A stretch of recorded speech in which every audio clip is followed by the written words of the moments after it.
What up? We're back. Back on stream. I was off this weekend, but I'm back. I don't think anybody's watching, so I'll just be yapping a little bit in case anyone hops in. Oh, hell yeah. Pulled up Plush Monks. Channel now unused. Of course I liked it. Of course I liked it. Welcome back to chat, dog. Welcome back. What'd you say? The Discord. Yeah, that's right. Let me grab the Discord really quick before we play a little bit of introductory Binding of Isaac. Throw up that Discord link.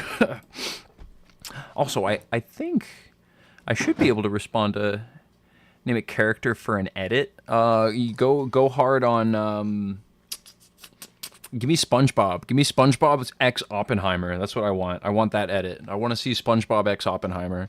Riley 0007, yo, what up? Welcome in. Welcome in. I'm popping open this Discord here, and then we're gonna throw the Discord link in chat so y'all can all hop into the Discord if you want to, because that's a thing you can do now. Well, so you've been able to do for a while. Let me get Isaac kept to full screened here. Oh my goodness. Drawing pictures and playing with his toys as his mom. Why is it so strange, huh? Broadcasts on the television. Life was You said simple. bet? Hell yeah, hell yeah, hell yeah. SpongeBob Oppenheimer? Hell yeah. That was until the day Isaac's mom heard a voice from My above. goodness. Okay. There's what? Whoa! Okay. You spent an hour and 30 minutes of my 45% of my battery playing your singing monsters. That's wacky, dude. Okay. Yeah, I'm fixing this really quick, and it's kind of laggy. Oh my goodness. That's better. That's better. It's fixed. All right, y'all. We're just play a little bit of Binding Isaac in the beginning. Wait till my my other homies are in chat, and we'll start talking about random history shit. Say what? Pin? Like, subscribe. That's so true. Yeah, until somebody says something better, I'll pin that instead. So I've been working all weekend. It's been a long work weekend, and I need to play some video games to get off of it. My work week technically ends today, even though it's Monday. And I got a couple days off, then I gotta go back in. I just be digging holes with shovels. I'll be posting pictures in the Discord, actually, of the work I be doing before we get into it. Let me show you the freaking holes I dug this weekend, man, because I dug a bunch of holes this weekend. SpongeBob and Oppenheimer, Bobenheimer, my dude. That's so true. And that one's in our... That's almost like our video. That's almost like the video we're coming out with. See, that's the low-key introductions for that one. But you guys know, here, I'll pull that one up since I'm not going to be able to navigate Discord right now. There's too many dang channels for me while I'm thinking about other things. Do you guys know there is a nuclear bomb at the end of that one episode of SpongeBob? Nuke scene. I'm gonna watch it with the sound off so I don't get hit for copyright, but actually I think I can get away with it. Oh, you mean This pie! I was saving it in my pocket for us to share. They were gonna share it. Let's eat. Oops.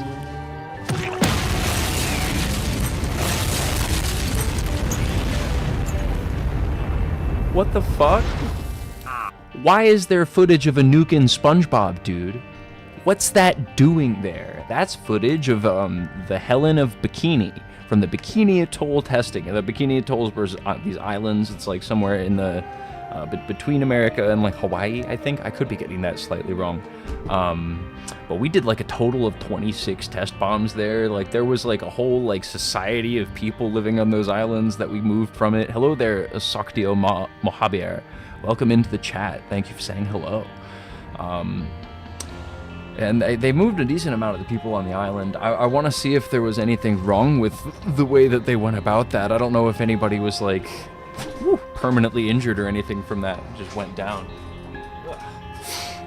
I don't know. Deeply curious about that incident, and I've been doing a little bit of research on it. Like I said, hello, Maddie Love. Welcome in. Oh, is that our Maddie? Is that our Maddie? My favorite dinner tacos. Hell yeah, man. What goes in them? Are you a carnitas guy? You a chicken guy? You like shrimp in your tacos? Y'all go vegan? Y'all go vegetarian? What do you eat in tacos, dude? Gosh, is that Maddie? Is that our Maddie? Is that our Maddie, dude? The one we just saw in real life for some reason. Make us good at streaming. That's what you do. That's what you do. Ah, and then immediately take damage because I'm a fool. Ooh, bird's eye is good. If I get my luck high, then I shoot fire. Yeah. I was digging trenches this weekend for work, man. It was a big trench weekend. It was laying PVC in holes and listening to interesting history podcasts. I listened. Hello, Maddie. Cheeseburger. I don't know if chat's coming in any quicker in OBS. Maybe it's just an OBS thing where it's kind of slow. Yeah, send a chat. That's pretty good. Yeah. Yeah, it's okay. That's okay. Frick. Well, there must be. I don't know. I think that there's just a little bit of latency. I can maybe turn the latency down on my end now that I've got a wired connection. I know. It's fine. I don't want to focus on it. I was talking about work. So that's not much more interesting. But I was listening to a thing about Watergate. I feel like I don't know nearly enough about Watergate and all the people that like perpetrated Watergate. It was so. Usually I have tacos, meat, sauce, cheese. When I go to a Mexican restaurant, I get it with beef, chicken, lime sauce, rice, and refried beans. What's the game name? This game is called The Binding of Isaac. The Binding of Isaac. I love this game. This game is, you know, you pick up an item and you go down the floor, and that sounds like a good taco. But Watergate, man. Watergate was a wacky time. There was, I forgot you can just burn down the guys with the fire. That's cool. Like, everybody who was involved with perpetrating Watergate was so incompetent that it's amazing they didn't get caught for any of the stupider shit that they did earlier. Like, Gordon Liddy was the guy who did Watergate, more or less, or the one who, like, contacted the people and paid people money to, like, break into the DNC building and, like, plant bugs, take pictures of papers and stuff. We were just talking about Watergate yesterday. Dude, it's so, I mean, and it's relevant to right now as, like, a time period, because Watergate is, you know, an instance wherein the presidential cabinet didn't have a whole lot of trust running within it, right? The Pentagon Papers had gotten leaked a little bit earlier during Nixon's presidency, so he was already super on edge about all of the people who were in his White House. They were like, we're gonna find the leakers, we're gonna get the leakers. We'll hop on later onto the stream, see the best streamer ever to exist. Thank you, Channel Now Unused, you're the guy, dude. You're a fantastic chatter. Thank you for being here. Ah, I'm taking damage. Ooh, that was close. But it got to the point where basically the only people that he would put in charge of certain areas of his office were people that he felt like he could trust, or felt like, you know, would be trustworthy, I guess. Basically, he surrounded himself with yes men, right? And when you surround yourself with yes men, you get trapped in a deadlock where you're just bombing a country over and over again. In that case, it was Laos and Cambodia. Now it's Iran. But yeah, when presidents surround themselves with people who tell them that it's going to be okay. Hello, Proletarian Pride. Welcome in. We're talking about Watergate right now. You enjoying the stream? Not gonna lie. And goodbye, Plush. Why would you have to lie about that, huh? Who would make you lie about enjoying my stream? Who would make you lie about enjoying... It's okay. It's okay. I understand what you mean. Thank you for your compliment. Gordon Liddy, man, was just an incompetent fascist, dude. He just wanted to pretend like he was the biggest spy ever. And later on this stream, after I finish this run, because I want to play video games, damn it. I want to do this. I want to. We'll go and we'll watch YouTube videos that are primary sources of Gordon Liddy talking to cameras. Because I'm interested in Watergate right now. We're going to find out about that. Are you excited? Did you like it? The Binding of Isaac. Binding of Isaac. We have a good time. We have a good time. We have a good time. What's in the red chest? Devil room. And it's a shitty devil room. Go to the shop. And that's the moon to the secret room. We'll take that one instead, because the shop's right here. Shop's shitty shop. Go to the secret room.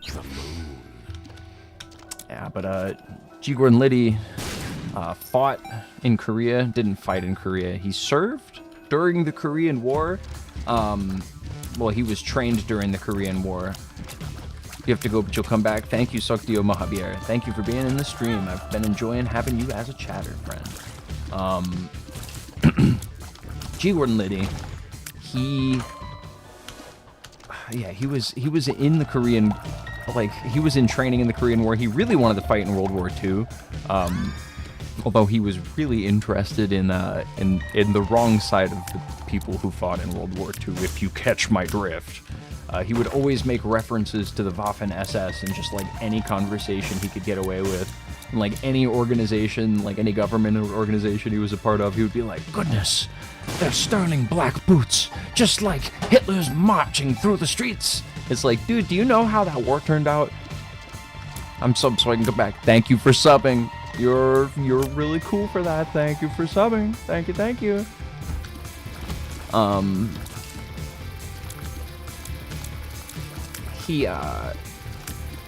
So he trained through the Korean War, and apparently, as his story goes, and he like notates it in his autobiography, and I'm sourcing a lot of this information from the podcast I listened to today. I listened to Behind the Bastards. It's one of my favorite podcasts, and I'm going to go do some of my own primary research afterwards, because that is something that I like to do whenever I get into a topic that's interesting, especially Watergate. I love the 70s, man. Maybe later we watch the Nixon Frost tapes, just because that's a good time, man. That's a good time. I love the Nixon Frost tapes. The fucking... Goddamn, what an interview. What a man. What a time period. Anyways, this motherfucker, he was in training for the Korean War. Hello, Hazelnet TV. This motherfucker was in training for the Korean War, and he, like, was annoying. He just seemed like an annoying guy in a lot of his interactions. Like, he didn't really know how to be around people very well. So he tells a story in his autobiography of, like, having a sit-up contest with a bunch of other dudes. And he tells him, like, he's like, I won the sit-up contest, right? But the next day, I woke up with shooting pain, and I, like, gave myself appendicitis from doing too many sit-ups. That's how high my pain tolerance is. But by all means, like, the way he tells the story, it kind of seems like they might have just been doing that as a way to get him to shut up. Like, I don't know, the way everybody else talks about interacting with him, I would totally believe that that's the case, and he's just not that trustworthy of a guy. But anyways, they were going around giving, like, tears down, giving out medals and stuff. Not medals. They were finishing training and giving the certification that you could go fight in the war. Not giving out medals. Silly man. Give out the certification to complete your training. And he, with his, like, busted appendix, fucking, like, sneaks in and tries to complete the training where you're, like, crawling around on the dirt and, like, under shit. By all means, stuff that you probably shouldn't do with a wounded appendix if you've just had, like, abdominal surgery. And so he finishes the thing, and then he goes and talks to his commanding officers, and he's like, well, you have to complete it, because I technically completed the course, you know, trying to pull, like, an Air Bud type move on him. And they were like, you just put your life at risk, man. We are definitely not sending you into a situation where other people's lives are at risk. Like, what the fuck? And so they put him on, like, air defense for New York City, which kind of sounds like a cute position, but, you know, the only reason those would be attacked in the Cold War scenario would be that, you know, Russia was going for the nuclear option. In that scenario, you know, a couple of guys on air defense are definitely not going to make any amount of difference. So it was more of a do-nothing, fuck-off kind of job, you know, since he couldn't be trusted with other people's lives. And that was the guy who eventually got given a position at the White House and then did Watergate. Fucking G. Gordon Liddy, man. What a fascinating fella. I just listened to a 5-parter on his life, so I feel like I'm up on him, and I would love to learn more. That dude is just a wacky figure. Remote detonator.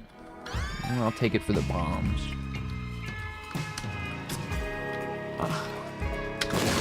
But I also love learning about Nixon too. I just, you know, an incompetent fascist is the best kind of fascist, but that's all kind of fascists, and no fascists are good. The good kind of fascist, you know. And it sucks to hear how incompetent fascists are, because I'm like, man, we've really only hung on by a thread like every time. If the fascists are this incompetent, then we really have nothing to speak for, huh? But I failed. one more run.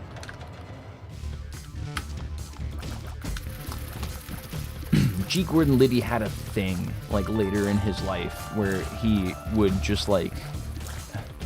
He thought it was, like, a tough guy move to demonstrate how high his pain tolerance was, to where he would just, like, hold his hand over an open flame and burn himself in front of whoever he was with to show how hard he was. And... like, I don't know, a lot of other people that he worked with while he was in the White House knew that he was doing this, and they were just okay with working with him. And I'm like, well, that shows you what a Republican administration can tolerate within their own ranks. Rotten Tomato. But, like, the one person who ever was like, that's weird, I need to get away from this man, that's a red flag. I forget what her name is. She wasn't... I don't know what else she did. I think she was like maybe a small-time actor or something. But he was trying to like hire her so that they could have her sleep with a Democratic opponent and get like information about their campaign that they could like leak to the press or whatever, so that they could you know, guarantee Richard Nixon's re-election. The committee for Richard Nixon's re-election campaign, I wonder if anybody in chat knows that. I doubt you'll be able to throw it out before I say it if you do. But it was called the Campaign to Re-elect the President. And the acronym they picked for it was oftentimes just CREEP. Richard Nixon and his CREEP Brigade, dude. Fucking, they also just had wacky names for shit because it was the 70s and shit like that doesn't age well immediately. One of the biggest, like, leakers in the Nixon White House, who we now know the identity of. I don't remember what his name is, but I remember what his leaker name was. It's just Deep Throat. That was a name. That was the name of the dude who like leaked a bunch of shit from the White House. It was just Deep Throat. There was an initiative within the White House so that they could like. It was Howard Holt. I think it was Howard Holt. I forget what his last name is. But they put together this initiative on more or less on order from the president, because Nixon was smart enough to just not link his name on anything official. Welcome back, Saktio Mahabir. We're getting getting historical. But the way that Howard Holt went about creating like the system, the feedback loop network wherein like shit would get done. You know shit about Nixon. Nixon's my favorite president. I love Nixon. I mean, I hate Nixon. Fuck that guy. He could rot in hell for all I care. But also, favorite president, easy. I love Nixon, dude. Fucking, I'll throw up the common Nixon fact just in case. We'll watch Nixon Frost. We'll watch Nixon Frost, and we'll do it with Google up because...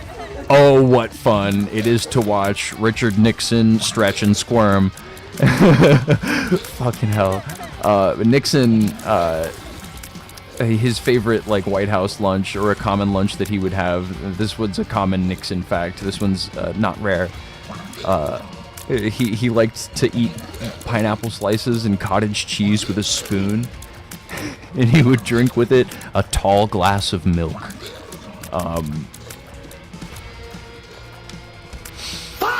Not good, not good. Bad, in fact. Bad, even. I'm not a fan of his dietary choices, but like I said, that's a common Nixon fact. Everybody knows that one. Everybody should know that one, at least. Now you know. Nixon ate some weird-ass shit, dude. Anyways, the, like, initiative that Howard Holt put together, that was... oh, fuck. Built to, talk to... oh, God.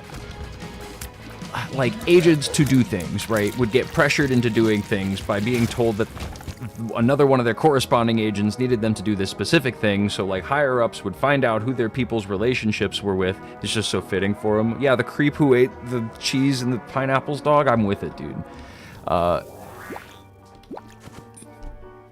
Get the higher-up officials, and you get the lower-down guys. The higher-up officials figure out who the relationships are between the guys, and they get him to say, this guy gave you this task, and then they would just keep calling you. And eventually everybody knows that it's the higher-ups that are doing this, but they know that they're just more or less getting harassed on the phone to complete their tasks. And this whole operation was called the Tickler. Oh, pizza. So, the coordinated campaign of phone harassment to do illegal things under the campaign to re-elect the president, creep, was called the Tickler. What the fuck was happening in the 70s, dude? I want to look up the Tickler, just so you guys don't think I'm making shit up. We're gonna find the Tickler real quick. Tickler Nixon. Just because... Oh, it was R.H. Haldeman. Okay, Haldeman. Wrong, not Holt, not Holt. Harry Haldeman. Harry or Bob Haldeman. Let's see, where's it with Tickler? Let's Control F Tickler.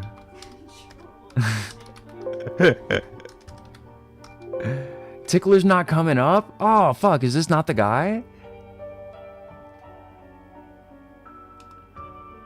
Okay, maybe this is a deeper thing. Here we go. Transcript of a recording meeting among the President, John Dean, H.R. Haldeman in the Oval Office on March 21st, 1973, from 10:12 to 11:15. John, sit down. John, sit down. Good morning. Well, what is the Dean summary of the day? And we're gonna Control F Tickler, because I saw that it was in here somewhere. I want to find Tickler, dude. That's what I'm looking for. Control F Tickler. There it is. Okay, here we go. Yeah, Dean. Yeah, President. Did he talk to Haldeman? Dean. No, I don't think so. But here's the other thing, where the next comes in the chain. I think that Bob was assuming that they had something was proper over there, some intelligence gathering operation that Liddy was operating, Gordon G. Liddy, or G. Gordon Liddy. And through Straycan, who was his tickler, he started pushing him. Yeah. So, I don't think that this was ever, like, super officially documented in any ways, because they were smarter than that, but you can have transcripts of them talking about this guy being the other guy's tickler. And when we get into, like, creep and deep throat and, you know, pineapple cottage cheese, I'm just like, what's happening in the Nixon White House? And honestly, that's why he's my favorite. If you don't have an American Southern president sticking his foot in his mouth all the time, then what do you have, right? Are you even an American? Is it even an American president if he's not saying some just fucking easily fact-checkable wrong shit? You know? That's what it is to be American, right? I'm finding the secret room, dude. Bang.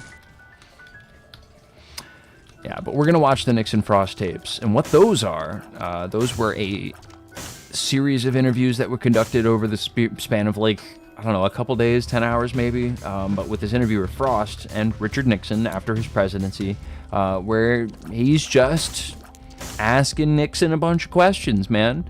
And a lot of it's pretty good, and I would like to fact check a decent amount of it, but I think that maybe just for the purposes of the stream, whenever we get to it, we'll skip to more or less the end, because that's, in my opinion, the most interestingly fact-checkable portion of it.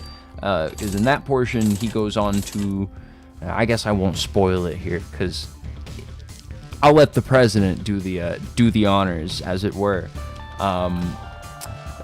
But it does a thing, right? So here, I'll spoil it without spoiling spoil the context without spoiling the substance. Kind of seems like the president got lulled into a false sense of security, and was hoping that maybe some of the things he was about to say wouldn't be fact-checkable nearby in the future. And it's so good, man, because he even says, he's like, I don't know if I should say this, but... And, Oh, fuck, dude. We're gonna get there, man. It's good shit. We're building up to it, right? Keep them around for the stream. That's how you leave them hanging. Make them watch this dumbass, silly little kid's game. Look at how good I am at avoiding spiders. What? Yeah, man. Republicans never change. Actually, American presidents never change because, honest to God, they're basically all the same as one another. It is a shame. It is a shame. It is a shame. I don't know what to think about the whole, like, jet pilot fiasco that's going on in Iran right now. We got the guy, right? I've just been seeing shit. Hazel says she doesn't know anything. I don't know nothing. I don't know anything. I don't know. I don't know. But I don't know either. Damn it, why'd I do that? That was a waste. And this is gonna make me fight horsemen at the end of this floor. But so for those who don't know, who haven't heard, apparently one flight or one fighter jet got shot down over Iran, and the American pilot inside, or two American pilots, spent 48 hours in Iran and were extracted in a rescue mission, which, I mean, yeah, that's impressive. Sure, that's pretty cool, man. The biggest bit about that is, at least this is what Trump says, and I haven't verified anything about it, so we can't really take any, never take the president's words at face value. There's almost always at least some sort of an ulterior motive there, but at least what he says, it says that a leaker from the White House revealed an hour before they were planning on doing the extraction operation, leaked to the internet that the fighter jet got shot down. Did that happen? That might have happened. At least from my analysis, what we can draw from that is that similarly to the Nixon presidency, right, we've got leakers coming from the inside of the White House right now. That might be evidence that there's a lack of control even within the Trump administration. And with what we've seen recently with the firings of Kristi Noem and Pam Bondi, I think that kind of confirms that suspicion a little bit, at least in my opinion. I don't know if that leak is real, or if we can trust that Donald Trump said it was a leak, or maybe Donald Truck. I almost said that and then I just embraced it. I like Donald Truck. Wait. Hello, I am Donald Truck. To the extent that maybe, he just accidentally, fat-fingered the post and then revealed it early on his own, and that was just, blaming some, invisible leaker. I wouldn't put it past him at this point. Shit's insane right now, dog. Fuck me for trusting the American government, or not trusting the American government, right? I don't know. I think I would be a bad gambling man if that was the case, right? And I'm not a gambling man. I think we're gonna fuck this guy up. Watch this shit. Devil.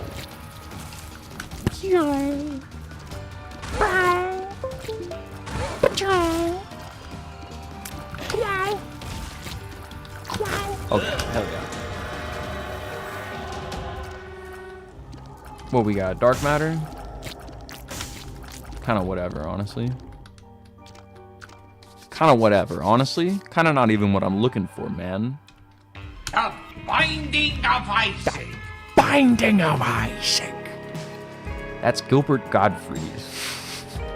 For those of you who don't know, who keeps shouting the Binding of Isaac, that's not me who says that. That's Gilbert Gottfried. Rest in peace, King.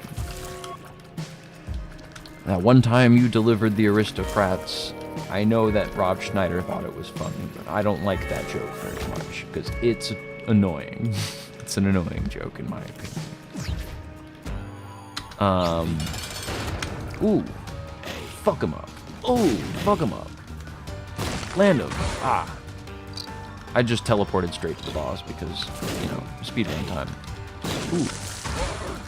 Yeah, let's go fast, honestly. That sounds like a fun time. Let's go fast. Yeah. I mean, do I think that, so I started kind of leaning into, like, you know, the lack of trust within the Donald Trump presidency isn't, you know, it harkens to the Nixon era, even harkens to fucking Nazi Germany, man. Anytime fascists get into office, they're oftentimes incompetent enough that they'll just start, like, believing that they're at each other's necks, even though the main reason that they fail is just that they're bad at doing things, genuinely. Like, they're not good at what they do. Because they fail upwards, because they're very rich, because that's the path of fascists.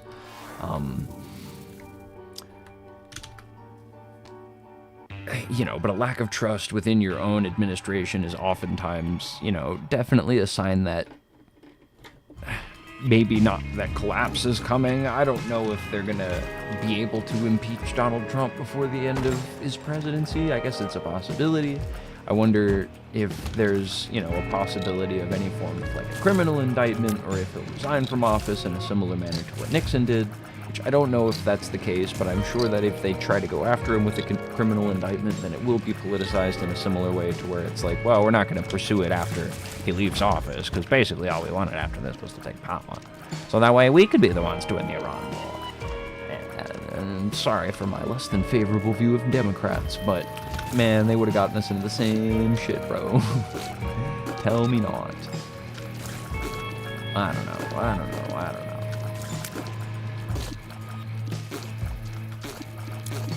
Woo. I think the whole dang thing's got to change. I mean, you don't want to see it fall and just, like, topple over, but, you know, if it's got to happen, it's going to happen. The main concern is what we do with all those nukes. That's concerning. What do we do with those? America falls tomorrow. What about all the nukes?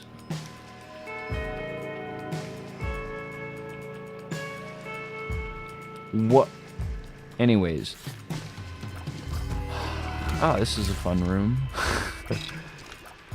My political upheavaling being softened by... Oh, okay. What should I ask? Let me ask. What's everyone having for dinner tonight, man? Also, it's everyone's favorite form of democracy. Y'all, representative democracy, folks? Hell no. I don't know enough about the forms of democracy to give you guys a list on that one, to be honest. It's just because that's what we are, and they didn't teach us any of the other kinds. They're like, that's all you need to know about, kid. Don't worry, it works. What's everybody's favorite president? Throw it up. Throw it in the chat. What's your favorite president? You got a favorite president? Favorite president to learn about? And I mean, either way. And you give me that and tell me if you actually like them, or if it's like me and Nixon. You know, where I'm like, oh, I'd kiss you, Dick Nick. I'd kiss your Dick Nick lips, Dick Nixon. And he'd be like, oh, you make me blush, Ander. I don't know why he had a southern accent there, but he does in my head sometimes. I need to learn more about the Reagan years, because that one's a lot of, like, Gen X favorites, just because they have, like, fond memories of the 80s and Reagan was president then.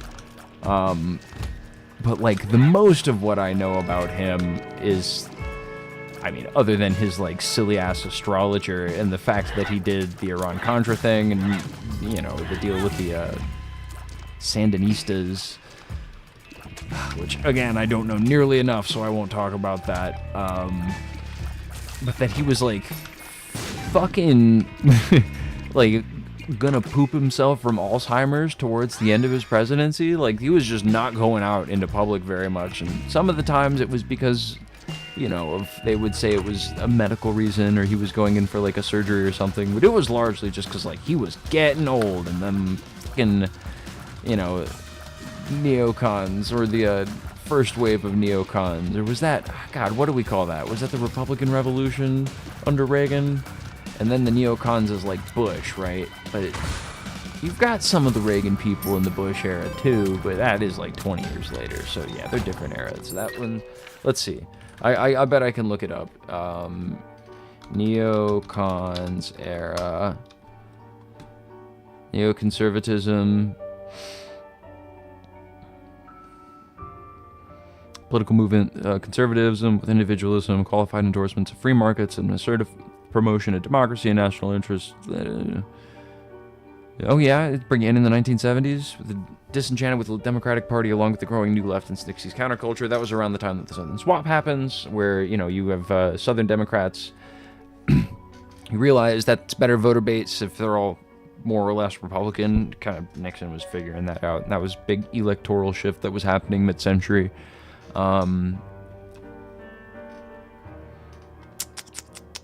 Yeah, so I guess that both Reagan and Bush count as neocons, sure. Yeah, because 80s is the Republican Revolution, but... That's what it's in the history books. That's what I learned it as in the recent history books, because the Republicans before that were like, you know, more or less party of Lincoln still, right? But it was like a capitalizing upon those values and then a pulling of the already existing Southern Democrats, right? And then, you know, Jimmy Carter was the final leg of that shift, wherein he was more or less trying to reappeal to the Southern Democrats with his, like, Southern charm and his nice little peanut factory and his peanut plantation, his peanut his peanut growing pot. The government took it from him. They made him sell his peanut farm. But like, you know, he was basically just a moderate conservative. Like, he was progressive on a lot of issues, but, you know, he did deregulation. He was one of the first big Democrats to, like, push for, like, deregulation, even more than Nixon did in a lot of ways, and lost the support of a lot of who would become the Democratic Party. And then, you know, of course, the Republicans didn't like him. He was a pushover, you know? He extended the Iran the Iran hostage crisis so that way, just to stick it to him as he was going out of office. Iranians didn't like Carter. They almost like Reagan, but, you know, Reagan leads to the reason why Iran in its current state has very low opinion of us. And I believe that has to do a lot with the Iran-Contra affair, but I need to know more about that because I don't know enough. There's a secret room in this room. Nobody's saying their favorite president. What's your favorite president? And is he your favorite because you like him, or is he your favorite because you don't like him, but you enjoy his company in your brain? Do you guys have old presidents talking to you in your head? FDR talks to me not nearly enough. I wish FDR talked to me more. He'd be like, and you have nothing to fear but your brother and his guns. And I'm like, you're so right, FDR. That's so true. You know what you're talking about. You were president, so. Oh, that's crazy that he's like, I gotta go, Andrew. And I'm like, alright, bye, FDR. And most of the time it's Nixon, and he just tells me mean things. He's like, you're not good enough, Andrew. You need to stop streaming. Don't stream anymore. Fucking General Washington 23 comes in. He talks to me. He's just a regular old troll. He tries to clip me yelling at him. I wonder too. I don't know how I would find it. Also, I don't care. But I'm like, did he post my link? Like, Ancient recall. Ancient recall. Wheel of fortune. That's very true. So hey, man, that's marketing. Which I guess that's a possibility, but who cares? Right here. Oh, I don't have a freaking bomb. All right, let's go. It smells pretty good too. I can smell that pizza. Woo.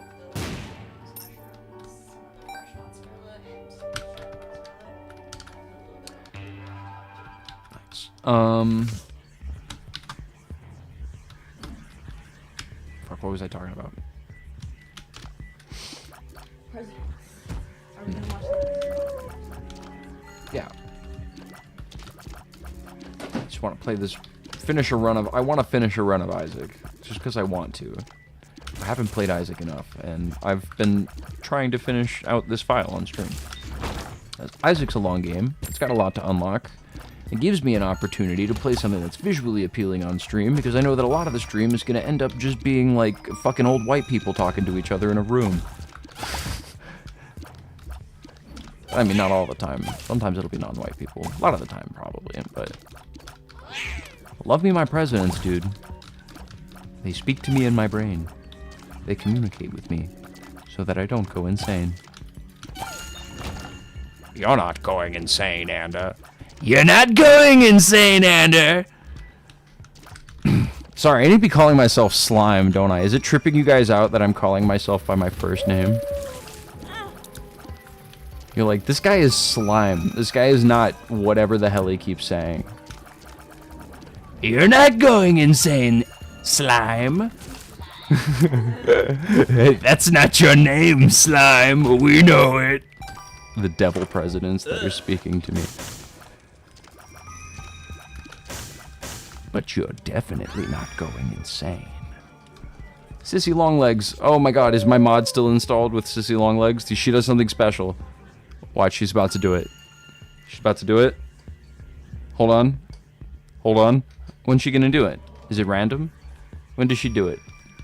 Maybe I don't have this mod active right now. Okay, never mind. Yeah. Fuck. Damn, that's like the whole reason to grab her too. Weep. No, she doesn't do anything in the mod either, but she just dances a little bit. Because she's a pointless item, more or less. Yeah, I mean, not pointless. She charms enemies that she walks into. But she walks so slowly and randomly that it's, like, basically worthless. Hey, what up, Soy Central? We are killing and chilling today, talking about presidents. What's your favorite president, Soy Central? Not the one, not even because you like it, because my favorite president's Nixon, I've been saying. But obviously I don't think he was like a good man or a good president by any means, you know. But what's your favorite? Because I love learning about Nixon. Nixon's so fun. Such a silly guy, man. Such a goofball. Just kidding. He killed a lot of people in Southeast Asia. Also, Kent State was under his presidency. You guys know about Kent State? That was recent. That was the time where FBI, not the FBI, but the American, was it the LAPD? What is that? Where is Kent? Kentucky. Duh, the Kentucky PD. Jesus Christ, why am I so... Yeah, Kent State's in, right? Alright, let me look it up. I need to know what the fuck I'm talking about. I need to know what the fuck I'm talking about. Ohio National Guard fired. Okay. Well, that happened under Nixon. I would assume that's Kentucky, but no, I'm wrong about that. Whoopsies. Oh, and also, favorite president was George Washington because the morals and the political escaping. Could have done a third presidency and everybody begged to. It would be ended after 2 to set the standard. You also make the argument that he was getting old at that time period because, I mean, he was like, well, he was pushing like 50, right? And back in the American old days, like, that was old as fuck. But I do appreciate, you know, for at least from the American standard and setting that, like, stepping down, I think that is a very positive standard to set. That wasn't practiced in very much else of the world. So we can give him credit for that. I'm with it. Old G-Wash, yeah, he wasn't the worst. At least not from that era. There were worse guys that he was friends with. Old Tommy J. Whew. Nixon's just too good. Yeah, Nixon's iconic, man. Nixon's hilarious. Fucking, oh god.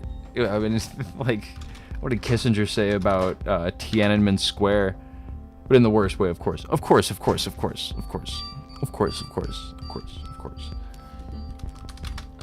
Kissinger's death, rest in piss.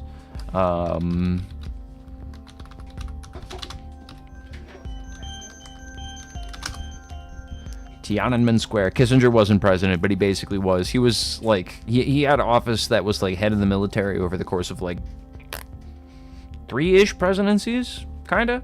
Because he was, runner-up was Truman. Truman's nifty. Truman, do you know, hey Soy Central, do you know what Harry Truman's middle name is? I'm not going to tell you right now. I'll tell you if you tell me no, you don't know what his middle name was. Following the 1989 Tiananmen Square massacre. Oh no, why am I reading AI? Fuck. Tiananmen Square response. That's what I'm looking for. Oh no, does he say, does he revise his old statements? Man, he praised Deng Xiaoping for fucking for Tiananmen Square. It was the time the Chinese National Guard rolled their tanks into, what was it, Hong Kong? No, well, Tiananmen Square.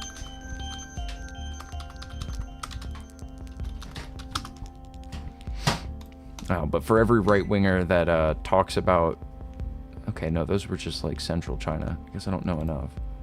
He said, I don't know, but I'm going to guess it was Dick. You're gonna guess it was Dick? Well, it's Harry S. Truman, right? That was at least what he was like listed by, right? Harry S. Truman, right? Just like Donald J. Trump or whatever.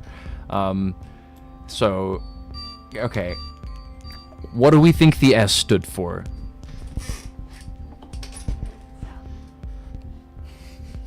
Do you know? I think I've told you this before. You probably have, but I don't remember. It's stupider than you think it is. It's way stupider than any of you guys are gonna guess. Maybe Carter? Oh yeah, you like Carter? Jimmy Carter? Jimmy Carter's got, you know, so Jimmy Carter rocks, just not ever when he's president. It's hard to think of a truly ethical one. Succulent? Dude, Harry Succulent Truman's pretty fucking awesome. I'm not gonna lie. Okay, I'll give it up. It was just S.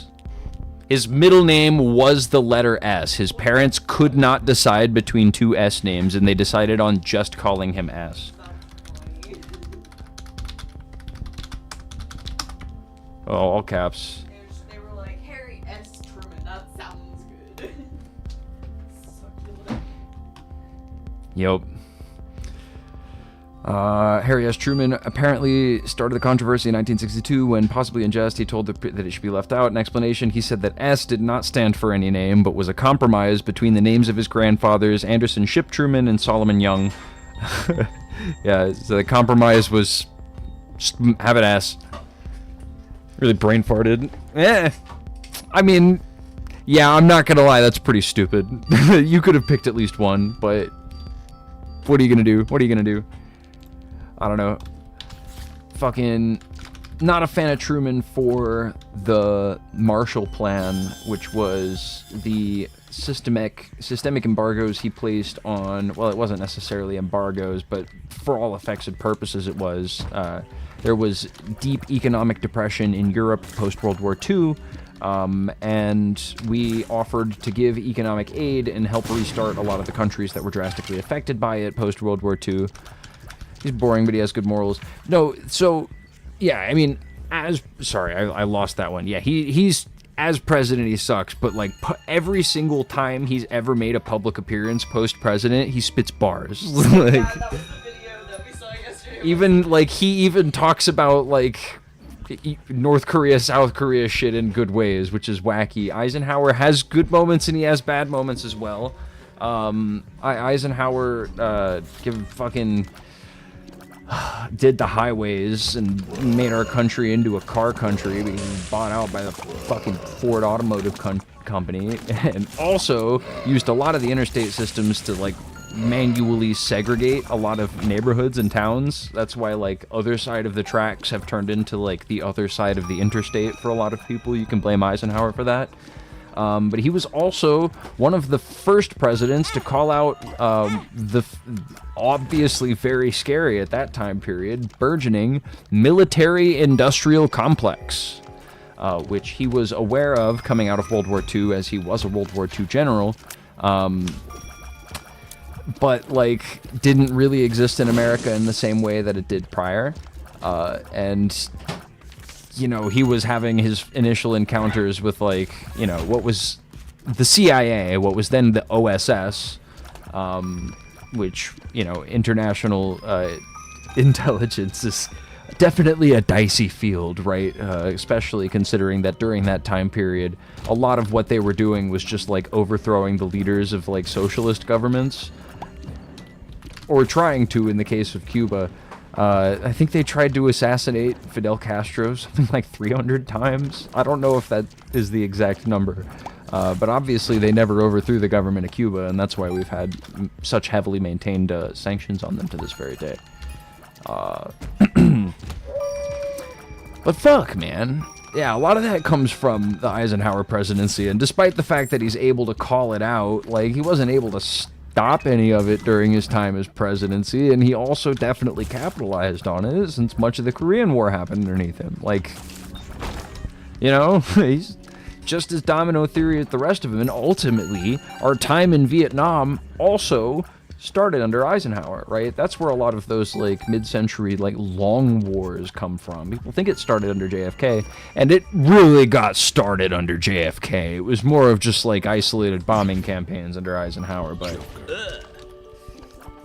I mean, it's not war, right? You know, it's different when ground troops get involved. Yeah?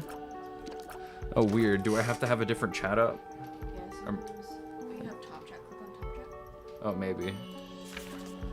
Live chat. Oh. There you go. Favorite First Lady was Monica Lewinsky? Oh, no. I guess Second Lady. Oh, no. You can't blame Monica Lewinsky for any of that, man. Monica Lewinsky didn't deserve this. She don't deserve the shade. She don't deserve the shade. She was literally, a lot of people don't know this, she was in college at the time. She was still going to school, like, and she had a position in the White House, and the president fucking approached her, right? That is so manipulative. I do not think that Monica Lewinsky deserves all the shade. I don't think she does. Jay Leno, get the fuck out of here. I don't know. That was because Jay Leno was one of the guys who would very, very, very commonly make her like a punching bag. They, you know, any time there was like, I'm sure the president had extramarital affairs. I'm sure tons of presidents had extramarital affairs. Well, that's true. That's true. But honestly, I think that what we're looking at in the instance of Monica Lewinsky is less of even an extramarital affair, but honestly, like, an instance of, like, coercive, power abuse, more or less. I mean, that's the president, right? Like, what are you gonna do? Say no to the leader of the free world? Are you stupid? You know, I do not, And plenty of presidents probably do, because plenty of presidents were probably able to, right? Famously, you got JFK and Marilyn Monroe. Which doing my first lady Jackie Kennedy dirty. Love us some Jackie Kennedy. She was she was it, dude. She was an it first lady for sure. Liked her hats. Do I think Epstein introduced them? Probably not. No. Monica Lewinsky was justice for Monica, for real. No, Monica was more likely than not just a regular old college student. Yeah, just a regular old intern who was, you know, there for old Willie Clint to take advantage of, because, you know, that's the kind of guy he was. I'm the kind of guy who'd eat my hamburger, you know, and take a bite out of it. Low-key groomed and then hella villainized. Yeah, right. That's what I'm saying. That is what I'm saying. That's the position that I take with Monica Lewinsky, especially with me no fan of the Clintons. Me no big fan of the Clintons. Also, the Clinton crime bill, or mandatory minimum sentencings were introduced underneath them. They were, you know, not great. Oh God, I forgot what, like, Eastern African conflict that they exacerbated that led to some of the conflicts in the Middle East we have today. Geopolitics in the 90s fuzzier than the 2020s and the 70s. Those are my eras. One because I'm living through it, and the other one because I like Nixon. I like Nixon. He's funny. I like him. It's right here, probably. Well, it's got to be, because that's the only other one. Monica Lewinsky has recently done a lot of like anti-bullying campaigns, which I think is positive. You know, she's definitely, obviously, very aware of what her public image is and how perhaps she can help other people. Least favorite president, you can't picture the George Bush. Which one? Can't just say George Bush. Which one? Are we talking W or HW? We got 2 Bushes as presidents, and yes, they're father and son. If you didn't know that already, I don't know if you knew that already. It's, you know, it's a pretty common fact. It's pretty easy to know. I mean, and you're like, is it nepotism? Yeah, of course it is. Duh. Fucking HW was like a CIA guy who, you know, people have theorized was the real killer of JFK, which I don't think so. W, but W. You know, W. Yeah, he went W in the chat. Yeah, W's in the chat, y'all. W's in the chat. That's what I'm saying. Yeah, but W was just pure nepotism, baby. Plain and simple. His daddy was president and then got unelected, and they went to the same fraternities and everything, and W's the dumb one. W's the dumb one that we lived through a little bit of. Or you lived through a little bit of, I lived through all of. Not a little bit of, you lived through most of it. Most of it. I had a year of Clinton. You know how old I am, chat.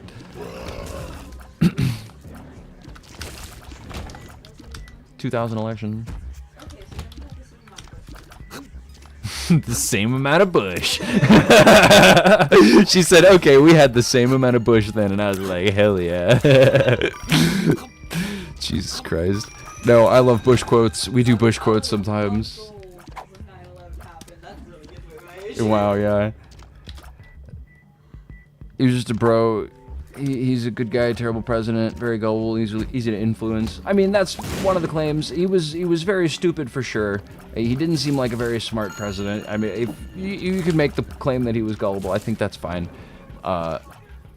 I don't know if any of them could be considered to be good guys, or at least I wouldn't give them that kind of a grace, right? Now that he's, you know, post his presidency, he's been doing a lot of like oil paintings and stuff, and I mean, you know, being nice or whatever, and in your old age, whenever you don't have any power, definitely doesn't counteract 1.5 million dead Iraqis, right? Or all the people we tortured in Abu Ghraib, right? Like, all of that shit definitely is a stain on my conscience whenever I consider the terror that's the W, man. Even though he's funny, and I do love laughing at him, right? And I think it's fine to also laugh at your Donald Trumps, right? You have to, otherwise you will just be the angriest person on the planet. Bush is so amusing. Bush is hilarious, right? You remember when he said, I believe that human beings and fish can coexist peacefully. What do you mean by that? Horrible and terrible, though, for sure. But yes, amusing for sure. Amusing for sure. And I always have to take a second to... We could watch a Bush compilation. Gotta be careful when you're typing that into Google, though. You gotta be careful. You mean W Bush. Winning Bush. Are they gonna fight his friend? Nice. But yeah, you know, and Bush is the president I'm hearkening back to whenever I talk about that classic nostalgic American feeling of having an American president just stick his foot in his mouth, like, just say the dumbest shit you can possibly think of. Who made the claim that fish and humans can't coexist? Nobody in this chat, boy. We coexist peacefully with fish here. Not me, boy. we only make it in. George W. Bush. I don't know. I guess he had doubts, right? You know, fucking. Oh God, what's another one of my favorite Bush quotes? Or the classic one where he was like halfway quoting the saying and then halfway quoting the Who song. Where it was, You fool me once. Hey, shame on you. You fool me can't get fooled again. What do you mean by that, George W. Bush? What does that mean? What did it mean when you said that? That's why I'm so convinced Michael is fully based on the push. He just started talking and didn't know where his sentence was going. Totally, that's totally what it was. He forgot that was where that sentence ended up, you know, like... Like getting things wrong. Like, Because he can... That's true. Michael Scott is very much a Bush-era relic. Michael Scott from The Office, if you don't know what I'm talking about. In a positive way. Bush-era relic in a positive way. Because he just... Yeah, he definitely... God, yeah, it is... But that's not... But it's also timeless, man, because we always have American presidents sticking their fucking feet into their mouths, dude. Like... They're always dumb as fuck. Oh, God. At least Biden's were good sometimes. Not even fucking... Fool me once. You fool me can't get fooled again. When Biden was asked how many genders there are, he responded, at least 3. You know what, Mr. President? Good answer. That's a good answer. Hey, Donald Trump, how many genders are there? Look at my dumb ass! Oh, I get the wrong one. Donald Trump, how many genders are there? 50 million. That's very woke of you, Mr. President. Now watch this drive. Oh, God. Another one of my favorites. I call on all organized nations of the world to do everything that they can against the horrors of the terrorist regime. Now watch this drive. Dude, top tier Bush moments. Top tier Bush moments right here in chat. Top tier Bush moments.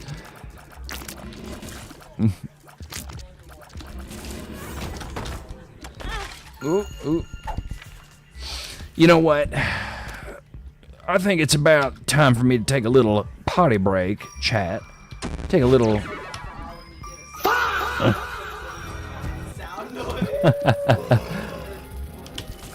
I'm gonna get closer to the end of this run, which honestly we're almost done with. So yeah, let's finish this run and then I'll take the potty break. And I'm gonna lock in, I'm gonna stop pausing and talking about presidents. Maybe we'll talk a little bit more about presidents. We'll get to the end of this run and we'll go take a potty break. Potty. A party break. And then we come back, we're watching the Nixon Frost tapes, boy, and we're watching them with Google open.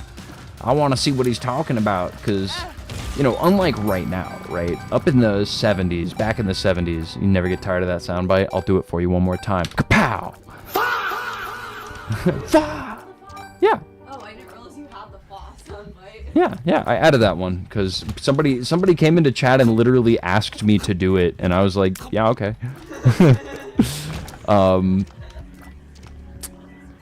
Right, but in the 70s, you know, they didn't have access to a lot of the information that was coming out at that time, although it was easier to get a hold of, right? That's how you get, like, certain leaks and certain people, like, sneaking into fucking government buildings and stealing shit from, like, file folders and stuff just because they could break into it with a heavy enough rock.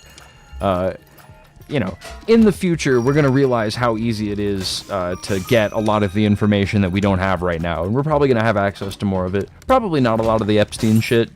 Oh, Spider is doing the thing. It's dancing now. Oh, why is my game paused on the OBS? Oh yeah, this is the pod. Oh no. Hold on, let me fix it. Sorry, I didn't see that it was being silly and paused. Were you guys not able to watch anything? Oh yeah.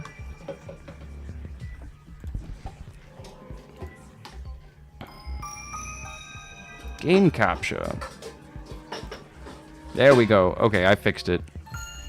I think. Yes. Okay, so anyways, what I was saying.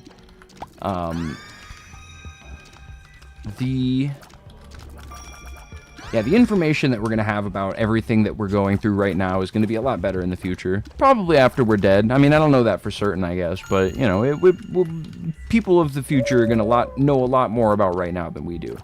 Despite the fact that we're living through it and we have more of an emotional experience of it. That being said, what do I think about predicting Obama? What would I predict about Obama? Who predicted Obama? I don't understand. President Obama. Well, while, you know, what do I think about President Obama? Sorry. Yeah, I mean, it's tough, right? Because while he is a lot nicer and a lot better at, like, talking to other foreign countries, and he does a lot of things that are significantly better, right, than Donald Trump, yeah, you know, I mean, they still bombed Syria a bunch of times, which is not good. He wasn't able to get a lot of the, you know, more important healthcare bills passed, despite them wanting to. They never got Roe v. Wade solidified in court, and, I mean, we lost that, even despite another Democrat presidency after Trump. It is kind of just a sad string of failures, and the fact that, you know, it was an African-American man being the president is definitely a good move forward as a country, right, you can say, but the fact that he was the exact same kind of neocon liberal president as all of the rest of them just speak to the unity of American hegemony in the want to, you know, mine profit, right? Like, why did Obama bail out the banks in 2008? What was the point of that shit? Pam Bondi was president just because she was Right, yeah, it would, you know, and Obama's a lot better. So Hazel just said it'd be like if Pam Bondi was president. It'd be like, oh, we got a first one. Right, I wouldn't be happy for Pam Bondi, but, and not to saying that Obama is the same as Pam Bondi by any means. But, you know, all of the ways that our liberal governance kind of follows forward is virtually identical to the ways that Republicans govern, you know, like, I mean,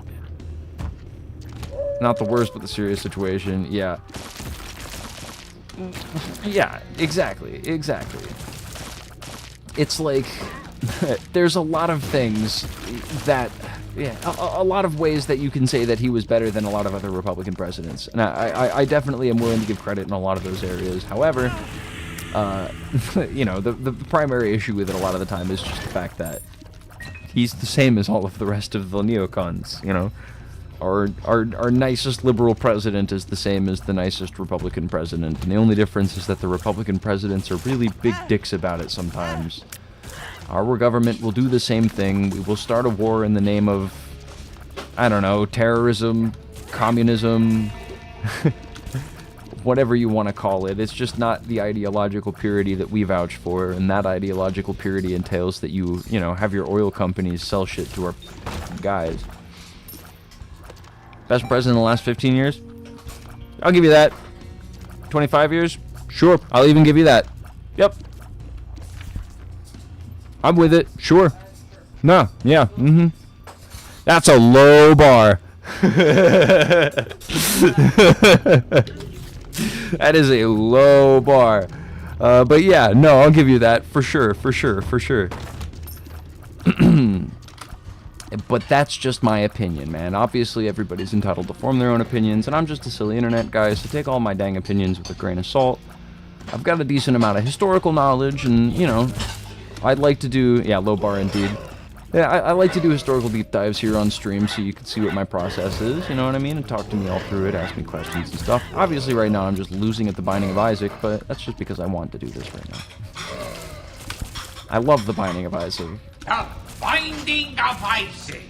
The Binding of Isaac.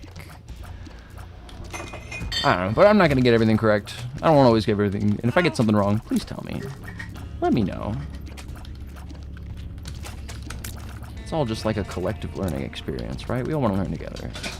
My proletarian pride, it's my homie in there, throwing us crazy ideas in the chat. My goodness, I'm about to die. Okay, if I L this, then it's potty time and then frost time. Yeah, alright, we out. In the shape of an L on his forehead.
Okie doodles and okie day. We are back to play.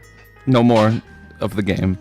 We're actually gonna do history stuff. Don't worry about that. I drank some of Hazel's beatbox. Had Sprite mixed in it. Now we would have chosen. It was just what was available. I would pick Conor McGregor so we can finally legalize medicinal crack. Oh,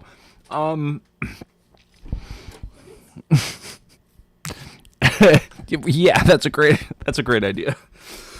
If I had to actually pick one, I mean, I like an AOC presidency. I guess that's the best shot we've got. Like, out of the people who are running right now, who have the best chance of winning, I don't know if she's any kind of a front runner with the DNC right now, but you know.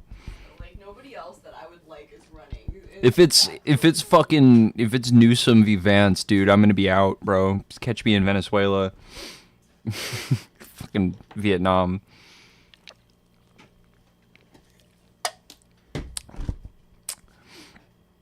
Why does this video keep coming up?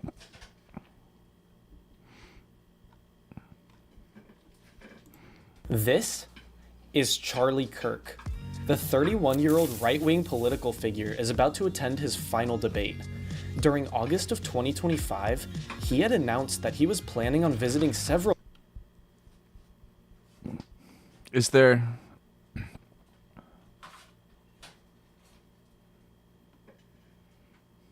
Oh my god. Americans have been mass shooters over the last 10 years. Too many. Do you know how many mass shooters there have been in America over the last 10 years? Counting or not counting gang violence. And then? Alright. What the fuck? Why does that always come up in the recommended? I've seen that once or twice. And every single time I'm always like, what the fuck? Alright. Nixon E. Frost. Days before he died that he was gonna try and...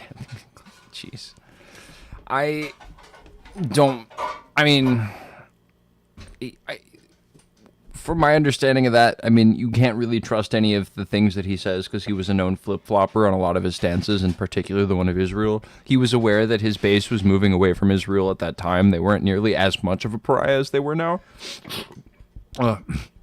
Although they were certainly getting there. And I do think that may or may not have been more of a move for, like, an audience garnering thing, as opposed to, like, him making a definite switch stance and then, you know. Can't think of anyone that could compete, unfortunately. Yeah, it's tough. It's tough to think of anybody for president in terms of next election. Yeah, it's tough. It's tough to think of anything in those terms. All right. Nixon Frost. So we'll start it up from the beginning because, man, this whole thing is just so and family affair will not be so good, man. It's so good.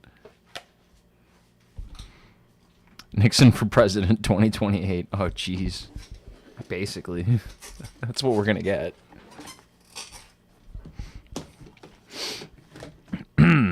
All right, so let's get our Google at the ready. I'm gonna have it up off screen over here on this side so that way I can see it.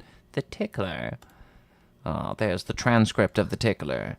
There's neoconservative. Use of period after S in Harry Truman's name. All right, I got my stuff over here.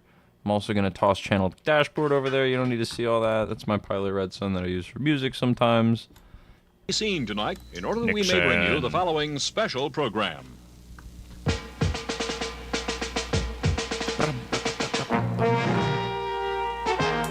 Look at this 70s shit. Look at that guy.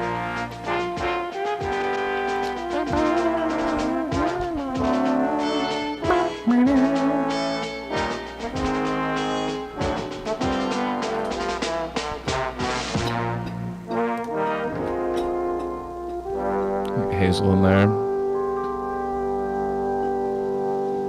In our first 4 interviews in May, the programs were Thanks, classified under 4 headings. Watergate, Nixon and the World, War at Home and Abroad, and Nixon the Man, including the final days. But there was a great deal of material that we felt should not be excluded from the record, simply because, in some cases, it didn't fit into those 4 themes. Accordingly, in this, our 5th program, the subject matter ranges far and wide, covering Richard Nixon both at home and abroad. Why didn't he burn the tapes? The 18.5-minute gap. The Supreme Court and the nomination of G. Harold Carswell. I'm going to turn New on material on China. the And speaker. on how the Nixon-Kissinger relationship really worked. And a unique story about John and Martha Mitchell. All in just a moment. Okay, so I've got it turned down a little bit. Let me know if there's like a bad echo or anything. I think it shouldn't be too bad. The what? I know.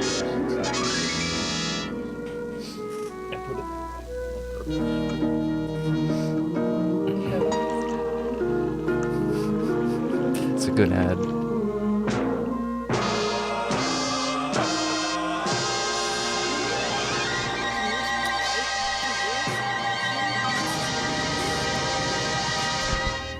God bless I'm John light Lippman, beer. Channel 11 News Director, and whether it's at a shopping center or a sporting event, Channel 11 wants to hear what you have to say. We've created a new show called Speak Out to do just that. Speak Out will be at the Puyallup Welcome back, Fairgrounds Proletarian Pride. near We're watching the Nixon Patrol Frost Building, tapes now. Monday, We're here, September we're here. 19th. Also, 10:30 hey, garlic a.m. bread. to 3:30 p.m. Yummy. Come speak your mind. You don't need an appointment or even all the answers, just your interest. So please join us. Let's get some of this. Your day with special people, special places, Good, actually. special shows. Mike makes your day. Yes, happy and kooky, you like him that way. This fall, the excitement is on the Mike Douglas Show with the most sensational shows ever. We'll be traveling to glamorous Hell yeah. Hollywood, Garlic star-studded bread all Las day. Vegas, vibrant New York City, and across the ocean to London, England. You'll meet the biggest stars and be entertained by the hottest new performers. Travel with the Mike Douglas Show. It'll make your day. Yes, Mike makes your day with special people, special places, special shows. Mike makes your day. He's kooky and funny. You like Kooky and funny. The Mike Douglas Show premieres September 19th on Good Looking 11. Damn, we missed the Mike Douglas show, babe. I'm so pissed. Here we are. The Nixon interviews took place over 11 sessions. And the first question I put to Richard Nixon at the first session was, why didn't you burn the tapes? This was his response. Now, as a matter of fact, curiously enough, I did. I love watching stuff from the 70s because, like, you know, it's amazing how far they came in, like, video quality as well as audio quality, but they still had so far to go. They wrote that whole ass song and they were like, hell yeah. And it's funny because, like, writing the song and getting like 6 or 7 people together to like rehearse and rehearse that song was like the easiest part of that process. Actually recording the damn thing and putting it on television was way more of a challenge at that point in time. So I was like, well, why not write a kick-ass thing? Nowadays, it's so easy to do all that shit. You just get like an audio guy in there. You don't have to worry about writing some shit, right? Like, I don't know. Get like 8 or 9 people in there. Why? We have an audio engineer.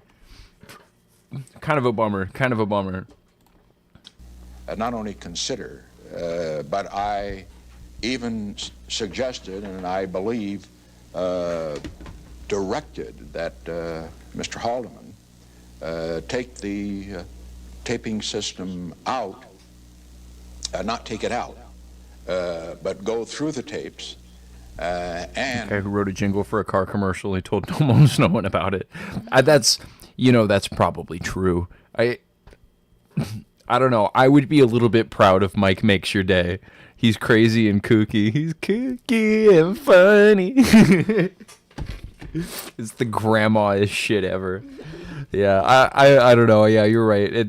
Having to sell out and make an advertising jiggle. You're right. That does kind of suck. Yeah. Working for TV's okay, but yeah, no, an advertising jiggle does suck. Maybe if you were like into the project, you were like, because if it was like for a show. If you were really into the Mike Douglas show. Yeah, and you just really were into it, but otherwise, it's like I'm sure the SpongeBob team had love put into that. I put it to him to make the search that would be necessary to retain all those that had historical value and to destroy those that had no historical values, those that involve the family, those that involve political or other friends and so forth and so on, those that really shouldn't be in the public domain. I pointed out. What are you talking about right now? I missed it. We were talking about too much shit. What do you get asked? Place over 11 sessions. And the first question I put to Richard Nixon at the first session was, why didn't you burn the tapes? Oh, why didn't you burn the tapes? Was his response. Now, as a matter of fact, curiously enough, I did not only consider, but I even suggested, and I believe directed that Mr. Haldeman take the taping system out, not take it out, but go through the tapes, and, as I put it to him, to make the search that would be necessary to retain all those that had historical value. I guess what he's trying to do, and the reason he's talking in circles right now, is because he's trying to like find a way to answer the question in an assertive enough way that he's like, the question is, why didn't you burn the tapes? So very famously in Nixon's White House, he wiretapped everybody. Including himself. He wiretapped everybody. He wiretapped his own phone.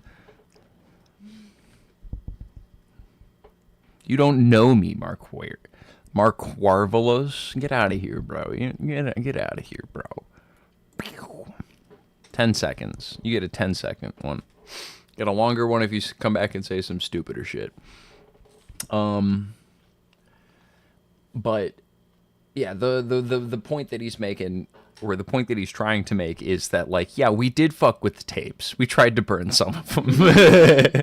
That's what he's trying to say without saying. He's like, well, that's a stupid question. We tried to, but he's also not trying to say that because he's a little bit too smart to say that. But Nixon also kind of wants to be like, dude, we tried. We're not stupid. We fucking tried, man. And there's a bit they're literally talking about, like, later in this interview, it'll come up. There's like a 19-minute section of because he recorded all of the phone transcripts, all of the phone conversations were recorded and like sent, and people were wiretapped all over the place, and people even outside of the White House were wiretapped, and like the FBI would just get a directive, wiretap this person, and it wouldn't be from anybody in particular. Where would it be from? Nobody knows. And they'd be like, all right, president wants us to wiretap somebody, and nobody says no to the president. So wiretaps all around, right? So when the Watergate thing was happening and the Watergate thing was coming forward, that was actually bad because they wanted to cover a lot of that shit up. So it's not actually good to have taken documents of all of the crimes they were doing. Or were the tapes even about? I heard it was basically like almost nothing. Like if he had just been open about it, it would have been fine or something. I could be wildly misinformed. So, yes, no, right? Like, there's a 19-minute section missing from one of the tapes. It's a pretty vital tape. Hello, Mr. Smelly Cat. Hello. Oh, I remember them. Maybe. Yeah, I think were you here for the eugenics stream? Probably. Anyways, there's a 19-minute section missing from one of the tapes, and it seems like it was clearly edited, right? Because if it was like a machine malfunction, there would be a different, like, if the machine skipped a portion of the tape, they were like, the time recording would be different, but like it's still like all of the time transcripts are the same, so it seems like somebody clipped it, scrubbed like exactly 19 minutes from one of the tapes, and that was one of the things where it was kind of a big deal, and he didn't. like, he was afraid of a criminal investigation. No criminal investigation ever went underway, and he wasn't even actually technically impeached, right? Because the impeachment could have gone to trial, which would have went to an investigation, which would have, like, had, like, discovery process where they have to reveal a bunch of court records and stuff. And he didn't want that kind of he didn't want that kind of scrutiny. So he went, I am not a crook. And then he hopped in a helicopter and flew away. Kitty's climbing up the wall. And like this is always seems to be convenient sections missing from important tapes, right? Interesting how that always happens. Fucking hell. Well, welcome back, Vendetta Avenger. It's good to see you in the chat again. It's good to see you. Good to see you. The fucking oh God, what was I kind of getting at? Yeah, he was one of the only presidents he was the only president to quit his post as office. He never got impeached. That one's kind of a misconception about him. A lot of people think that he got impeached, but he was never impeached. He was almost impeached. He was about to get impeached. And then he said, I am not a crook. We want to watch the I am not a crook video. Let's watch the I am not a crook video. That one's not too long. Then we'll hop back into Nixon Frost. I love Richard Nixon. What? I saw him there earlier. I don't know why Dewey was there. Nixon, I am not a crook. What's up, bro?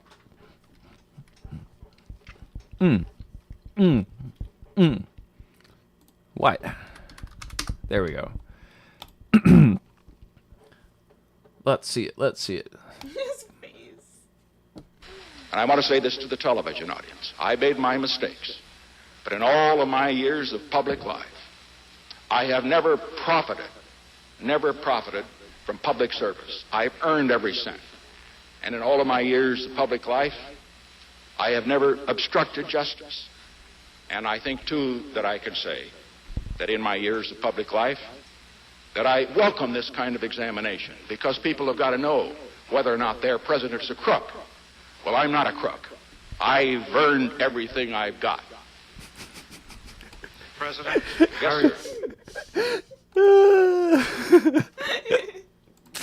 Yeah, you say it's just a higher up version of when cops quit so they can't be held accountable for violating people's rights. Exactly. It's the exact same shit. And then Gerald Ford gets into office and you'll never guess what, but he pardons him like immediately. He's literally a cartoon character. Right.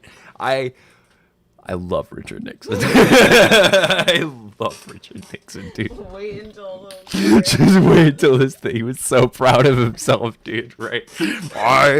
What they want to know if their president's a crook. That's one of those lines that gets, like, I am not a crook. The way it's said in future is like overdone because it's so because funny. it's such a good line and you want to Like, pull a whole lot out of it. Yeah, when you see it's not. I am not a crook.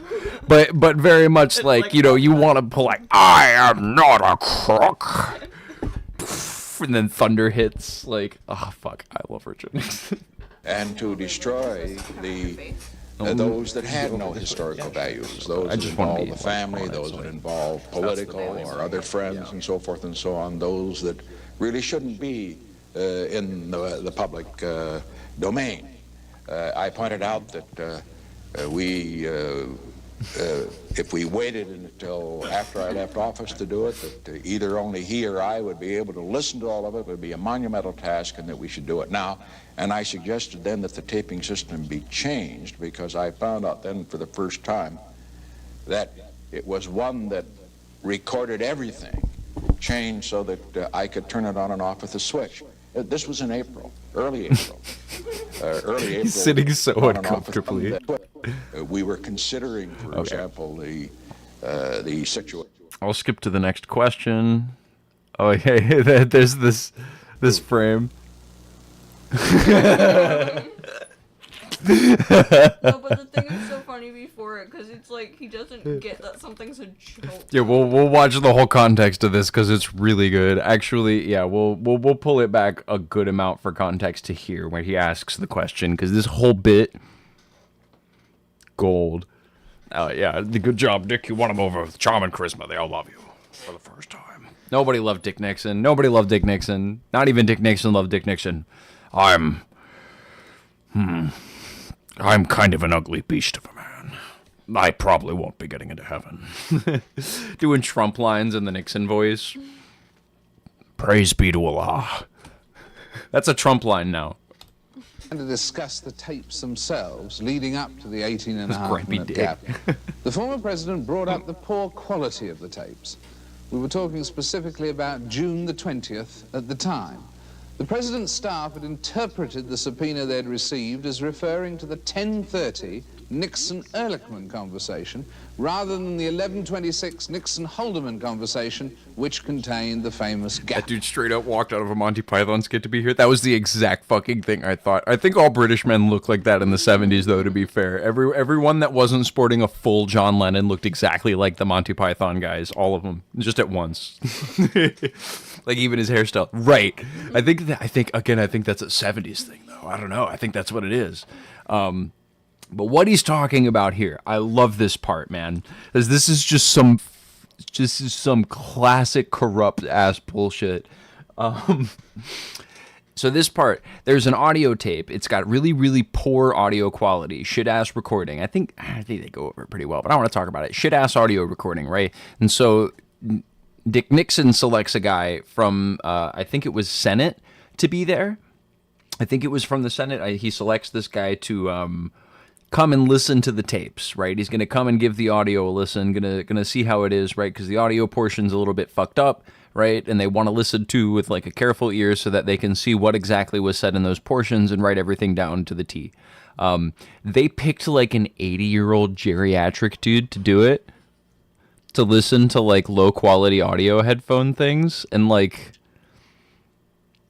classic, first of all. Classic shit right there. Anyways, let's watch. Rosemary Woods was expected to transcribe the Nixon-Ehrlichman conversation in 2 or 3 hours, but it only managed 6 to 8 pages because, as she explained to Nixon, the quality is so bad. The former president wanted to hear for himself. I took the earphones and I put them on, and this was the Ehrlichman part of the tape. That's all that I heard. I listened for 2 or 3 minutes. It was terrible.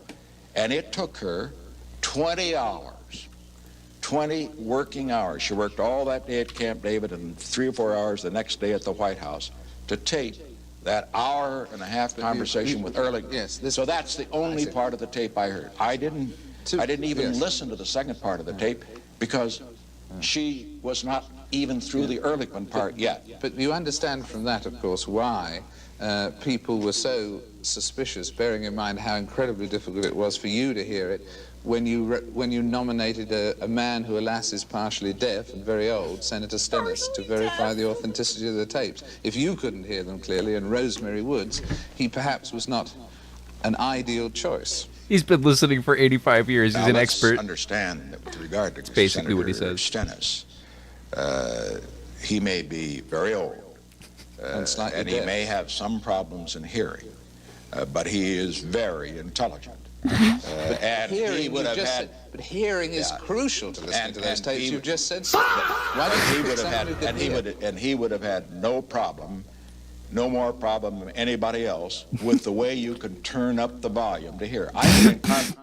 You can turn up the volume, man. Come on. Conversations with John Stennis time and time and again, and you don't have to raise your voice in the room when he is there. That's something Trump would do. Hire a partially deaf guy to jot down. Exactly. That's why I love Nixon so much, is because he is Trump. He's just less stupid. And he's not even that much less stupid, man. He's pretty dumb. He's really stupid. He just talks less stupid some of the time. God, I love Nixon. He was straight up confused by the question, like he'd never even considered it, right? He's like, well, he's an intelligent man. I don't understand why you're being so ableist right now. Are we really having this conversation? Are you ageisming? He'd call him woke. I don't know. Convinced his Truth Social team is just a coordinated group of monkeys with typewriters, probably. And he funneled a couple of them into just like AI generative versions where they do the same thing. Typewriters. There has been an invention called hearing aids, and Stennis could have heard those. just as well as anybody else, in my opinion. But out of the he whole... was the best choice we could have had out of the whole Senate. He was had a record as a judge. His record for integrity was... man with the worst hearing in the Senate? Oh, now, wait a minute. Where hearing was... Welcome to the chat, you eat apples. We're watching Richard Nixon today. This guy, I'll tell you, we'll go do a quick update. It was a portion of the tape that the audio was fucked up in. Like a good portion of it, the audio was messed up. This was part of the thing that was incarcerating him for hearing aids. So the guy he puts on is an 80-year-old geriatric dude who's partially deaf, and the defense he gives, he's like, well, hearing aids exist, so he could certainly hear the portion of the tape. He's coming to his boy's defense. Yeah, he's coming to his boy's defense. Not the major qualification. You just said it was. No. I just said... You couldn't hear it. Now you listen here, mister. My hearing, the reason I couldn't hear wasn't because my hearing was bad.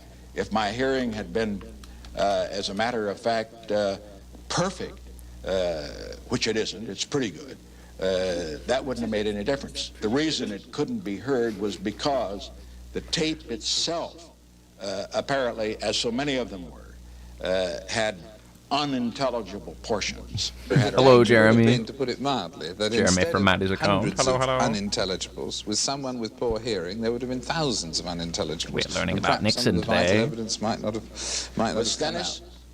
Oh, I will not. I would not accept that at all. Well, just because of his I would not hearing. accept that at all. I would not accept that at all. I can only say that the fact that John Stennis had a problem with hearing does not mean that he could not, with the devices that are available to turn I just looked it up. Hearing aids weren't that good in the 70s. have heard as well as anybody else. The problem, basically, and I turned the volume up. The problem was that the volume was not high enough. The problem was not hearing it. The problem was the fact that the tape itself had a very poor quality. And what you're really saying is there's no truth to the rumor that when you picked up the phone and telephoned him and said, Senator Stennis, I'd like you to listen to these tapes, he replied, what? That's a joke. That's a joke that someone told after the program yesterday. You're saying his hearing was good, right? What did what mean?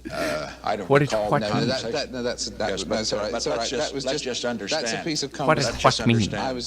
That was a misunderstanding. Senator Irvin was meant as a joke. Certainly It proved. was meant as a joke.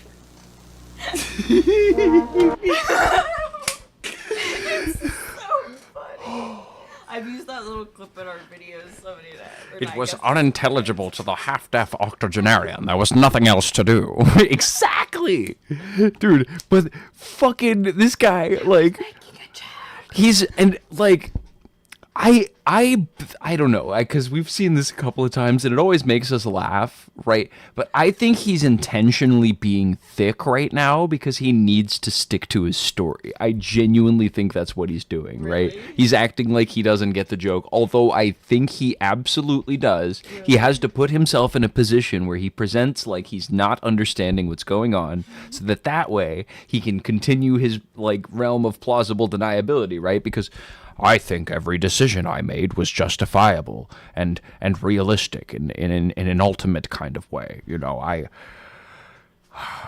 of course I put the 85-year-old half-deaf man in charge of listening to the tapes of poor audio quality. That's the most sensible possible thing I could have done. Whoop. I do that sometimes. You know, like, and he's doing that so that you're not like, oh, it's obviously criminal intent. You can be like, well, maybe it's just negligence, I guess. I don't know. He's looking for plausible deniability wherever he can get it. And he has to pretend like he doesn't get this joke. Is if he does get this joke, then he understands why the joke is funny, and he understands why what he did was wrong, right? True. You know what I mean? Anyways. True. Okay. Yeah. If he did get the joke, then he would have understood. Yeah. Yeah. That's my analysis of that, right? Just because I don't know, I spend a lot of time looking at liars, dude. I'm an American, bitch. That when you picked up the phone and telephoned him and said, Senator Stennis, I'd like you to listen to these tapes, he replied, what? That's not true. That's a joke. That's a joke that someone told after the program yesterday. You're saying his hearing was good, right? What did what mean? I don't recall. What did what mean? What did what mean? I don't remember him saying that. He didn't say what to me. What did what mean? What about what? What? No, that's all right. It's all right. Let's just understand. That's a piece of conversation. Let's just understand. Senator Irvin Meant as a joke. certainly proved it.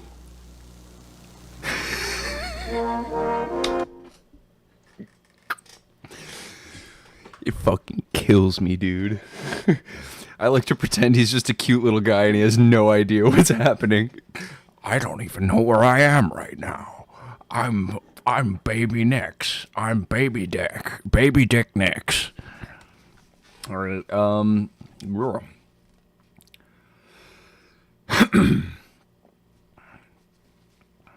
We're finding this end portion here. We'll skip around a little bit. There's some good stuff in the interim for sure. But I want to get to this first. And I'm gonna be like side Googling stuff, so like we'll keep paying attention and I'll tune back in and like re-explain because Dick Nixon does not good a job. It's like Clinton saying, define what is. Who are you people? I don't remember the Clinton his define what is. Let me look that up. Define what is. I'm just gonna Google that phrase. Bill Clinton and the meaning of is in 1998. Let me do a little bit of reading here. Look back on. Depending on what the meaning of word is if is means is and never has been, that is not. That is one thing.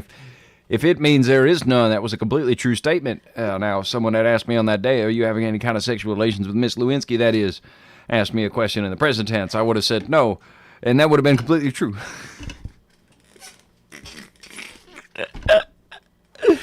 That's what Clinton told the grand jury. So funny. Jesus Christ! Oh, I'm so glad I looked that up. Yeah, thank you. Thank you for leading us to that. I'm more of a '70s niche guy. Thanks for hopping in chat, Proletarian Pride. It was groovy hanging out. We'll be back Friday, on. It's our Friday, so you know we'll be up. Yeah, thanks for being around. We'll be on tomorrow.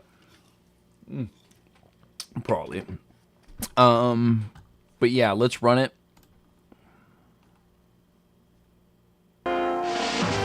And I'll start researching. Clinton's such a wordsmith. Yeah, he is. Well, we've covered a lot of ground in this program, and there's time now only for a postscript, which is not inappropriate because Richard Nixon himself volunteered what follows almost as a postscript to our discussions. It's a remarkable story he obviously wanted to tell about John and Martha Mitchell, but we found it personally revealing about Richard Nixon himself. Perhaps you will too. Let me tell you, John Mitchell. You mind why? Just a second. It's never been told before. And I haven't asked John whether I can tell it. But if you don't know, John Mitchell was one of the guys who went down for Watergate. It was John Mitchell, Howard something, and G. Gordon Liddy. There was a couple of other people that went down for Watergate, but John Mitchell was one of the ones. he is too, I suppose, decent a man to ever tell it. Also, you know who pardoned G. Gordon Liddy? Jimmy Carter. Not good as a president. You see, John's problem was not Watergate. It was Martha. And it's one of the personal tragedies Martha was of our time. I was the only one in the administration who knew, except for Rose Woods, my secretary, of the Martha problem. All the people in Washington who knew about the Martha problem knew that she was, you know, an interesting person who'd make midnight telephone calls to Helen Thomas or somebody else and put out some tidbit of a story and raise hell about Fulbright or this or that or the other thing, and, you know. Women. They be talking on the phone. They be shopping. What else do women be doing, Dick Nix? Good thing to yuck about. But in 1968, during the campaign, John had to send Martha away for about 5 or 6 weeks.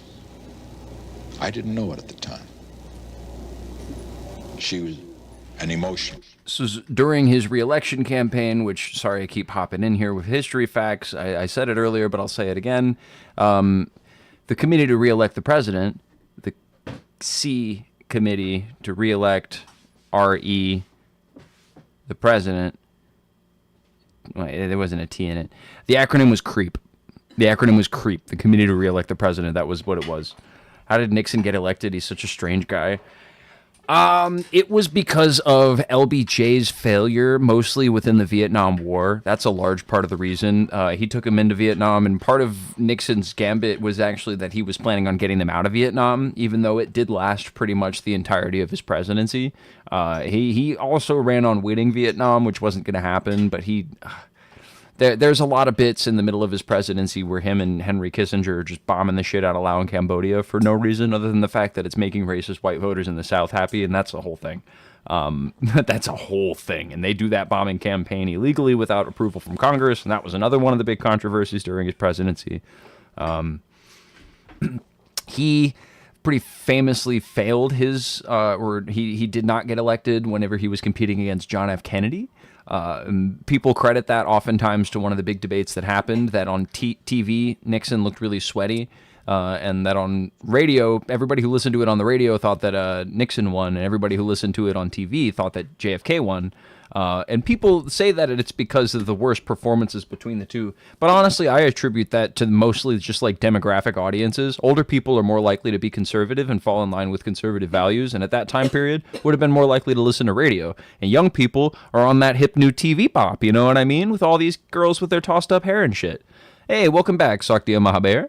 Welcome into the chat again. Well, I don't know, but what if TVs were more expensive? So would older people be more likely to have TVs? I mean, wealthy liberal elites, probably. I don't know. I mean, and you don't want that fucking, Christian Jesus loves you. Thanks, Mackenzie Soller. You don't want that anti-Christian garble coming through your television screens. You got to listen to the radio. That's what your preacher's preaching on. Back in that era, that's very much how it was. This channel only for homosexuals. Yeah, and now that you're here, you're gay too. I don't like that. Get out of here. 5 minutes. Yeah, none of that. Anyways. Yeah, Dick Nixon. Dick Nixon was a weird guy. I forgot what he was saying. Let me take it back 10 seconds and we'll listen to it again. I didn't know it at the time.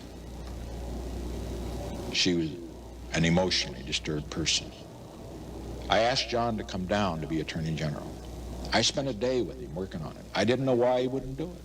Right, and all of this is going towards his re-election. For those who don't know, Watergate was about him infiltrating the DNC, gathering documents. Not him specifically. It was Gordon Liddy, who orchestrated a number of Cuban nationals, some of whom were involved in the Cuban Bay of Pigs. And they broke into the DNC building. They broke into it one time and got away with it, but they didn't get anything useful. They bugged it. They bugged the place, right? They managed to get their bugs in, but all of the phone conversations that they were picking up for the first instance were just secretaries talking about who they were fucking at that time. Just normal shit. Not very useful stuff whenever you're trying to win an election. So G. Gordon Liddy was like, you're going to go back there, boys. And what you're going to do is you're going to take photographs of every single document in the building.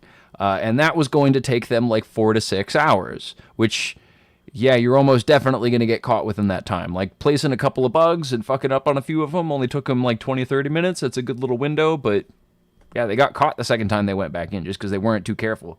And that's what ends up leading to the Watergate thing happening. And G. Gordon Liddy was working underneath one of the other, I forget, Howard something. I'm going to pull that up so I know. We can keep watching Dick Nick. As a matter of fact, he didn't even want to come down for the election night business and all that sort of thing. And he Clapping told in the me chat a for the little stream. about Martha's Thank you, problem, only Germs. saying, Germs you are know, gross. She's not really up to it emotionally. I said, look, not being an amateur psychiatrist, we all Flip are. table. I said, if you move her to Washington, I feel that. she may be better. So we brought her to Washington. It's a good She emote. was much better for a while. I have a And then notes full midnight. of little. I have a notes full of little like emotes like that, and I want to save that one. Should do it. I like copying and pasting all this stuff. Can I copy and paste it? H. Oh, no. Okay. Back to Nick's. My calls came and so forth and Thank so you, on. Jeremy. And then Jeremy, came Jeremy. the campaign. And then it began to go up and up and up. I mean, the tempo of her calls, and she busted her hand through a window out here in California and all the rest, and said that she was going to blow the whistle on everybody. And John was doing this and being made a scapegoat, or words to that effect. But we don't need to go into that. All right. So what he's saying right now, he's talking about how Kitty Mitchell was emotionally unhinged, right? And she'd bust her hand open, and she was kind of crazy, right? She was a little bit of a loony lady that was uncontrollable, old John Mitchell, right? Remember, John Mitchell's one of the people that goes down for Watergate, right? This is what he's saying. This is what he's saying. This sets the stage for why I feel about John. I asked Bibi.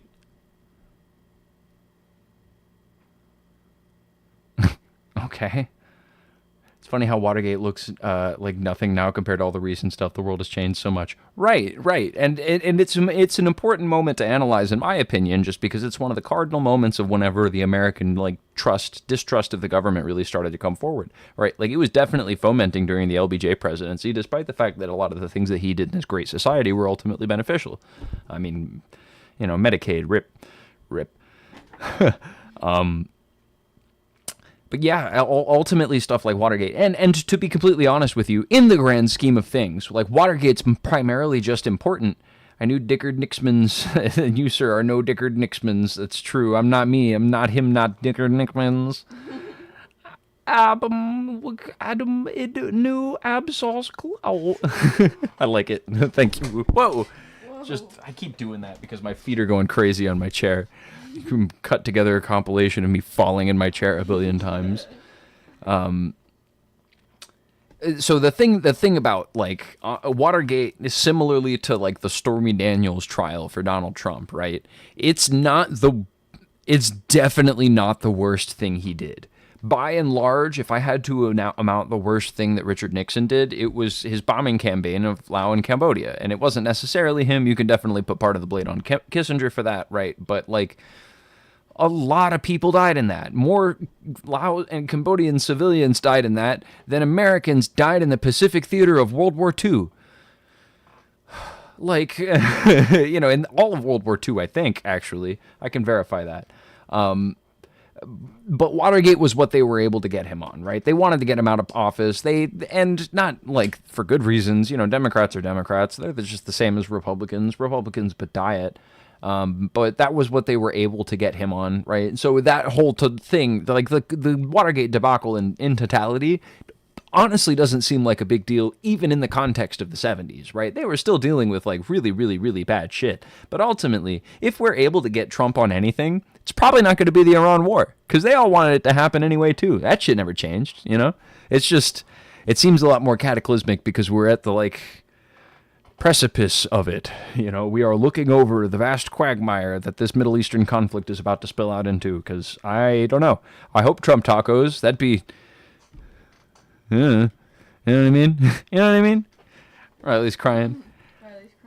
What happened to Maynard Trendle? You guys banned him for asking about homosexual nature of this channel. What's wrong with gay people? I'm Richard Nixon, signing off.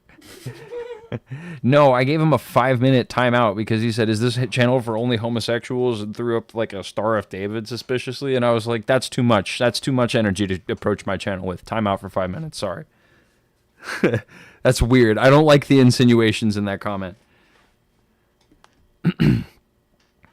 You gotta go sleep. BRB tomorrow. Oh, okay, Sokdio Mahabir. Thank you for being in here. Oh my goodness, why is my chat being like this? I don't It's okay. Anyways, yeah, what is wrong with gay people, Dick Nixon? About it. I'm Richard Nixon's side. Bibi Rebozo. It's kind of funny. John, Martha used to go down and stay with him on their vacations.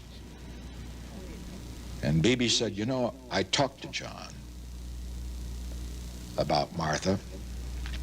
This was incidentally during the campaign, shortly before the election, when she was acting up a bit then. This is after he left the committee. Are you Richard Nixon's daughter, Emma?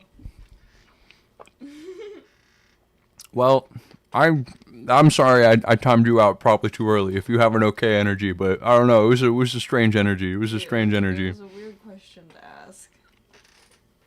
I didn't ban you, I just timed you out. Also bye, suck the Mojabier. Good night. Mojabier. And he said, John.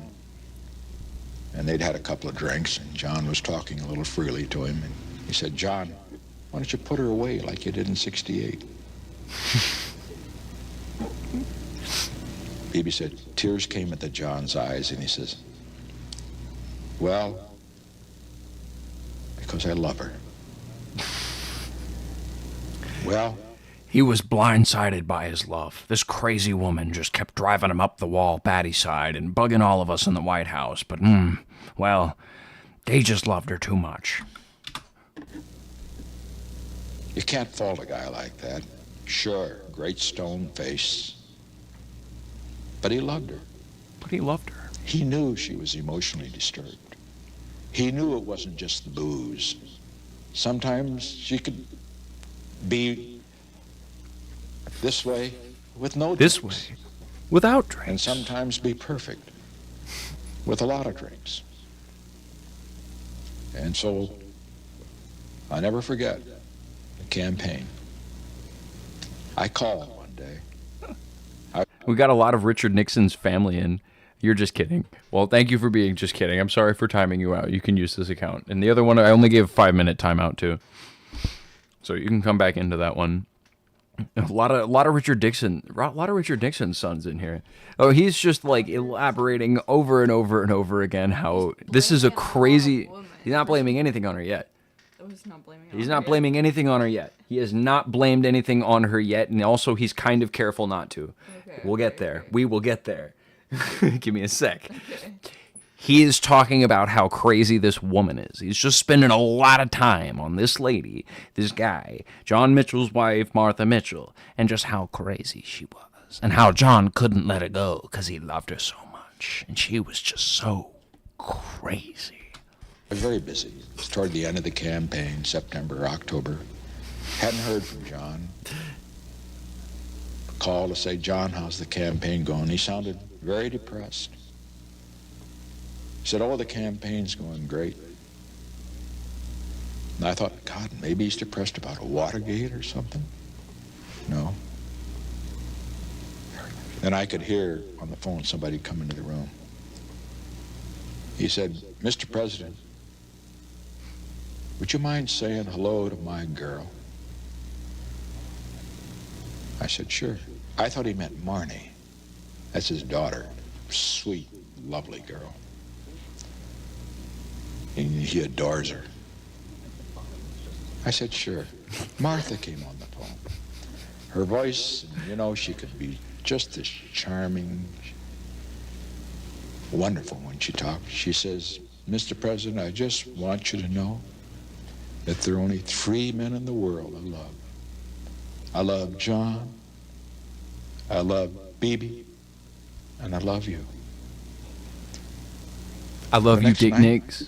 She was on the phone at midnight, raising hell about everything.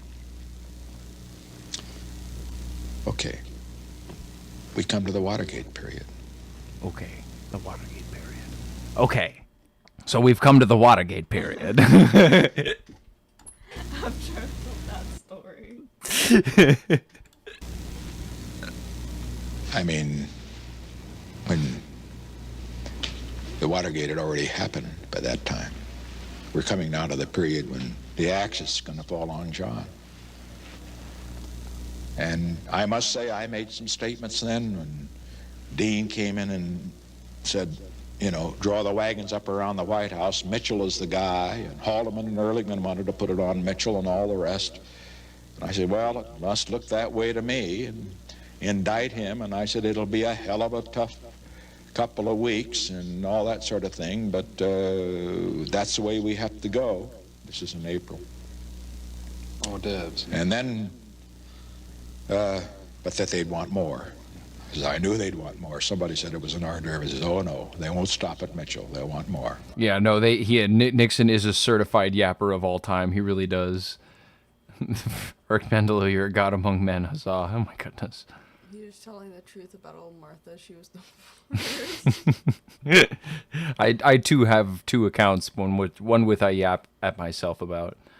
Yeah, Nixon is indeed a yapper. He just kind of goes on and on and on, but he's about to roll back into it. I just found some juicy shit, I think.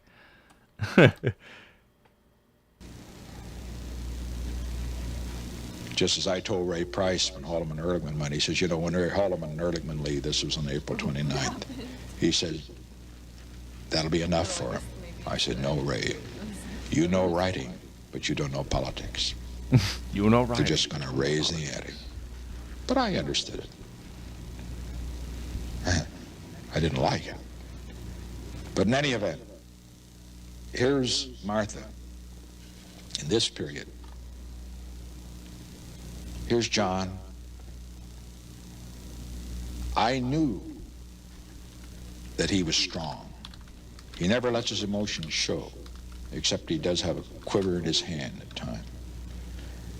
It's better now, I understand. But I just didn't know what was going to break the man or her. I didn't know how bad the situation was. It was getting bad. I've talked too long about it, but just let me just summarize it by saying, I'm convinced if it hadn't been for Martha, and God rest her soul, because she in her heart was a good person. She just had a mental and emotional problem with it. Nobody knew about it. If it hadn't been for Martha, there'd have been no Watergate.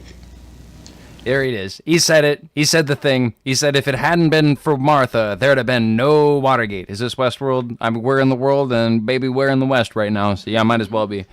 Fucking. Yeah, there.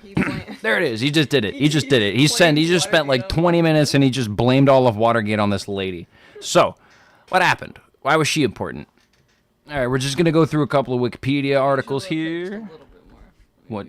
We play a little bit more? Yeah, I'll play it a little bit more. Jeremy. Hello again, Jeremy. Because John wasn't minding that store. He was practically out of his mind about Martha in the spring of 1972. He was letting Magruder and all these boys, these kids, these nuts, run this thing. The point of the matter is that if John had been watching that store, Watergate would never have happened. Now, am I saying here at this late juncture that Watergate should be blamed on Martha Mitchell? Of course not. It might have happened anyway. Other things might have brought it on. Who knows? I do say this. But I'm trying to explain my feeling of compassion for my friend John Mitchell. John Mitchell is a smart man. He's too smart to ever get involved in a stupid jackass thing like Watergate. And John Mitchell also knew. I will clip Nixon saying these nuts for the soundboard. That's good. Let me write it down, Vendetta. That's a good thing. I will have that by the next stream. Nixon, these nuts. Write the time code. Where did he say it? Around an hour. Around an hour, yeah, hour 18. I don't know where he said it exactly. Somewhere. Yeah, I that is a good clip for the soundboard, is Nixon saying these nuts. I need more Nixon clips. So I think we get the gist. He's saying if my Johnny was too good of a man to get involved in something like this, but we're just gonna do a little bit of reading. Oh, geez. Come on, man. Yeah, we'll hit up the Watergate scandal. So Nixon selected John Mitchell to head the committee to re-elect the president, commonly abbreviated to CREEP, for the 1972 campaign. During the campaign, Mitchell had begun to complain to her media contacts that the campaign had been engaged in dirty tricks to win the election. A week before the June 1972 burglary of the DNC headquarters in the Watergate office building, the Mitchells had traveled to Newport Beach, California, to attend a series of fundraising events. While there, Mitchell's husband received a phone call about the incident and immediately held a press conference denying any CRP involvement. Encouraging her to remain in California, Mitchell's husband was returned to Washington. Meanwhile, John Mitchell enlisted their security agent, former FBI agent Steve King, to prevent her from learning about the break-in or contacting reporters, because she saw it happen. Despite these efforts, the following week, Mitchell acquired a copy of the Los Angeles Times, learning that James W. McCord, this man forcing this poor woman to spend her most... Jeez. Don't be weird. Be less weird, Maynard Trendle. Be less weird. Detail conflicted with the White House official story that the break-in was unrelated to CREEP and raised her suspicions. Mitchell unsuccessfully made attempts to contact her husband by phone, eventually telling one of his aides that her next call would be to the press. Following Thursday, June 22nd, she made a late-night phone call to Helen Thomas of United Press International, reportedly Mitchell's favorite reporter. She informed Thomas of her intention to leave her husband until he resigned from the CREEP. The phone call ended abruptly, and then when Thomas called back, the hotel operator told her that Mitchell was indisposed and would not be able to talk. Thomas then called Mitchell's husband, seemingly unconcerned. John Mitchell told Thomas, "Martha gets a little upset about politics, but she loves me and I love her, and that's what counts." Fucking hell, dude.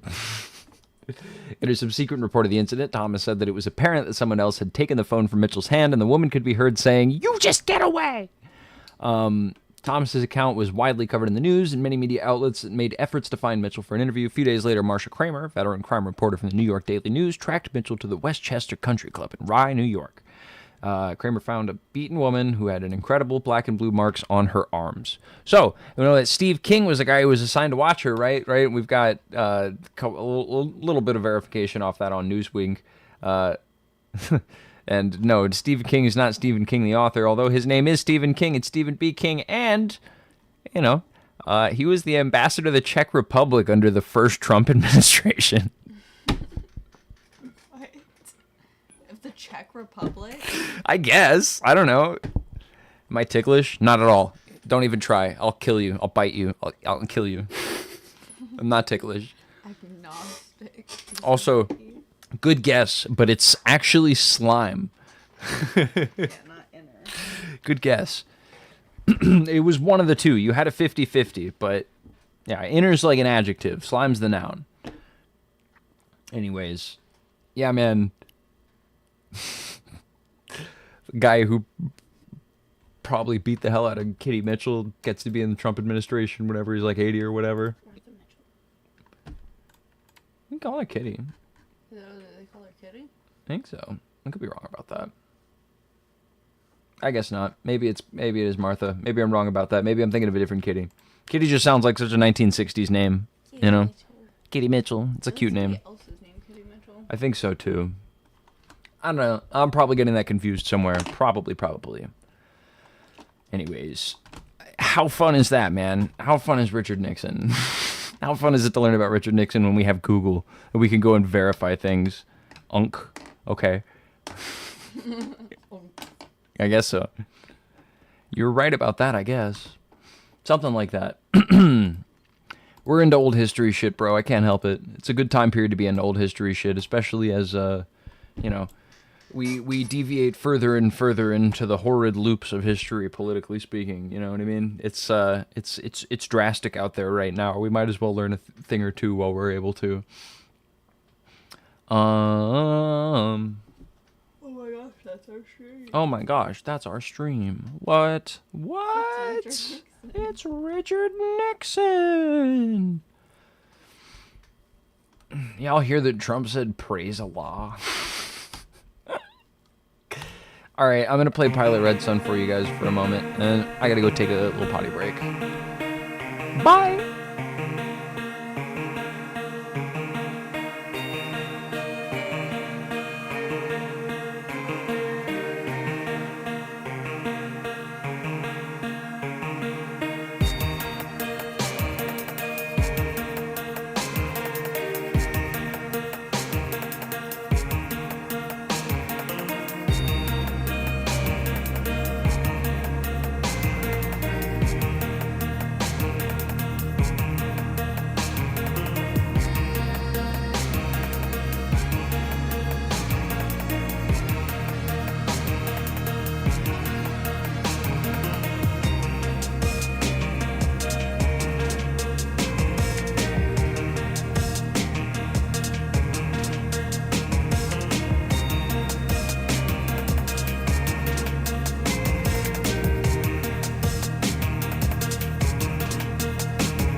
All right, we're back. Let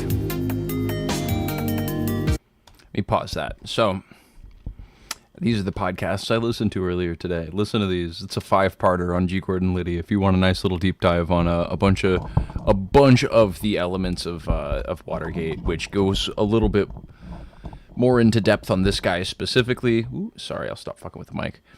Goes more into depth on this guy specifically. I just kind of want to go through some of his interviews. Maybe I can give you a little bit of an overview of some of his past that I can remember, because I just listened to this 5-parter. He joined the army in Korea, enlisted during Korea, but he never served in Korea.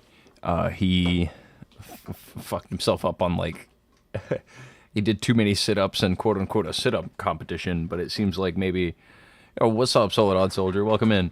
And we're learning about G. Gordon Liddy right now. You know anything about this guy? He was kind of the guy behind Watergate. He hired the people who went into the building and, like, took the pictures of all of the documents and then got caught, and also bugged the place.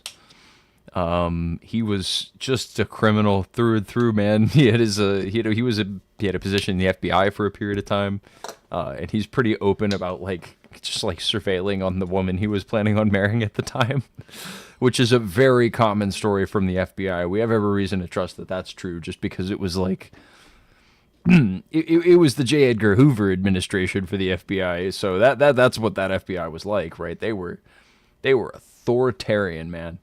Anyways, there's some interviews of this guy, and apparently he was just a colorful cartoon character, so I want to see what he sounded like. Let's watch. Or here, I'll take my headphones off so Hazel can hear too, so she can get some of the stuff. I think Liddy had a radio show in the 2000s, which is odd. Yeah, he got it from Rush Limbaugh. That was one of the connects through that way. If you know anything about Rush Limbaugh, which maybe we can do some watch throughs of some old Rush Limbaugh content, because I mean, if you want to be real about it, like what I'm doing right now is some sort of a branch of an offshoot of whatever the fuck Rush Limbaugh was doing in the 90s, man. It's just, I'm not a piece of shit.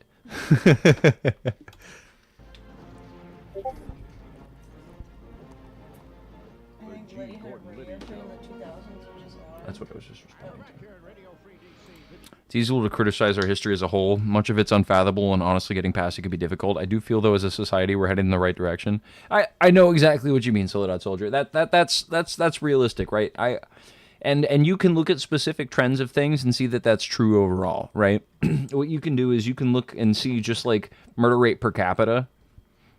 It goes down every year, you know? Shit gets better. Shit does get better. Technology gets better. Things get better. Politics are pretty similar. A lot of the things that are issues and that are prevalent issues in the modern day, at least that we're analyzing, stem from the systems that we're talking about, right? And these systems are historical. These systems, yeah, thank you, Chad. Appreciate it.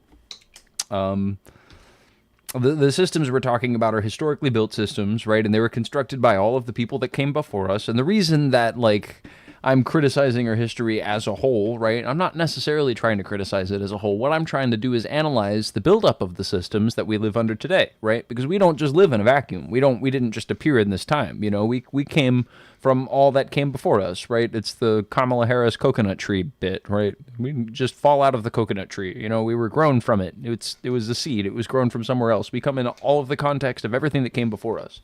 And that includes history, you know?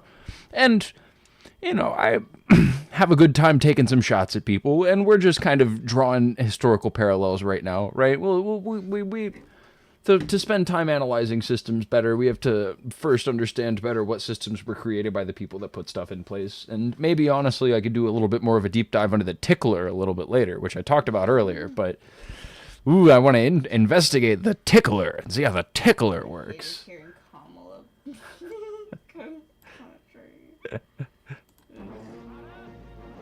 Watch this fella. The G. Gordon Liddy Show. And we're back here at Radio Free DC, the G. Gordon Liddy Show. And with me is Guy Martin, contributing editor to Esquire. So quiet. Back there, John. John Pop will tell you how to do that. Oh, he's going to love doing that. Lisa, you are on the air. There was tons of sex going on, but it wasn't in the Republicans. It was in the Democrats, and that is what... I can't hear shit. We're going to pick a different one.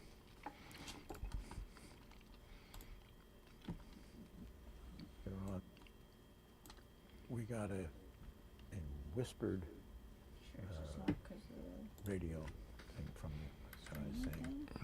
No, because I can see right there. Okay, no, this guy talks too quietly. You just spill paint. So none of these interviews are any good, maybe? Is this one any good? When I was called in, I forget exactly when, by Magruder. And he said, can you get into Watergate? And I said, well, yeah, I'll probably get into Watergate, but, you know, why get into Watergate? I said, it's not on the plan. We haven't budgeted for it, and so forth. And he said, well, I want to know what, you know, Brian's got right here. And he took his hand down, he hit his lower drawer in his desk. And I knew that that's where he kept whatever negative information we had about the Democrats and his possession. And I understood that to mean that he wanted to know whatever O'Brien had negative about us. So maybe it's the dictator mustache. Yeah. He has that war criminal look to him. He's the dictator mustache. So he was a little bit too stupid to ever do. Ooh, I'm also crazy loud too here. He was a little bit too stupid to ever do any actual war crimes, or to ever like successfully commit any. That's why his most famous crime is the one that got the president out of office because it was done so poorly. That's what he was most for. Yeah, no kidding. You lead Republican big time. I don't agree with gun control whatsoever. I think that keeping God in our government is totally fine, not Christianity. Why I disagree with that. I think that governments need to be run from a pretty fundamentally secular place, just because whenever you incorporate like any sort of religious text into a government body, it becomes really easy to argue a point in favor of something that has no validation other than a book somebody wrote 2,000 years ago. And I am sorry, but there are better ways to come to conclusions in the modern day. We know what kind of things can make a society thrive. There's a lot of evidence for that. That's why we analyze history, right? We don't need to look to some religious text because there's a lot of those, and none of them are any more valid than any of the other ones. And that might make some of the Christian viewers go away, but I'm sorry, but that's true. Now, I understand that we live in very much a Christian nation, and that's very counter to what we say. And I do think that it's very valid that you have your own religion and your own faith in God. I think that can be a very beautiful thing. Not just Christian. What? He said not Christian. Not Christian. Anything. Yeah, what I mean. No, and I don't think that our government is a non-secular one. I think that America is very much turning into more or less a Christian nationalist state, which is not a good thing. I think that that's a bad look for the outlook to the proposition for our country. But also, that didn't happen until the 1950s, after there was a meeting between like a lot of very rich people, one of them being Drew Barrymore's dad and another one being Walt Disney. And they got this like libertarian pastor, and they were like, well, we know that a lot of the people who were Christian in this nation, at least like 20% of Christian pastors in the early part of the 1900s, the 20th century, like 20% of them were card-carrying, like, democratic socialists, you know? And they did not want that to be the case. So there was a move towards the prosperity gospel that we know of today, the prosperity gospel being that, like, God thinks that if you have more money than another person, then you deserve that, and you were given that by God, right? And that's, you know, God reinforcing meritocracy through capitalism, which, if you read the Bible, man, that's not really what Jesus was about. Jesus was flipping tables for people selling shit in a church. And God damn it, if church is the house of God, then this whole planet's the house of God, brother. And I'm out here flipping tables, dog. Allowing small caliber pistol, shotguns, hunting rifles should be allowed for home defense after taking air assault rifle style weapons, large caliber pistols away for cheaper insurance. I mean, so we probably agree on gun control. Actually, I don't think we disagree on gun control. I'm pro Second Amendment for complicated reasons. Basically, if the cops are allowed to have guns, then we should be allowed to have guns. So I agree with you.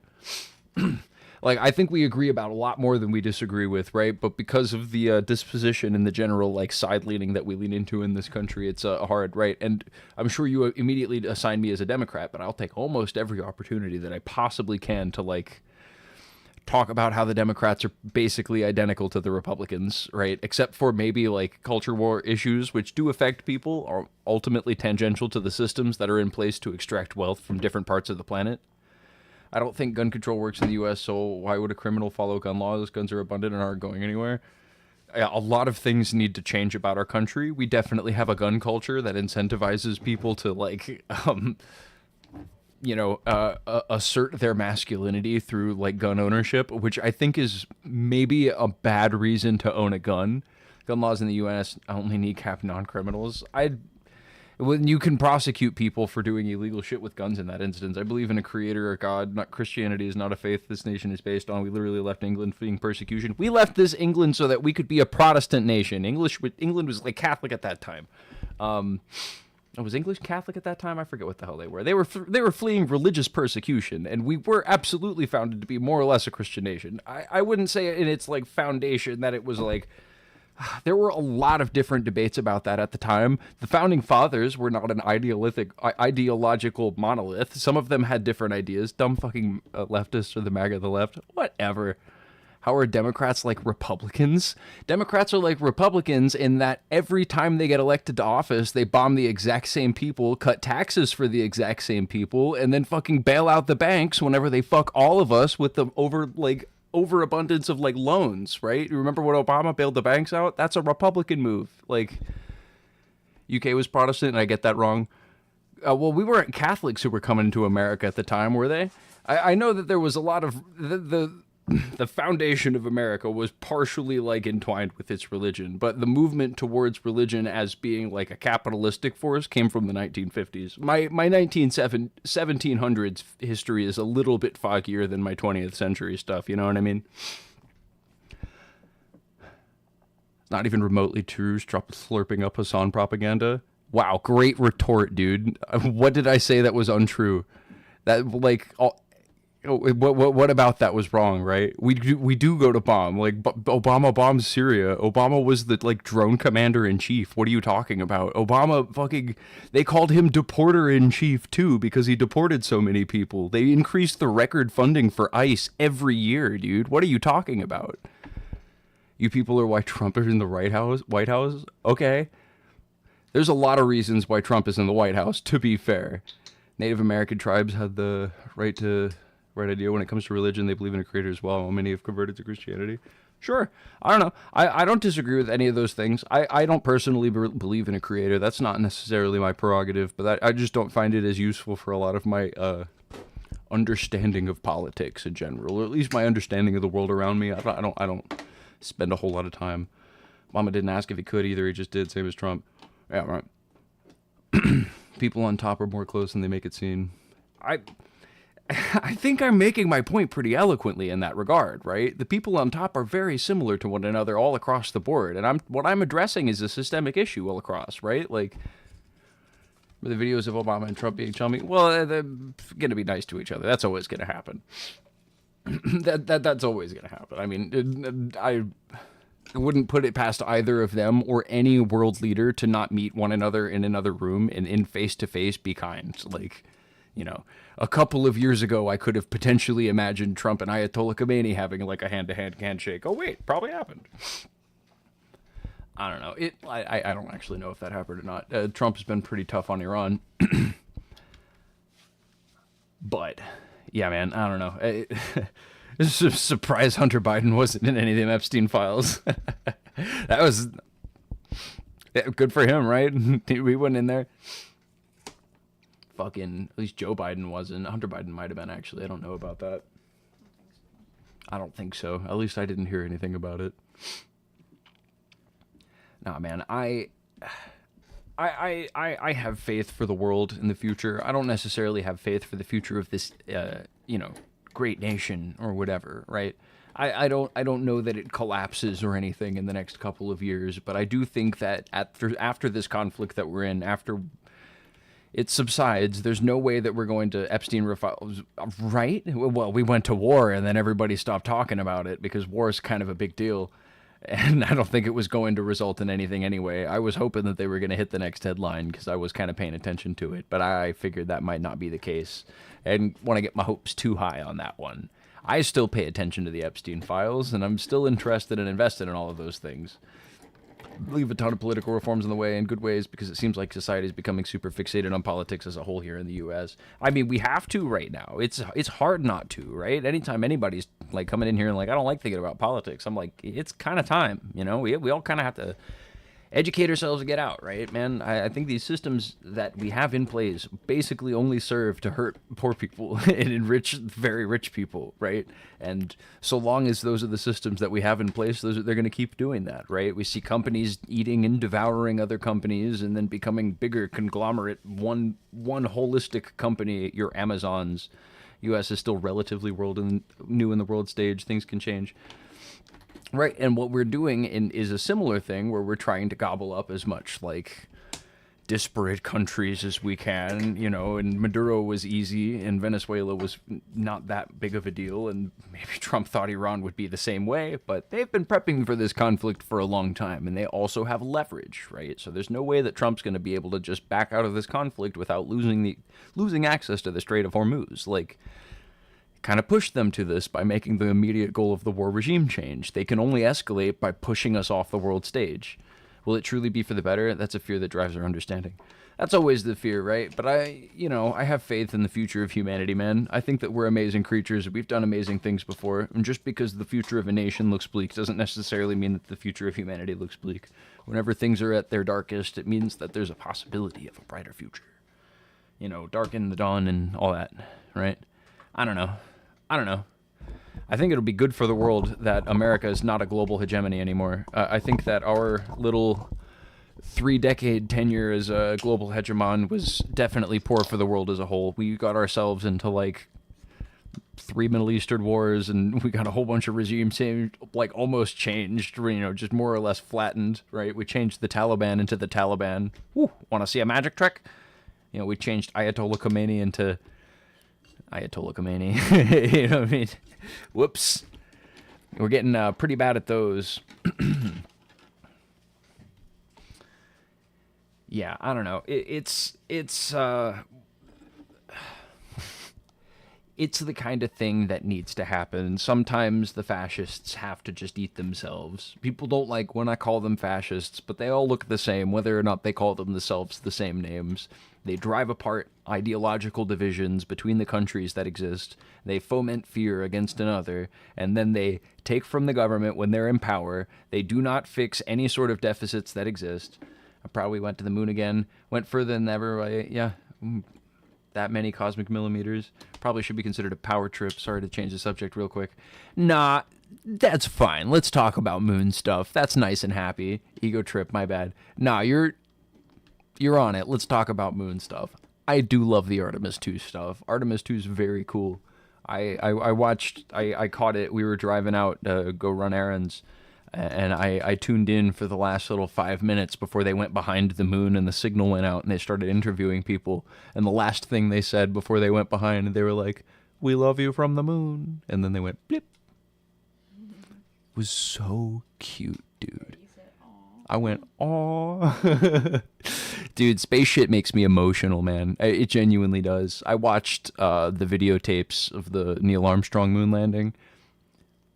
Bro, I cried like a baby when he said that shit, dog. When he said that shit, you know what shit I'm talking about. When he said that shit, man. Because it's so casual when he says it, dude. When he says it, it's just like Nixon oversaw the Apollo program. Yeah. I watched the approach all day. It was amazing. Yeah, it's like, and it is interesting to note, not to pull it back to politics, because everything's politics, right?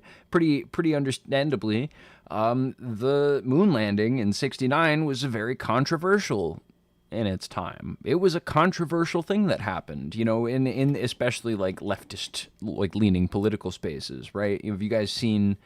You know, let's pull up the classic poem, right? I'll pull up the slam poem, right? We'll see it. You probably have seen what I'm talking about. We won't watch the whole thing. It's called Whitey's on the Moon. That's me. This is a classic. And this is... A lot of people may well see this not particular from that era, gentleman as someone who makes an appearance either in a supporting or non-supporting role in many of the poems that I do. The truth is that the politics that we discuss are not partisan politics. I am not going to address moon colonization right now. In terms of Democrat or Republican, I am a member of the Common Sense Party. And for the longest count of a time, I have felt as though people who said that they did not care anything about politics or were not interested in it were making a political statement in and of itself. The new poetry that evolved in our society concerned the fact that folks wanted to use both words that people could understand as well as talk about ideas that people could understand. He was smart One such enough poem, to at least an early poem of ours that went in that direction, concerned the fact that millions and millions of dollars are continually sent into outer space while we continue to face the same problems here on the ground.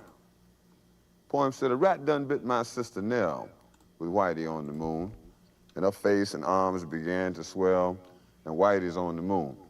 I can't pay no doctor bills, but Whitey's on the moon. 10 years from now, I'll be paying still while Whitey's on the moon. You know the man just upped my rent last night? Because Whitey's on the moon. No hot water, no toilets, and no lights, but Whitey's on the moon. I wonder why he's upping me. Because Whitey's on the moon? I was already giving him $50 a week, and now Whitey's on the moon. Taxes taking my whole damn check. The junkies make me a nervous wreck. The price of food is going up. And as if all that crap wasn't enough, a rat done bit my sister Nell with Whitey on the moon. Her face and arms began to swell, and Whitey's on the moon. Was all that money I made last year for Whitey on the moon? How come I ain't got no money here? Whitey's on the moon. You know, I just about had my fill of Whitey on the moon. I think I'll send these doctor bills, air mail special, to Whitey on the moon. So, what if my takeaway from that is, right? And I don't let any of these things, and I see you guys going into talk about in chat about how both political parties were supportive of the Apollo program in similar ways, right? And I ultimately am, yes, it is. Yeah, it's got the birds on the neck. You know what it is? You know, just asked about my guitar. The takeaway I take away from this, right? You know, so you reach out, being simpler and focusing on Earth may actually be the solution we don't understand that we need. Right. You know, and this kind of harkens to a lot of important, like, sci-fi ideology, right? You get into your, like, great sci-fi utopias of, you know, imagining your Star Trek-y stuff. Yeah, it's a sick guitar. I like it. You know, they fix the planet's shit before they get interstellar, generally, right?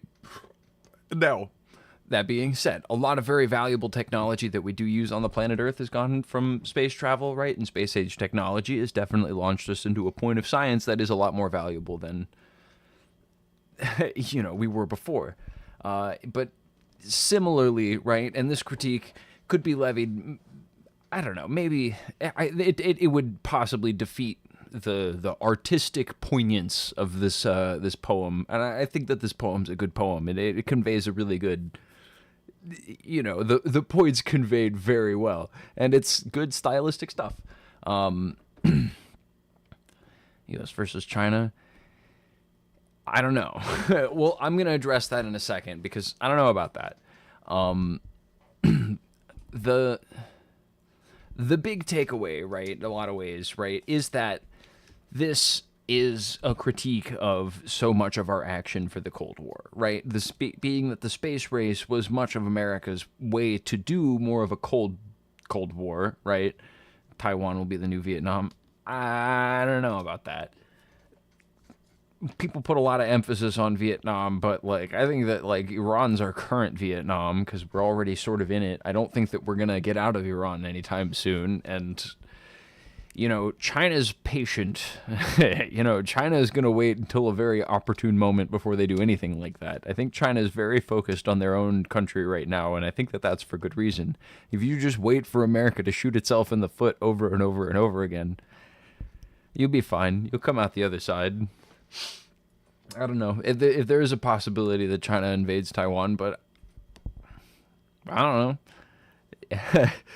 That would be bad because we're probably not going to get out of Iran anytime soon, and we're, you know, eyeballing Cuba like we're trying to get us some of that, and he's obviously been saber rattling Overpopulation is truly an issue that causes us to focus on space. There's no answer to overpopulation, except that we're not really at the overpopulation yet. There's still plenty of undeveloped land that isn't like national forests or whatever. There's a lot of things that we can do, and one of those solutions does involve making the Earth a better place. Overpopulation and then sending people into space is not the answer you think it would be, because the costs associated with terraforming Mars into a planet that would be habitable by us,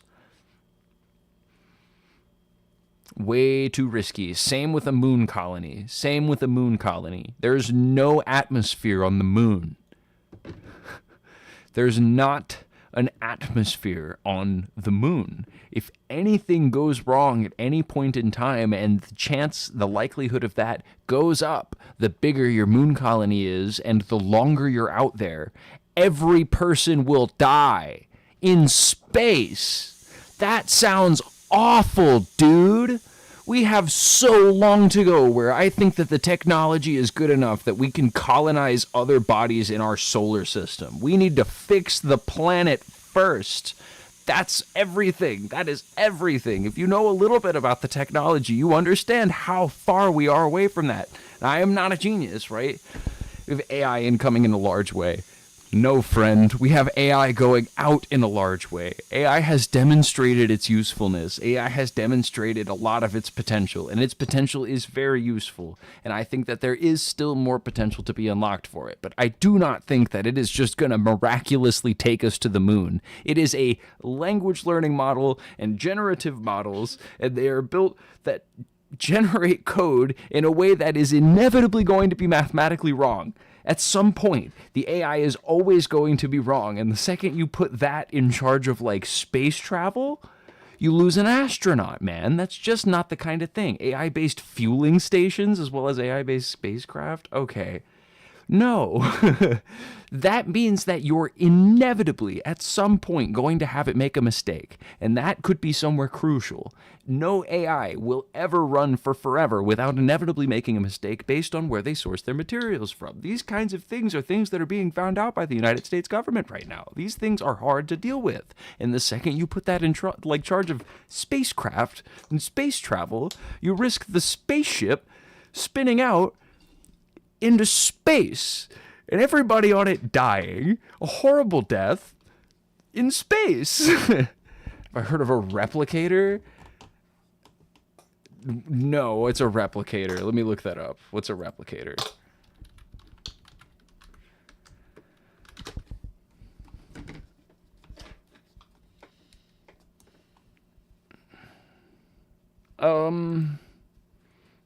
Okay, yeah, so like a Star Trek tech.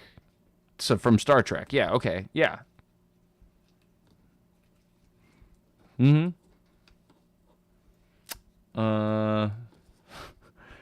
Gotta have brass balls to be an astronaut. I'm saying, dude, astronauts are crazy.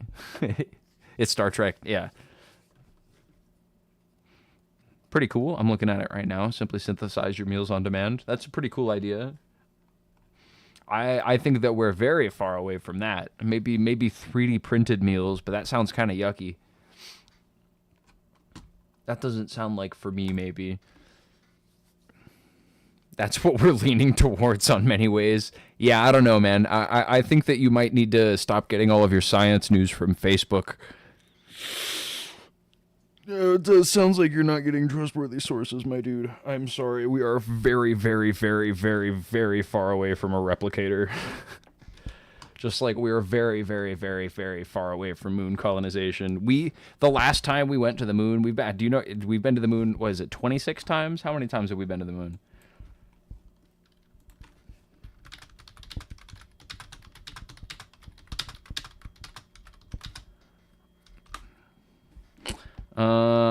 Oh, 6 times. Okay. So we've been to the moon 6 times. We've only been to the moon 6 times. Last time we went to the moon was the first time that we brought a scientist there that was a scientist before they were an astronaut, and that was a geologist. There is still so much science left to do on the moon, just in the way that we have it. And while we have gotten a lot better at traversing the moon, it would be unmanned for sure, most likely using AI models to perform the replications. I am doubtful of that, my friend. I'm sure that AI will have its uses and integration into spaceflight, but as far as, like, you don't really think you need... and you're saying AI models to perform the replications? I will believe it when I see it, my friend. I will believe it when I see it. I was listening to a world-renowned astrophysicist about replicators. Was it on the Joe Rogan podcast by any chance? 'Cause that guy might be a world-renowned pseudoscientist, you know what I mean? Yeah, tell me what this guy was. I would like to know what you're talking about.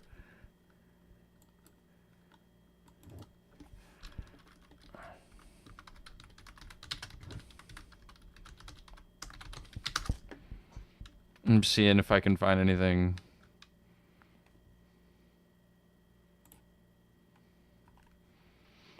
Yeah, I think it's kind of a med bed type situation. I'm doubtful because I realize how far we are from it. You will never see it. We both know this. Okay. I'll find his name. One sec, bro. Got you. I don't think that we're gonna... I think that at some point that this technology might be possible? Yeah, sure. Yeah, man. I don't know. Sure.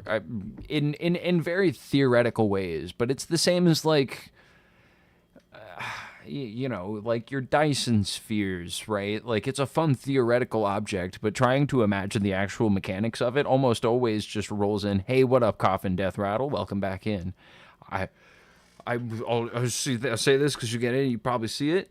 I popped mod off of everybody except for Hazel. The reason I did that is because we want to reevaluate what we're looking for within our moderation team. I think I was just giving out a little bit too easy, and I took it from everybody because I wanted to be fair, obviously except for her. And whenever we get mods in the future, I'm going to approach people and ask them for it, as opposed to just give it to anybody who asks. That's my basis for it. But we'll give you a special role since you served your time honorably.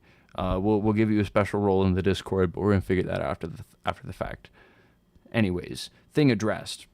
But yeah, find the name. It was Brian Cox. Let me see. I'm going to pull it up over here. Brian Cox. And I'll give you guys Richard Nixon to stare at because we love Dickie Nix. Old Tricky Dick.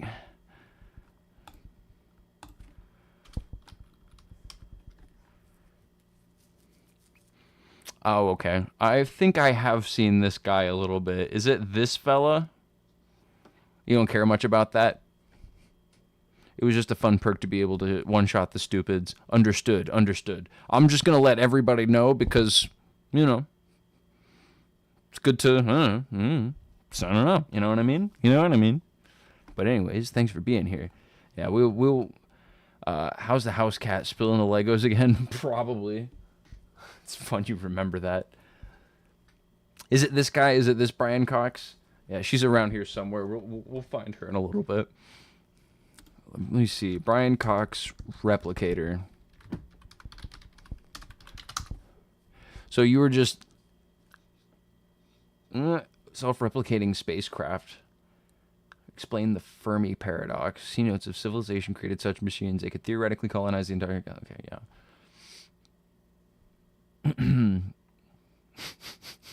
Yeah, and my bit is that I want to let some people at least, like, spend a little bit of time and have the time to get their stupid question out. I should delve into it. So this is fun. A lot of this is fun to think about it and speculate about. Have you read Project Hail Mary, Soledad Soldier? Have you read that book or seen the movie? You should read the book if you haven't seen the movie yet, because the book is better than the movie. But as...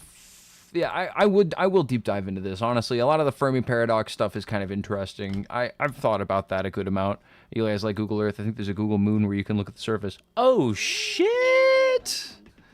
That's gnarly. I want to do that. Let's do that. Thank you, Vendetta Avenger, once again, giving us good content on Google shit. Google Moon. What's Girly eating? She's not eating right now. She's painting her little Kirby pot. Oh, also. She ran away. Google Moon. She's painting. She's painting. She's painting a Kirby. Oh shit! You can't scroll out at all. Well, Yep.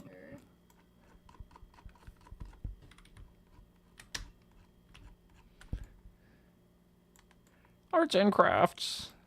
Yeah, we'll show you the Kirby if she gets further with it. This is maybe not it. Let's blaze one. Oh, snap. I might hop and blaze one in a moment. I might blop and blaze one in a moment. Google Moon is gone completely. TLDR at the bottom. Not sure if anyone notices at the right place. And so the moon.google.com now redirects to google.com/moon, which only shows the Apollo landing site. In the top right of the website, there's a button that reads, View the Moon with Google Earth. Hovering over the button and looking in the bottom right of the screen, you can see the destination is at. So let's click on that. Yeah, and it's just this. Okay, so this is just the Apollo landing site? The first one? Because that one was not very big. So if so, this is not very much of the moon. And it doesn't loop like all the way around. So there might actually be some like snafus with this. I wonder. Flat Earthers got them. Google Moon was never reliable. It only refreshed a few times a year. Ass. This is spooky because no one has said anything about this. Go to archive.org trying to visit it will result in a pop-up saying something along the lines of this content has been restricted by Google. Google has restricted the moon? You're not allowed to look at the moon. What the fuck, Google? What's their company statement again? Look at the moon. Look at the moon.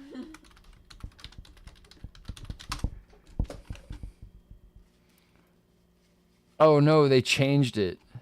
It used to just be do no evil. Google. Yeah. Do no evil. It used to just be do no evil. Yeah.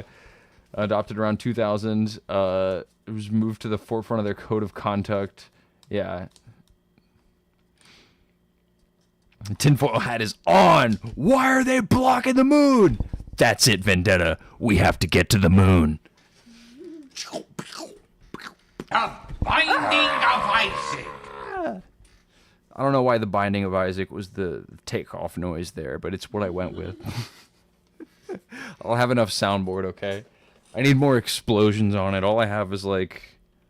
It's not the question that I mind, it's your attitude. The Necronomicon! An avid space researcher, I can tell you Google Moon is just a distraction as they're building things in space. They're building the replicator up there.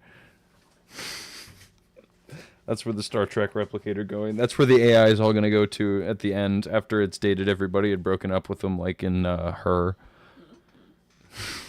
Classic Joaquin Phoenix starred movie. Bro, is Isaac in the back of his head harder than mommy issues?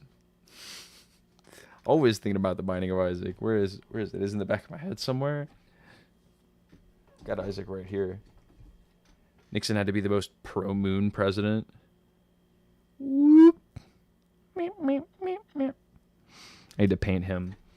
Yeah, honestly, yeah, that's true. I mean, anything that made his presidency positive. I mean, that's one of the good things you could say that he's done. He established the EPA, the Environmental Protection Agency, which did arguably really good things. He also opened up a diplomatic relationship with China for the first time. That was one of his cardinal moves. He, every time you turn your head, I can hear him roll around. Ooh, you hear Isaac in my head? Is that what it is? You think I want to play Isaac? I might play some Isaac. You played this Isaac sound. I did. Oh, that's what it is. That's what it is. That's what it is. Dick Nixon opened up diplomatic relationships with China, or diplomatic relations with China, and he was one of the first presidents to do so since, before the communist revolution in China. And whenever that happened, did the Kirby get saved? Yeah, she's currently working on the Kirby. And can you hold up some of the parts to the camera, maybe a little bit? You can kind of see the feet, and she has a base for the bottom of it that it sits in. One of the first things that we did after the Chinese Revolution, we saved China from Japan at the end of World War II. All the presidents are white nosers. I mean, sure. Almost all of everybody who was able to speak Chinese in the American State Department got fired because they were accused of being Chinese spies. And then our foreign policy towards China was terrible for the next, like, 40 years. And we got into a bunch of wars over there and just bombed civilians constantly. That was, you know, like, they were like, well, China fell, then we're going to lose Vietnam, and we'll lose Korea, and we'll lose Thailand, and Laos, and Cambodia, even though, you know, I mean, no nation is a monolith, and all people have different, like, ideological leanings for those sorts of things. And while, like, yeah, maybe China would have liked part of that land, they were also sorting out a lot of their own things. And, you know, they were like, well, we've got a solidified communist bloc over there in the east with the Russians and the Chinese, not knowing that the Chinese and the Russians almost nuked each other multiple times, you know. But Dick Nixon kind of capitalized on that. And then he went over and talked to China, and he was like, if I can get into China's back, you know, we could get, like, dealings with them. That's actually a big blow to the Soviets. And it was. I mean, again, not a good president, but those are smart moves, right? You know, I'm giving credit where credit's due, right? I can be, you know, I can be objective. What do you want? The Binding of Isaac. The Binding of Isaac. Binding of Isaac. Oh, the Red Scare was one of the dumbest eras in American history. Do you mean the second Red Scare? Not a lot of people know there were two Red Scares in America. There was the McCarthy era, which was the second Red Scare era, which happened after World War II in the wake of the Cold War. And there was the first Red Scare era, which was a very, like, started in the Woodrow Wilson kind of era, and ended up until, like, Hoover, right? And there were still, like, a lot of communist accusations up and through the FDR bit. Right, because the October Revolution happened early in the 1900s, and communism was a popular thought very much up until the 1800s, right? That was whenever it was starting to get, like, really ironed out over in Russia, you know, your Marx and Engels, and there were other people who were thinking about it. Have you seen military videos of the way they act towards Kim Jong? If that isn't a sign of repression and fear, I don't know what it is. So, what we were talking about in that one video isn't that they don't repress people in North Korea. It was that South Korea is not as much of, like, a utopia as a lot of people thought it was. One of the resolutions that we came to in that video was actually that, like, you know, I mean, it's possible that North Korea could reach out to help a lot of the people who have been human trafficked over into South Korea, but they don't do that. I don't necessarily say that the North Korea is a good government a significant amount of the time, right? They have plenty of issues, much like you can criticize almost all socialist governments who have ever existed. The fact of the matter is that we live in Western states, and a lot of our understanding of them is going to lean heavily into the Western bias that we've been presented with all of our lives. And these documentation, or these words on, these bits on, you know, fear and repression, right? We have plenty of fear and repression in our own society, you know what I mean? And there's plenty of, like, diehard military chuds who would absolutely fucking cry tears if Donald Trump walked up to them, right? These are things that exist in cultures and societies, and militaries are highly prone to them. There is absolutely fear and repression rampant throughout that society. Sure, I have absolutely no doubt. That being said, South Korea isn't some sort of haven. Do you know about the Shinan Islands, where they farm salt and seaweed? Do you know about all of the human-trafficked disabled people that they pull to there? This is in South Korea. They traffic disabled people onto salt farming islands and have them work for no money. That is slavery. South Korea is constantly under threat of having dirty bombs dropped on them from North Korea. And no, because that doesn't happen. When does that happen? When has that happened? Like, that doesn't happen. It happened a little bit. It happens a little bit. But that being said, North Korea is also constantly under threat by the American blockade and the fact that we're blocked out of, like, all economic, like, transference throughout the world. They were very willing to go, like, play ball with us whenever they became a state, like, in the 90s. Yeah, and when the Soviet Union fell. People criticize North Korea's government, but the U.S. has done some heinous stuff too. Western countries have a ton of blood on their hands over a long period of time. good, China doesn't allow it. It's not China, dude. It's not China that doesn't allow it under the world system, because China does play in the world system. It's the United States. We put the same sort of sanctions on North Korea that we put on countries like Cuba and Venezuela before we took over Venezuela. This is the same thing, the same ordeals, like the arduous march in '95, right? You know, you got your floods happening and stuff in there, and they need humanitarian aid. And we literally blockaded the country and starved people on the inside. Like, we are not the good guys in this story. There's no good guys and bad guys in geopolitics. There's basically only bad guys, right? So you have to understand all of these things you learned about those countries with the perspective that you're in the West and that you're going to receive a lot of Western bias for those sorts of things, right? And the idea that everybody is super brainwashed over there is the same as them maybe thinking that we might be a little bit brainwashed over here, right? We might be. China controls North Korea, I have no doubt about that. Okay. Okay. I mean, the Kims control North Korea. I mean, they're favorable to China. They're separate countries, though. I mean, they definitely run their countries with different economic systems in mind, but they're you know, friendly to one another, just like nations in the fucking East have been for forever. Literally never said that the United States didn't commit war crimes and shit. And I also never said that North Korea was a great country, right? That's also not what I said, and not what we were learning from those videos. What we were learning from those videos was that people were being human trafficked. North Korean citizens were going on vacation into China and being human trafficked into South Korea, placed into re-education camps, and then not allowed to leave the country despite applying for passports in legal manners multiple times. That is... I believe we're creating more good than any other nation in this world, not to be conceited. We're probably going to end up last because of that, to be honest. See, and that's what you get for giving him the benefit of the doubt, Cough and Death Rattle. That's what you get for giving him the benefit of the doubt, because then he says some shit like that. You think we're making the most good in the world compared to any other nation? All of our AI models poison the towns they're next to, and they also suck, and China has the best AI model right now. China's also leading the world markets for electric vehicles. China's not getting into a bunch of fucking quagmires, you know what I mean? China's increased the quality of living for its citizens tenfold, right? You want to make it a battle between China? They're beating us on like every single economic metric, dude. People don't listen and put shit in your sentence blank spots is because they're idiots. I know. I know what you mean. I know what you mean. I know what you mean. Yeah, man, not to be conceited, we're probably going to end up last because of that. No, we're going to end up last because we keep getting us into wars that we can't handle, that we're not fucking prepared to handle because they have economic consequences and we didn't fucking gauge those correctly.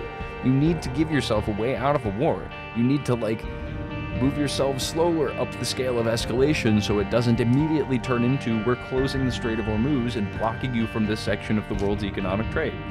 Like, that's fucking us, and now we have a lot less global power. This is going to absolutely impact the value of the dollar worldwide. It's going to impact the value of American exports and trades. Like, it's also going to decrease the amount that any country worldwide is going to ever be able to trust us again in the future, right? Like, we act belligerently, and then we act surprised when people don't want to negotiate with us anymore. It's because the last guy you negotiated with got a missile dropped on his house. What the fuck are you talking about? Like, sorry. It's... I just, you know, it's a whole ass thing, man.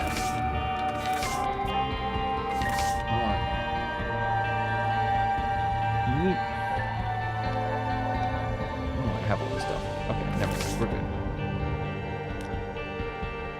The Binding of Isaac, the most political game ever made.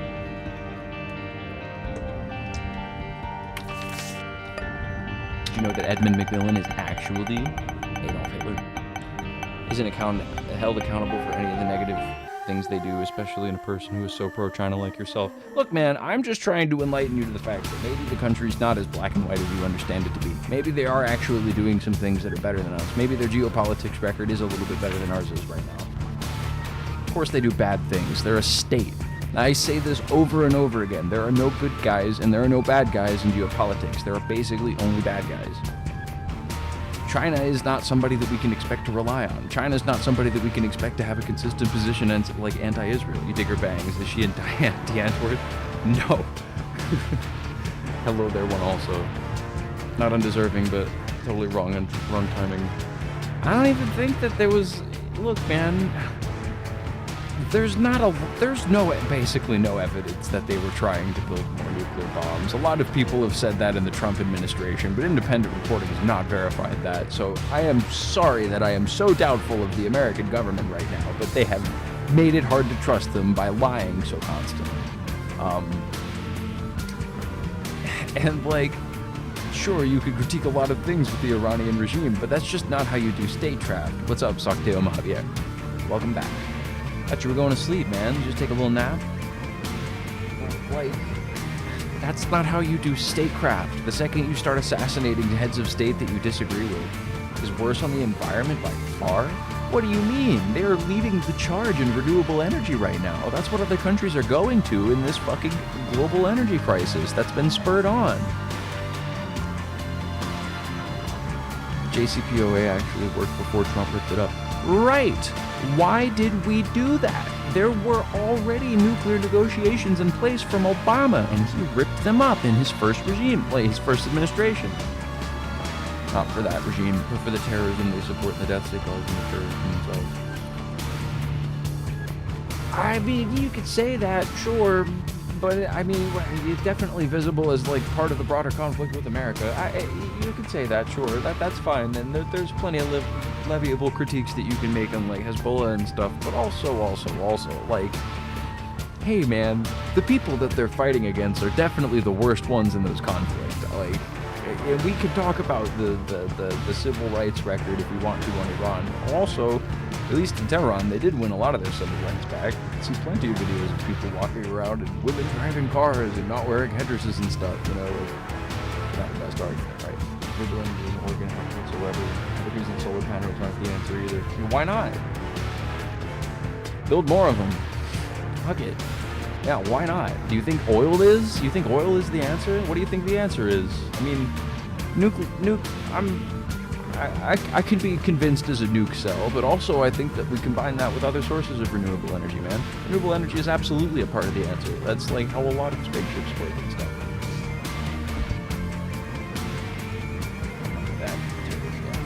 I don't know, man. It's...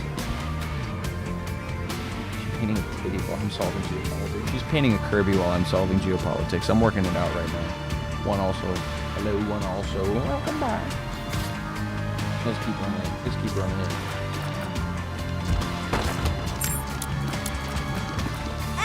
You know, I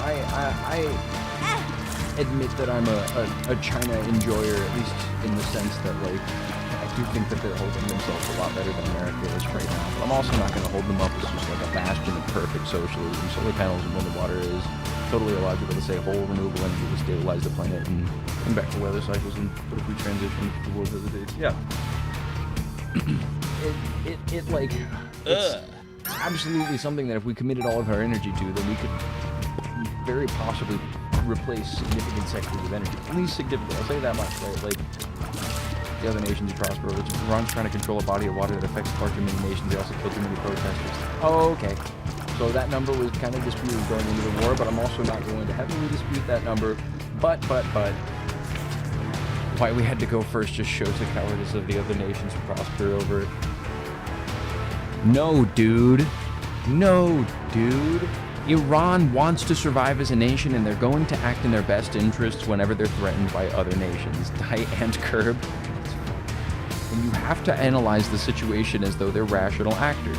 They are much closer proximity-wise to the Strait of Hormuz, and therefore they are able to control it much more completely. Almost every military advisor, we have much more control over port. Right, we have much more control over stuff near us, right? Just like how we're able to put like full blockade onto Cuba.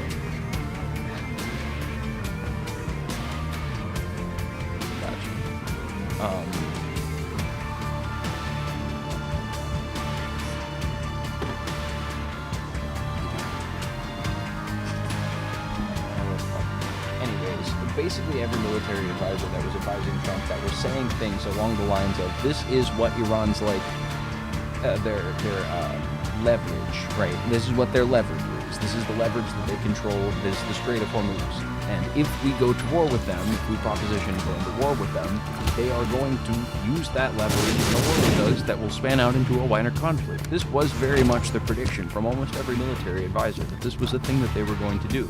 And you could say that they're unreasonable for doing that, but they are indeed acting in their own self-defense and that interest, right? They're going to defend their interests and escalate to that point because that's what their, leverage is. Doesn't act in the best interest of anybody but themselves. No nation acts in the best interest of anybody but themselves.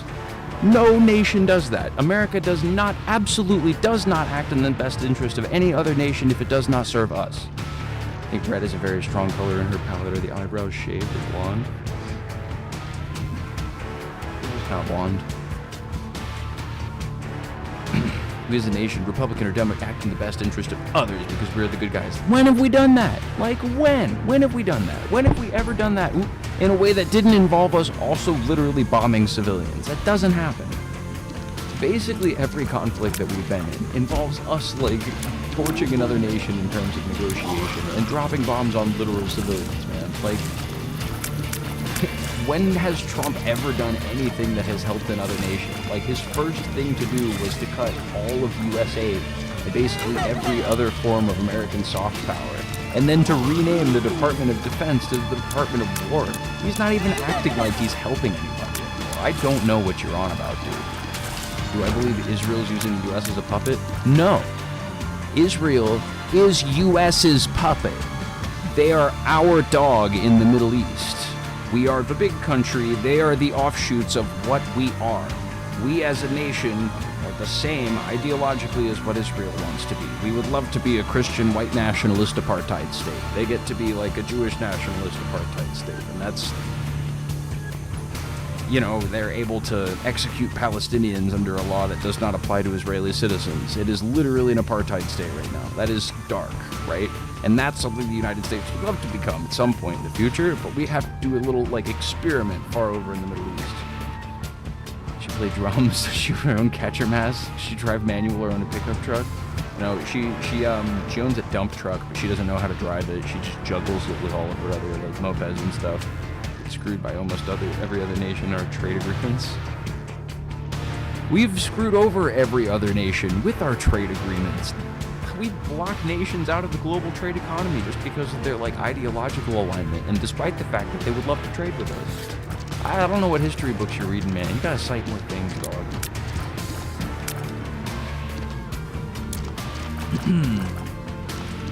Playing as Magdalene, got the good fly.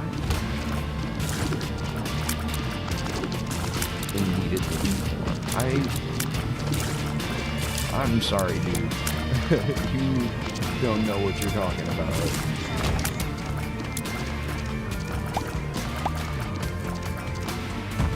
So you think it's good that the United States is assassinating heads of states of other nations? Do you think that's a good thing?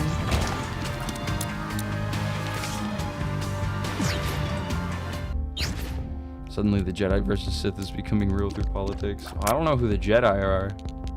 I guess the Jedi were pretty bleakly morally neutral, so I guess the argument stands. You must go to war with Iran.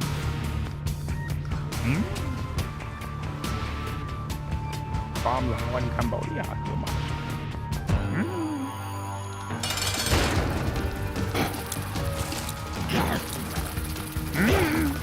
Some Democrats, we must throw, or trans people, we must throw under the bus. Culturally normal, we must be. Fucking Gavin Yoda Newsom.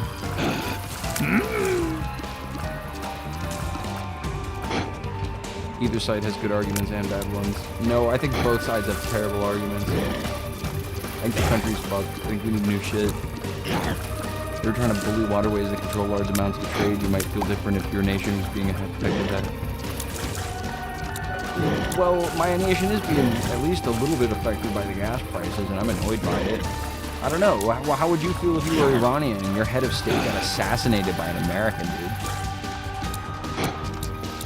Hi from Canada, eh? The light side does not do what is needed to defend themselves properly, keep up the peace with us, do too much in the world to be the empire and leave the people to suffer. Yoda nuisance.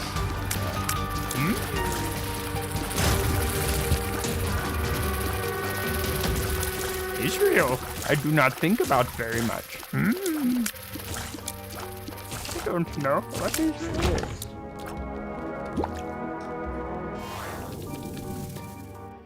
Ooh. Bow, bow. Bombs are key. Let's find that secret room really quick. Sith Lord Trump.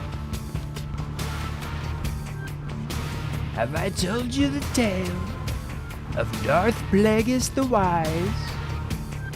It was a Sith Lord who could reverse death better than any Sith Lord, they say. Any Sith Lord. Anakin, I'm telling you. Darth Plagueis had a power. Only the dark side. Only the dark side, Anakin.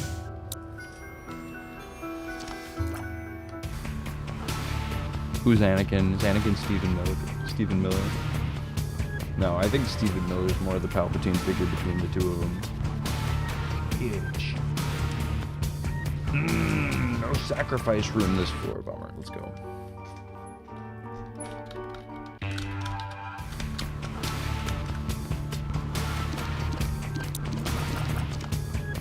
We have to kill Gavin New Yoda. A bit more chilled out lately, a bit softer and whispery now. Yeah, it's because I'm getting kind of tired. It's getting later at night. Getting into the gaming portion. We've moved past our little politics section. We had our fun talks about Dick Nixon. Were you guys here for that? Did you guys manage to see any of the Nixon cross tapes? That was a fun time.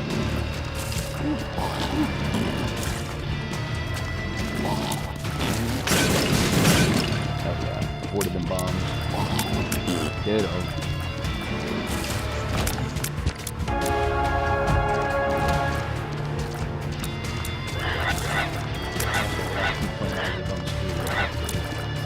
To make heavy progress in this game.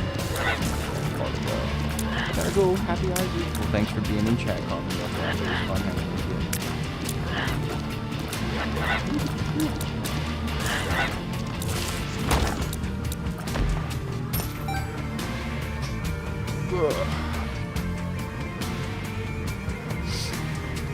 Okay. I'm gonna be Brad. Nice chatting with you. Hell yeah, it was fun chatting with you too. You can tell I'm tired out a little bit. Everyone's getting sleepy. We all from the same side, East Coast. Thanks for hanging out and chatting. It was fun talking to you. As always. Like yelling at you, Soledad Silver. You haven't gone too far yet, and I appreciate that. Thank you for just being ignorant and not hateful. Thank you for doing that. I will give you props on that, brother.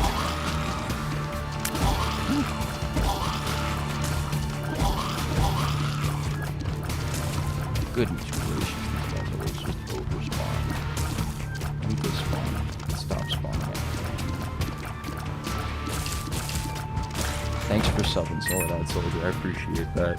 Put me closer to whatever the monetization number is. 500, I think. And hopefully we get that for Friday. Stream again tomorrow. Stream the day after. Try to do more on weekend, even though it's hard. I can do it.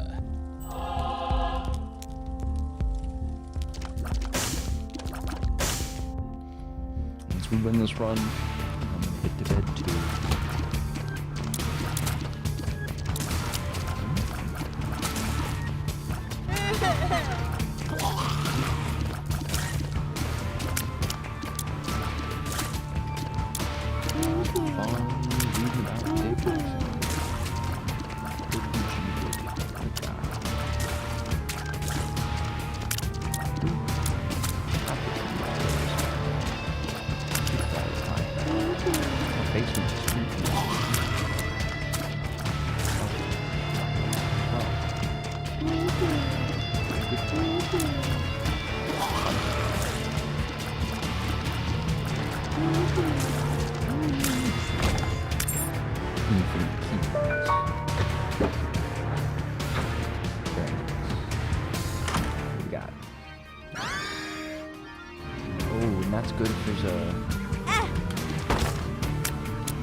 No. Welcome back, one also. I don't think she's interested, man. Hate to be that guy. She's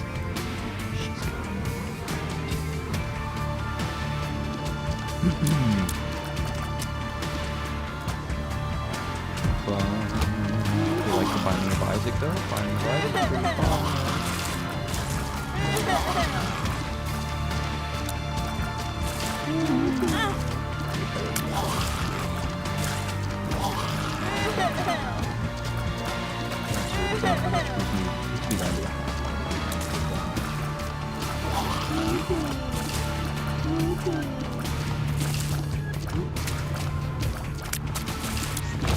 Very nice.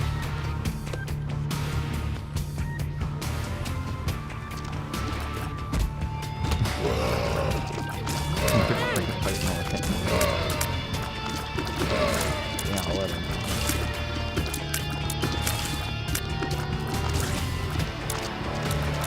So you're Canadian? Where are you from? Like further down south, Toronto. I've been to Toronto. What else was there? Winnipeg. Back in the place, provinces. That's what y'all have. Right? I don't know.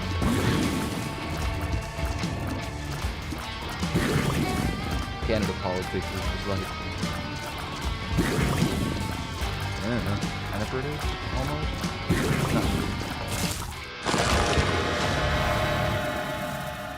I'm gonna save it so I can see an angel room. I don't want to see the devil today.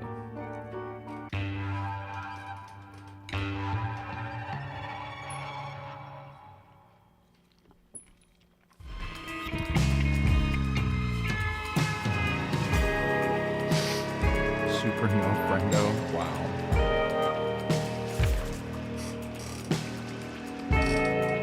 So you get timed out, boy. 10-second time out. You're mean. Don't be annoying.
Ugh. Tammy's head. Meh. So meh, especially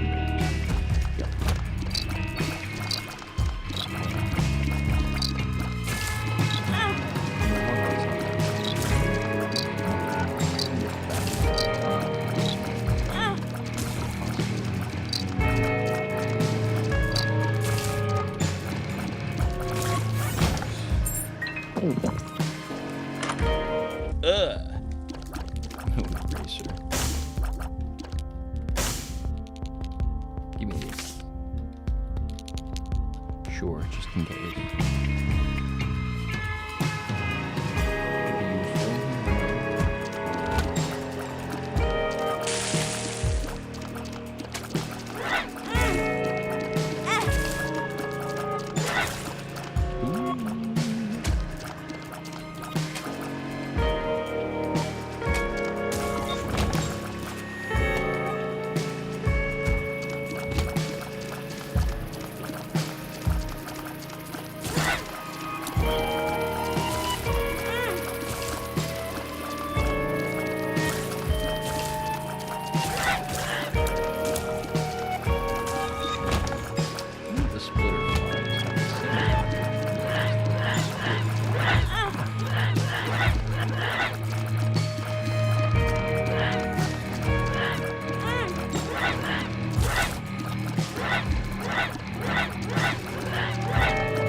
No television, no TV.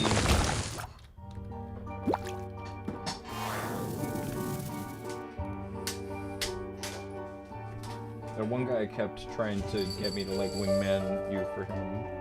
He's like, he came back in. He was like, tell her the guy from the Great White North says hello. And I was like, I don't know if she's interested. I think she's taken. I was like, I don't know if she's up on it, man. I don't. And I don't know if I'm the guy to wingman you to her either. I don't think that's my role in this relationship. I think I have a different, set of circumstances going on.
binding of Isaac.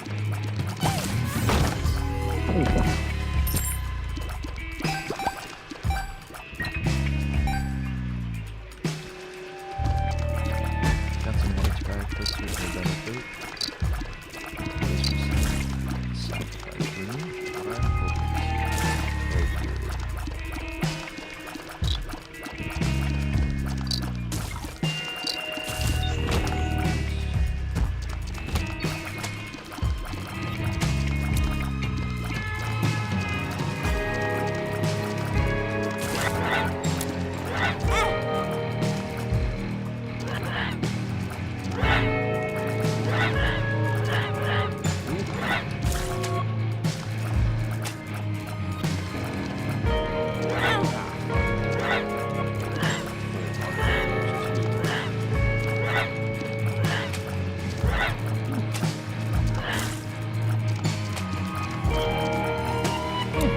I mean, Isaac always ran pretty good.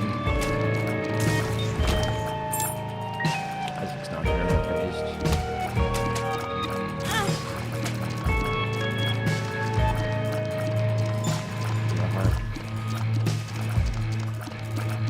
The red one dropped me a heart.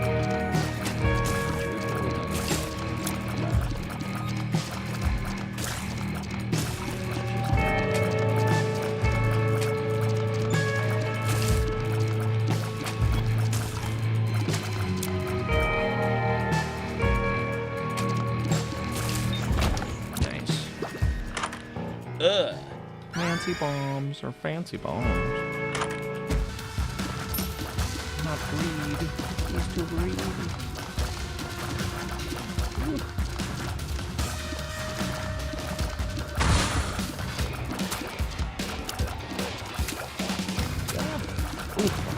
Oh, thank you for the wine.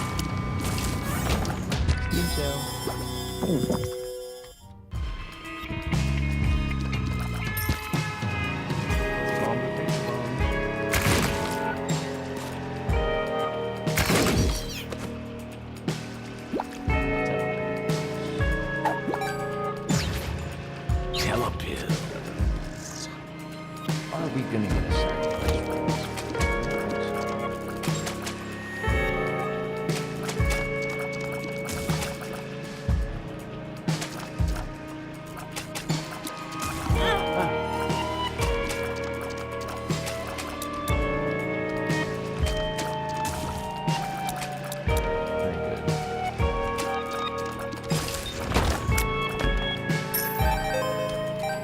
Navigate that, that's no problem.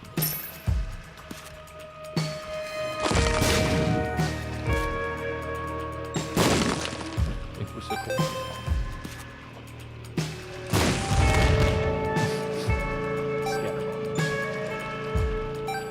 bombs in your bombs.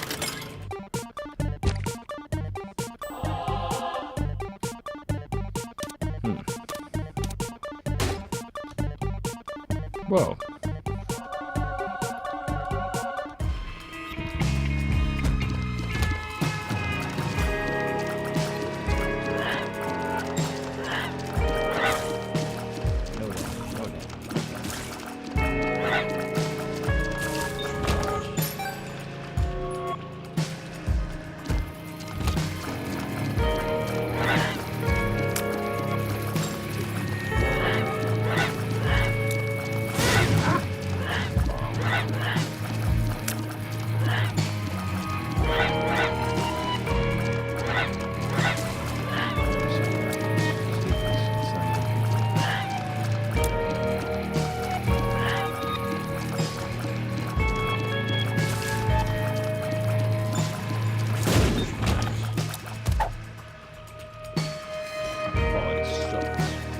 Not even good.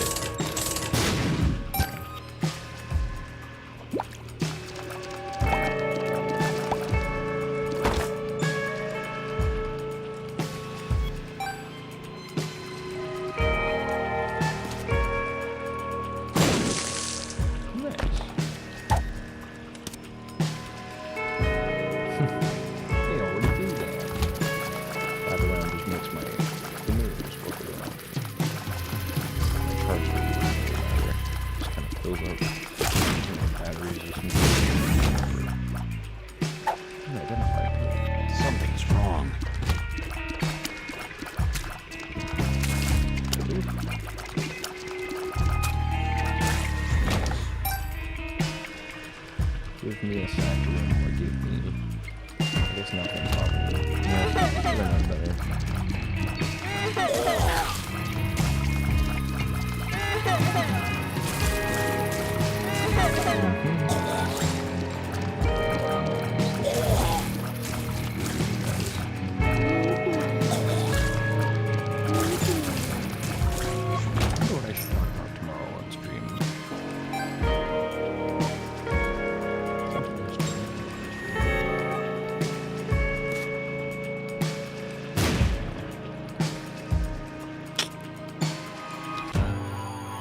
It'll take a little while. Just ran down.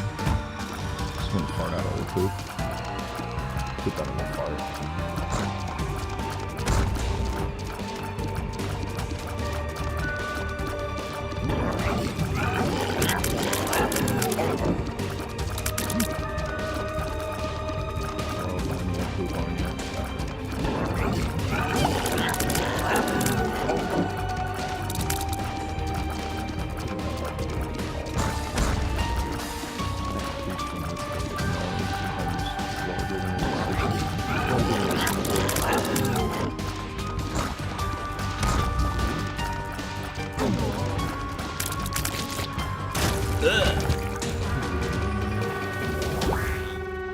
I thought I took all that damage, which was stupid.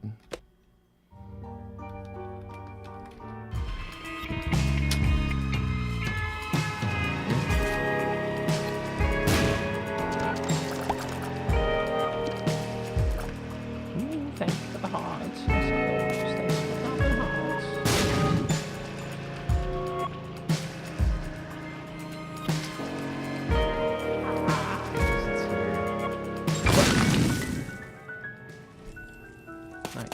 Nice. Even though it makes no difference. Alright, let's go.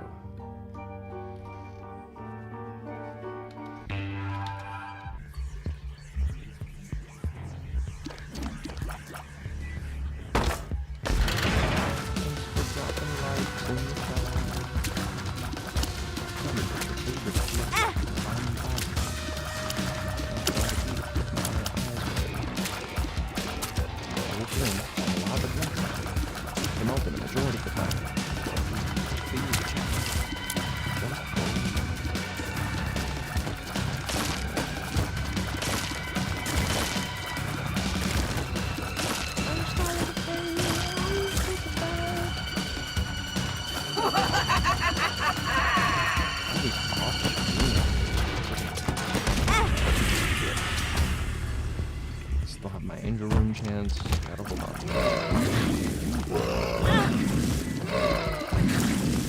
Terrible. Absolute disdain. Never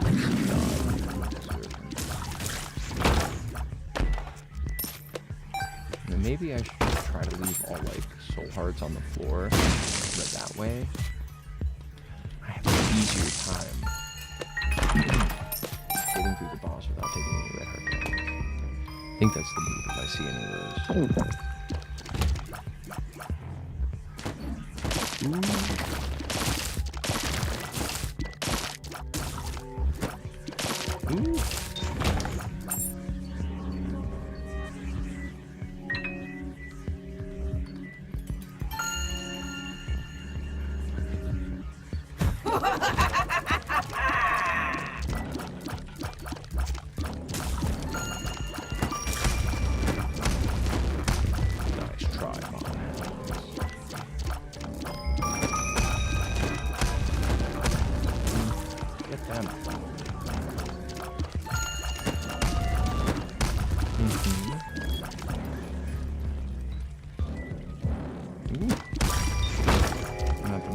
There's no mark on my shoulder. I'm not from the family of Muhammad. My spirit proud and do not mind what I've written. Alright.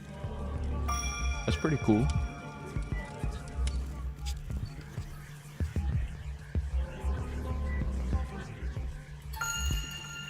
No, it doesn't seem like you're lying, bro.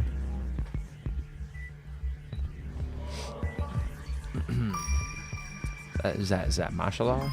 Mashallah, brother.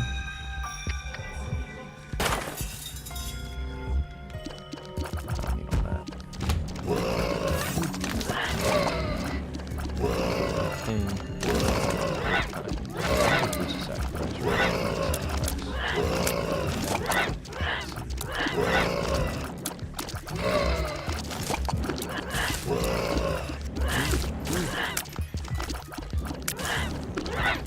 Cool. Normally we just get Christians coming in here saying like Jesus loves you, but that's the first time I've seen somebody come in here with some Islam.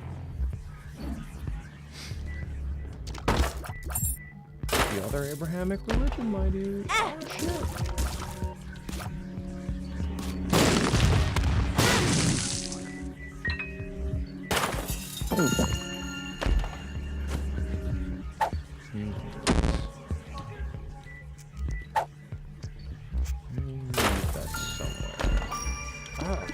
Always spiders. Nice. Not getting a whole lot good out of that. Save that. Bob's curse. A lot of poison. Okay. Okay.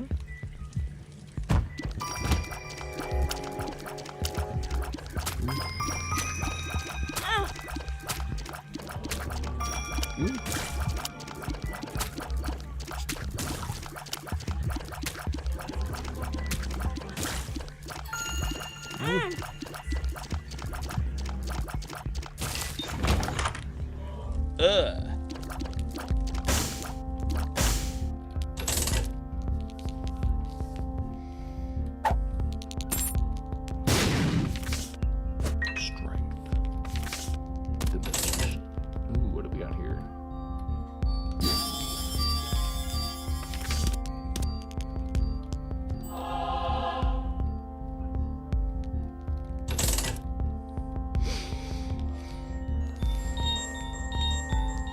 Very nice. Missing heart per charge. That's good. I think we can break that somehow.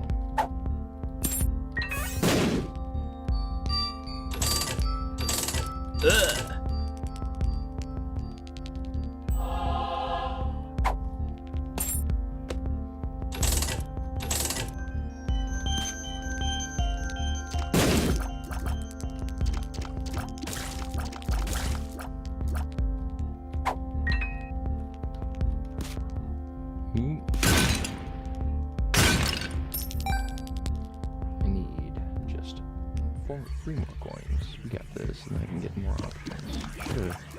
I guess I could have known, really.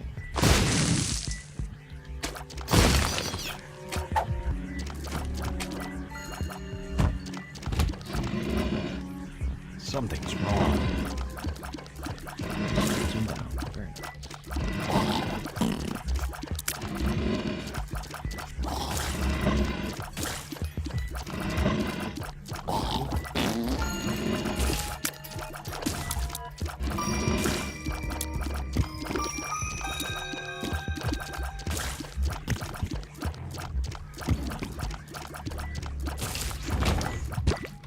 Listening to The Office, she's watching in there. Pam and Michael went and started their own paper company. And she's freaking out about it right now.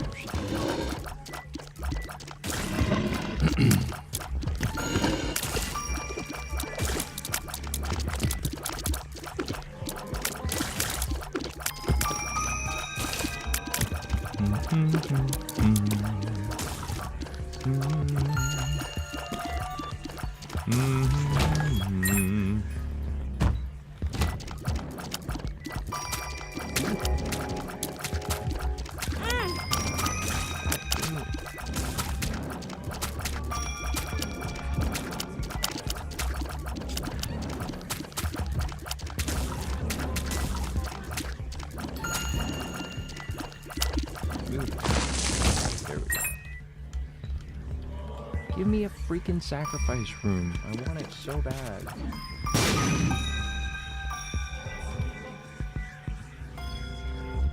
It's in here. No. right? Because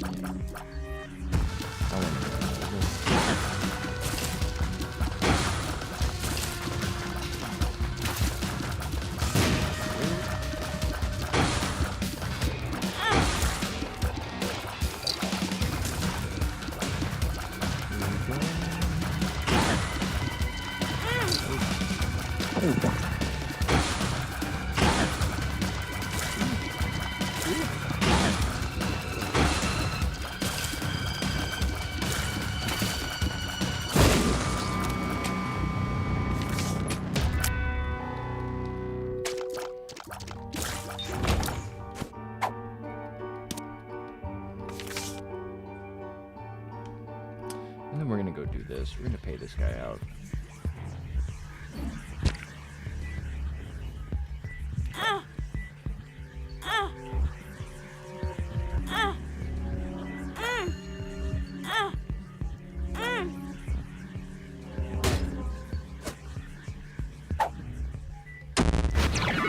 Puberty. Nice. Makes my voice lower.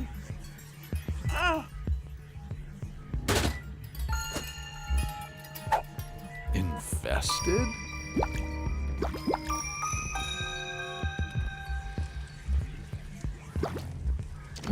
Sucks. Didn't pay out and I'm full health. Maybe we could pay out before the next floor, but it's gonna be risky. I don't know about that. Do I have any other good ways? I guess, yeah, I've got this. Blow this up.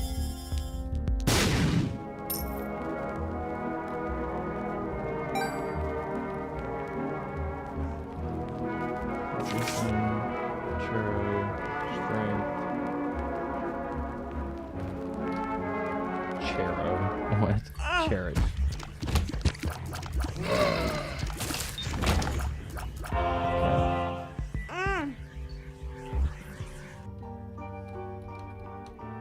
Okay, so we're gonna have to remember to come back around this floor. We're gonna use the magician in the boss room.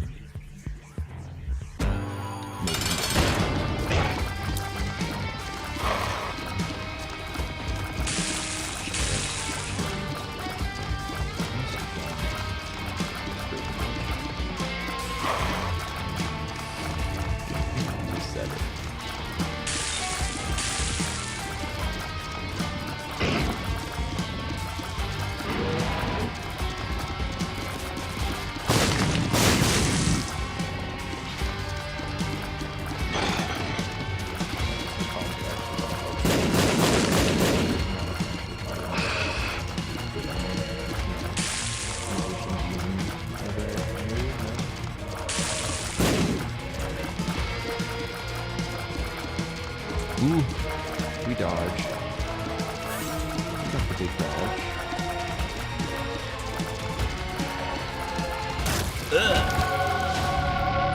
Angel rooms too. What do we get?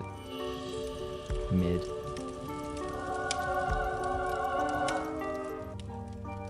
Okay, so we've got a full heart here.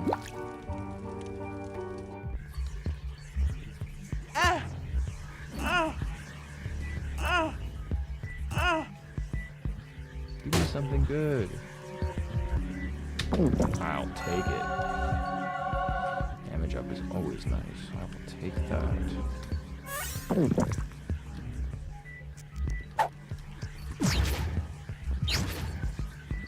I wanted to see telepills take me somewhere good. Strength, chariot, whatever. Let me go get the stars card for the next one.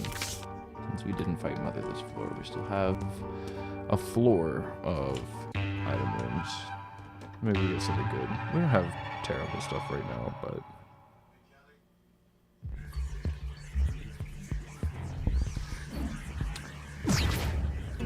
The stars.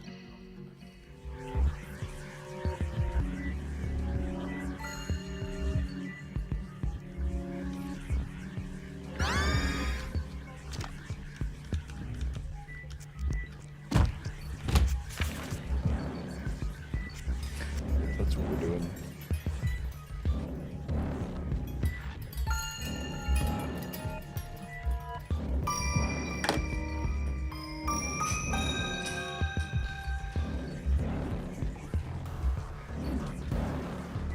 Whatever.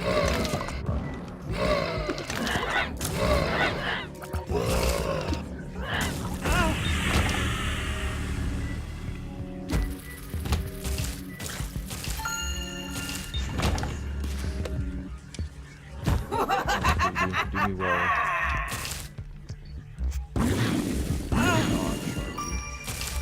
Also, I'm sorry I had to take a mod from you, Sharky. Everything. You missed, actually, you missed the whole stream pretty much. I'm finishing out this Isaac run and then I'm gonna be all done.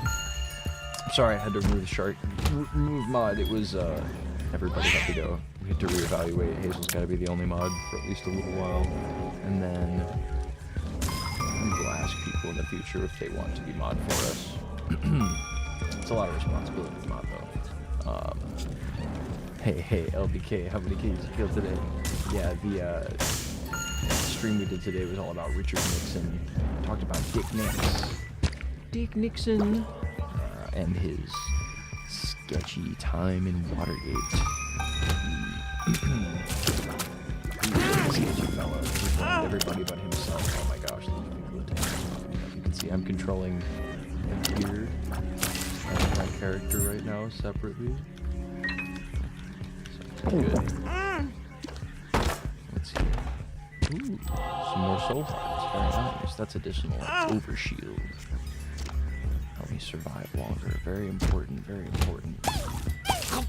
But since you guys were all the old mods, I'm gonna give you guys like special roles in the Discord, and whenever I have chat on screen, eventually I'll swap it so it's horizontal. I'll make you guys classic mods like eternal chatters. The Binding of Isaac. That's the name of the game. The Binding of Isaac. Binding of Isaac. I love this game. This game is so good. It's got such silly lore. It's about a little kid who's running away from his super religious mom, and she's trying to kill him. So he goes into his basement. And puberty. I got puberty pills. And it just becomes like a crazy bullet hell. It's very hard. But I'm doing pretty good. It's kind of based off of the old Zelda games. There we go. Fucker. Ooh, I can get bombs or keys. Swaps my numbers of bombs. Keys. The Binding of Isaac. The Binding of Isaac. I love that sound bite. This is one of my favorite. I love Gilbert Gottfried's voice. So terrible. The Binding of Isaac.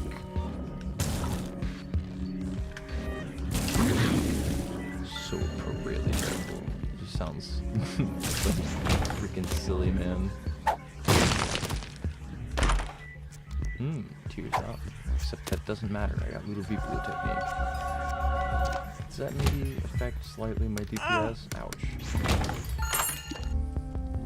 What have we? Member card. Not bad.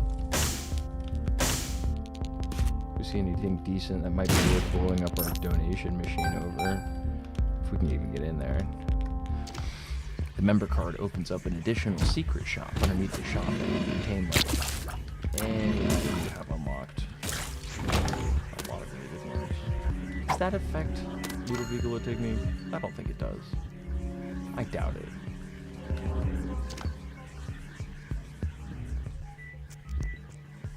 What you eating? What kind of chips you eating, Sharky? Eating them Takis? Eating them Zappas? What kind of chips you got? Hazel made some pizza for me earlier, and that one came out really good. Oh, thank goodness, we're gonna get money out of this guy. Just gotta avoid it.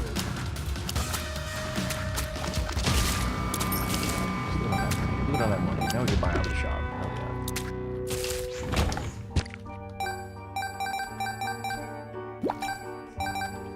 Alright. Let's go over here.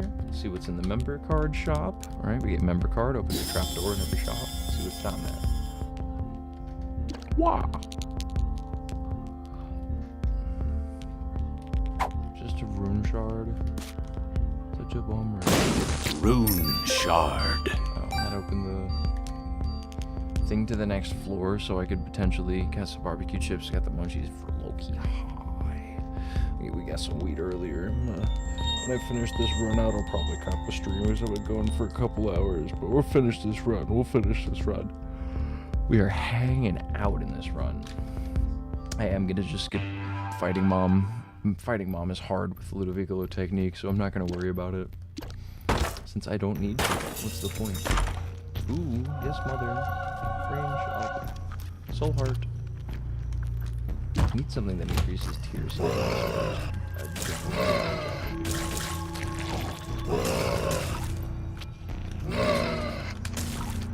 Normally you shoot your tears out. Yeah, you're just in time. Yeah, you made it. You like the gaming runs. Ooh. Yeah, I'll have to spend a little bit more time planning out what kind of like educational stuff we spend time doing on stream tomorrow, because you know I love going over history on stream. It's so much fun.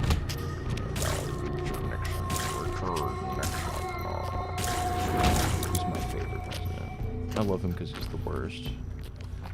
Well, there's a sacrifice room. I think, you know what?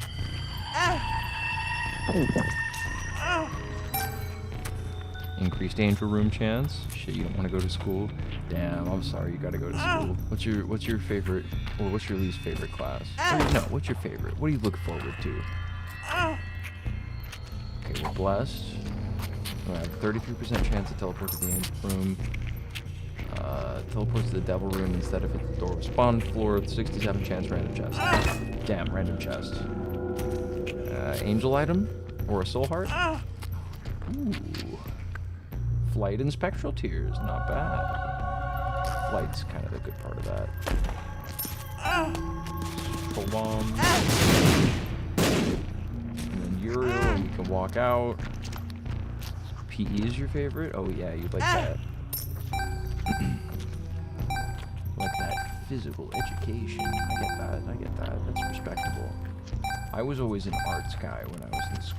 I liked my music classes and my drawing classes and my theater stuff. But I did enjoy PE whenever I got into it. I remember my last year, we would have days where we would go into the gym. I'm just thinking, school's got its uses. I think that school in America is pretty messed up. I think there's a lot of flaws with the way that it introduces ideas to people, and I do think that there's kind of an issue wherein it doesn't really want to actually teach people a lot of the lessons that it claims to want to teach people. You know, especially whenever it comes to history, we learn American history in a very minimalistic, as far as accuracy goes. It very much serves Western ideas of what kind of history should be taught, you know. But that's just one of the issues. I don't know, I have a lot of more specific issues, the little things that I was involved in. Like, I was in marching band, and I liked marching band, but I felt like it was too hard for the average, lay band person, you know, because it is hard to memorize certain formations, to do it while walking and playing your instrument at the same time, and it's a lot. It's a lot to do. The way my band did it was that you had to be a marching band if you were in the wind ensemble at all, which I thought was messed up. I was like, I think that it should be like an audition-based sort of thing where you try out for marching band, and that would probably make it for the first couple of years to do that. You don't have that many people in band, but they would kick ass. They'd be really cool, I think. And then you would get more people who would want to join the band because of how cool your band looks, you know? I don't know. That's just my idea. That's just what I think would happen. I guess I didn't know for sure. Smart guy on the way to nothing. Ooh. Oh, I see your chat. I'll respond in a sec. Whew, getting close. Like math, that's what Google is true. Vertical let the pass be the plasma, the drawing glasses too close. Those are cute ideas, but I do think that it's important to learn more about the world that we live in. Some of the things that I value the most are the educations that I've been able to learn. or at least the lessons I've been able to learn from things like history. And I'm not good at math, but I am glad to have a certain level of baseline for those kinds of things. It is definitely annoying to take you out of your day to do those things, but I think that even in a good school-type situation, a school-type situation that would be, like, utopian, I think it would still exist, and they would probably still teach you math, you know? I don't know. I'm not the biggest math fan either, right? But that's just coming from me from, like, a reasonable, you know, sort of thing. Of course, I don't think standardized testing is good. I don't think that the incentive of, like, pass failure is necessarily a good thing. I think that we should be much more just, like, a pure education focus. I don't like, you know, competitive testing standards as a system. I think that one's kind of dark. Yeah, I'm not good at math either, dog. I'm not great at it. I'm not good either. But I don't really think that these things are designed in a way that's super conducive to, like, teaching, rather just, like, mindless repetition and seeing if somebody can do the thing over and over and over again, which isn't always going to be how somebody learns something, you know? I have to have a more tactile approach to math. I'm going to learn math in a much different context than somebody who just works with theoretical drummers. If you played snare drums, that's really cool. I knew a lot of people who were in percussion and rock and stuff. Those are cool.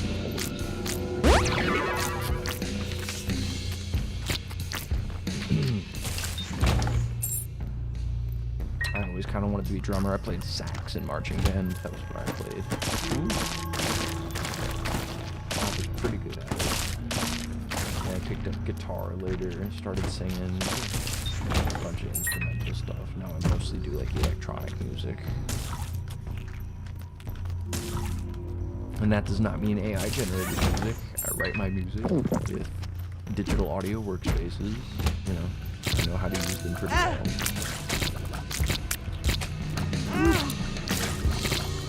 God damn, this dog. I need to drop this fucking trinket. This trinket's fucking the one that makes him go 90 degrees and hit your face with somebody. That one is messing me up. Alright. Let's go.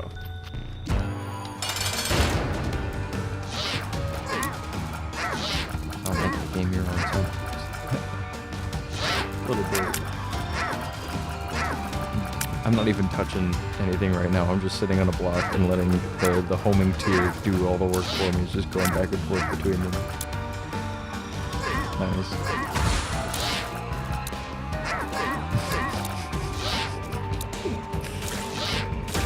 Literally peak gameplay. I unlocked something for that whack.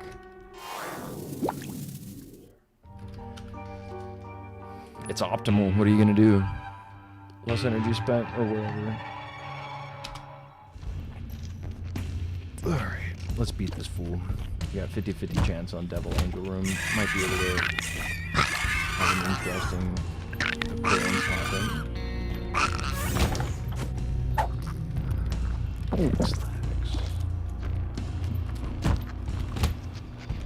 Yeah, when they don't close their mouth when they're eating.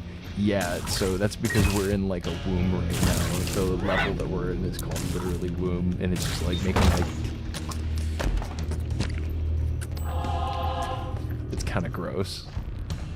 So as you go deeper and deeper into the caves, you know, you appear to be going deeper and deeper into Isaac's psyche as well, right? We're going kind of into his mother, because his mother who's trying to kill him.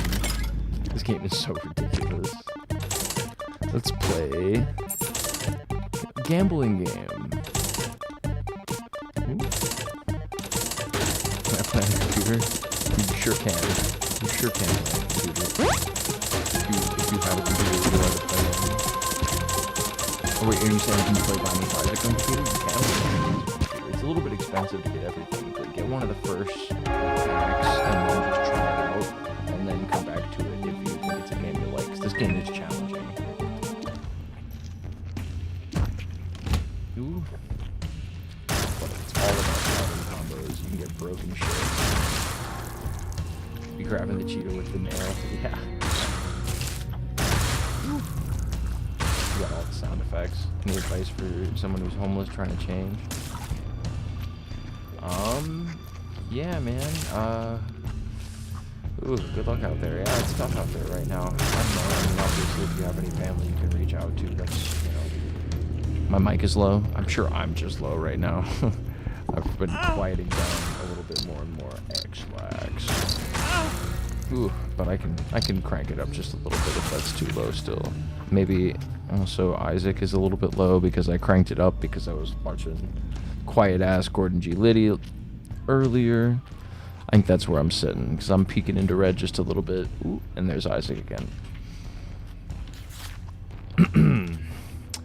Yeah, I don't know, man. If you're homeless and you're struggling, I mean, yeah, it's tough, right? I mean, if there's any homeless shelters in the area, you might be able to look into that kind of thing. It's just so disturbing. Yeah, all the noises in the game are so gross. I don't know. Yeah, that's tough. I've been on the streets for a period of time before, and I managed to get out of it. Oh, God, magic mushroom just in the room. Damage multiplier, what the fuck? My guy does a little dance because that item's so good. Oh my god. I'm gonna bomb my way out of this room. This room's fucked up.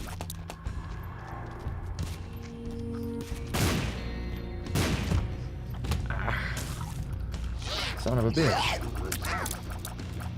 Yeah, I don't know. I moved in. I had a girlfriend at the time, actually, I was able to move in with. Then, yeah, after her and I split up, I went back with my parents for a while.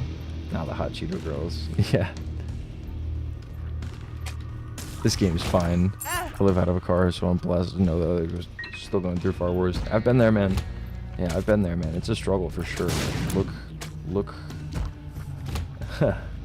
forward to the future. I don't know. There's always better tomorrow if you can keep working on yourself. I always, always want to believe that somebody can make it, even though, the world's not the best for allowing that kind of thing. And thank you for being here in chat. Thanks for hanging out. I want you to know I've been where you're at before, okay? So don't feel alone there. I have been there before, my brother. It's not an easy place to be. Okay, well, we've got re-rolling of pedestal items on the floor, so that's good. So maybe I can get one of those pedestals to pay out, and then I can re-roll it into something else. Well, there's not too much I'm even really worried about seeing as much, to be honest with you.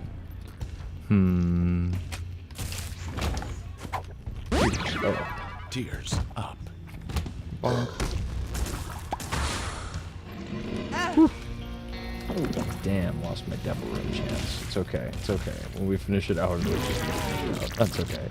And I'm not even really gonna have to do too much during the fight either, because I can just kind of like put my Ludovicolo technique on there. God help me if someone takes a bag of Cheetos, gang. I'll help.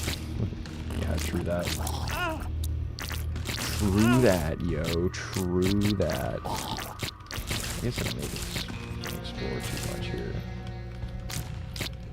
Have you ever seen girls eat their hot Cheetos or their Takis with like chopsticks? So that way they don't get all the dust on their fingies?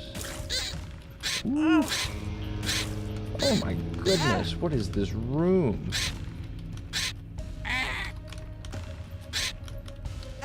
Oof. Jesus Christ. Okay, I need to get out of this room. This room is gonna kill me. I could bomb the door.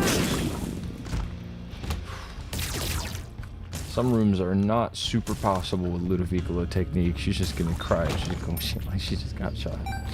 It's true. Okay. Can just kind of avoid this fellow. Not a big deal. Use my thing. That's nice. Some keys, some coins. Makes no difference, truly. What's in here? Some hearts. Oh, good. Thank God. I needed more health.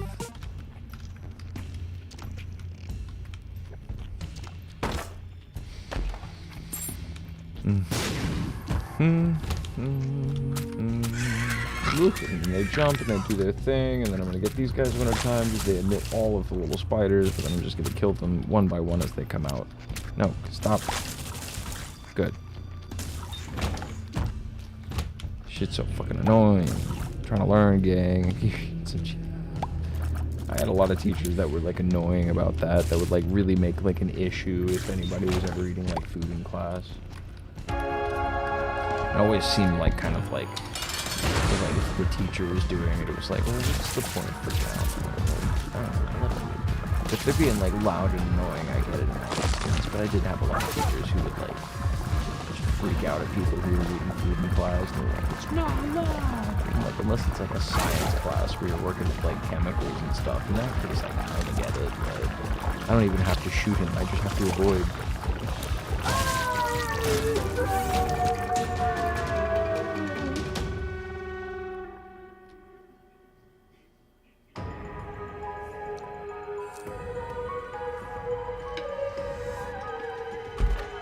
What we got?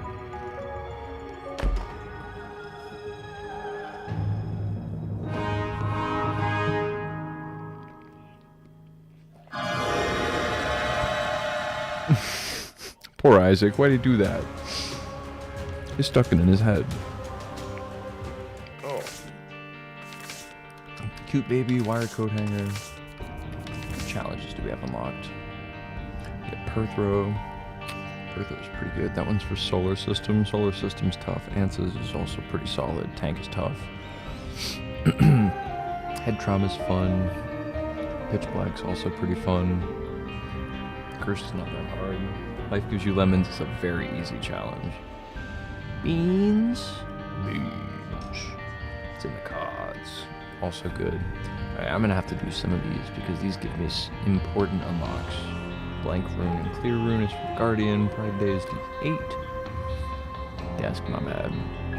Teacher that hit the desk? Oh, dude, yeah, that's just annoying. I had teachers like that, dude. That shit was obnoxious, dude. Okay, I think I could do one of these because they're so quick. We're gonna do...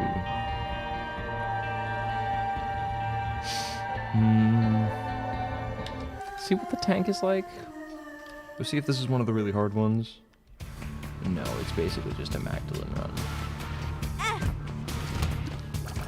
See what we can do to do it so quick. Actually, I don't want to do this one. I want to do a different one. What's head trauma? I want to try head trauma. Oh yeah, that's right. It's just this one. Okay, well we've got that there. We've got this here. We can go in here. Ooh, it takes a lot of tears. But you can do this. Swap them and just make the tears go everywhere all around you. That's pretty good. Bonk. Ooh. That's not what I wanted.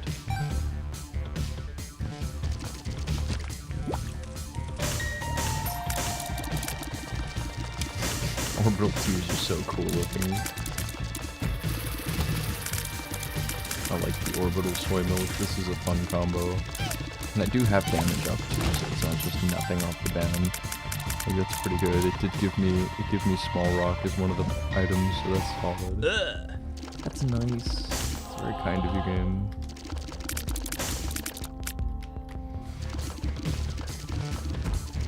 I said I'd finish it after the last run, but I didn't want to do the challenge. I was feeling it. Don't take it out on me, then I took my friends going like, yeah, that sucks. Yeah, you don't want teachers that like threaten physical abuse like that. That's obviously pretty bad. That is a bad thing for a teacher. That shows that you just can't control your classroom in like a reasonable learning environment type way.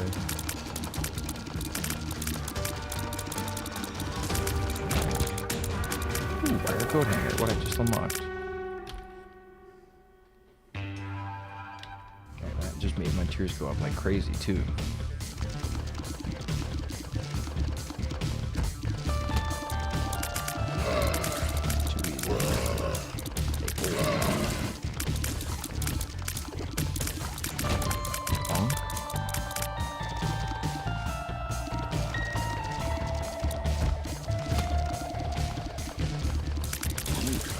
Buttholes has been out live. I forget who my favorite teacher was in school. I don't really remember. I had a lot of teachers that I kind of liked. And one of my favorite teachers, all my favorite teachers were like English teachers. I had a few band teachers that I liked, but a lot of the band teachers like had ego stuff going on. And I was always like, ooh, you're a band teacher with an ego? It's like, ooh, that's What up, Chicken Joe? Welcome back. Also, I'm letting you know, I'm sorry, remove mod status, but I'm removed from everybody. so nobody feel bad. But whenever we have Discord roles set up or we have different chat roles set up, you'll get special ones because of the time you guys spend on it. Because I'm definitely asking. Thanks for hopping in chat, playing Binding of Isaac challenge run. Check out crying and shit in there. That's if it was okay. And that's what happens whenever people like try to be like scary, like intimidating. You know, people get fucking messed up. That's terrible. Sorry, that happened. That sounds bad. Ooh. That shit happens, man. All the time, people who are in a position of power aren't very much mature than the children they're supposed to be in charge of. It's all the time. Habit.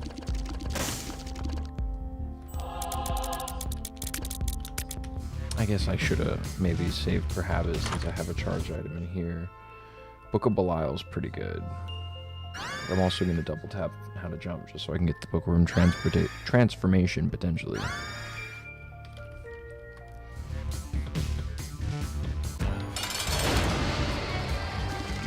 Damage up. Do math. Game. Now you have to do math.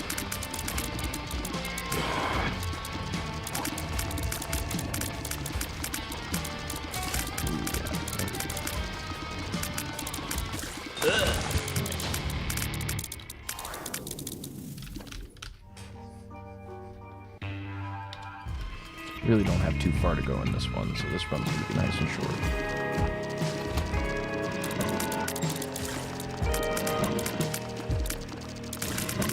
Ooh. Too easy. Honestly, we can skip shit. Keep eating stuff like 3 hours from lunchtime.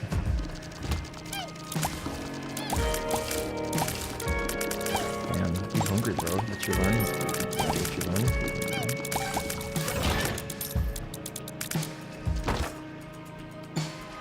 No keys. It's okay. It doesn't even matter. We just need to advance because this is nothing. This is a nothing run. Ooh. There we go. All the items in this game just do such random shit. They're so strange. They're so out there.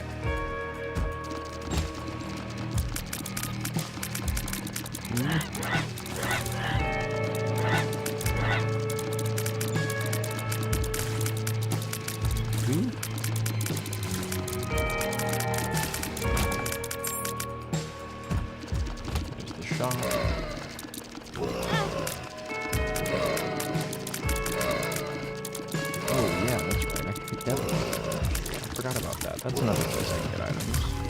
The challenge run removed the regular item rooms. We have a chance to get decent items that can actually affect the run, but they'll start you with stuff like, dude, I got to wait to get some trash ass food. You can wait with you. Hey, you don't get your snackies. I know what you mean. I know what you mean. Snack jealousy is real. Why do these kids get to have fancy ass snacks? Why didn't I get my fancy ass snacks? Huh? Where they at? Where they at? No, I feel you. I feel you. Kids would be coming in with like McDonald's breakfast or something. And you're like, okay, well, you go to the car your parents buy you, so. Did they buy you the McDonald's too?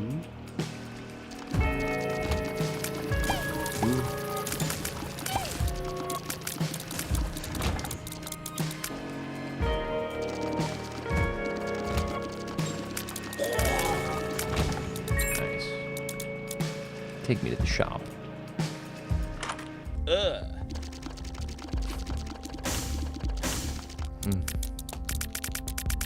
That's annoying. That's not a great item.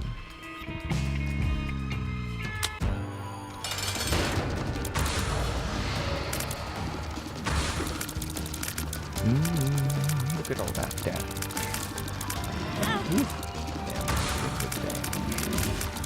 That's a lot of damage.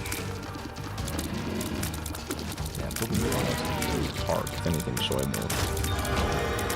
A lot of numbers, a lot of damage. Do I do Devil Room or do I go for Angel? I don't think I have enough space to go for Angel. And there's Brimstone. It's over, kids.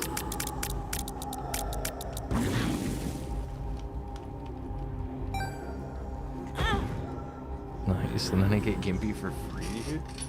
What the heck? This runs in the bag. And that's why you do that. Let's fucking go.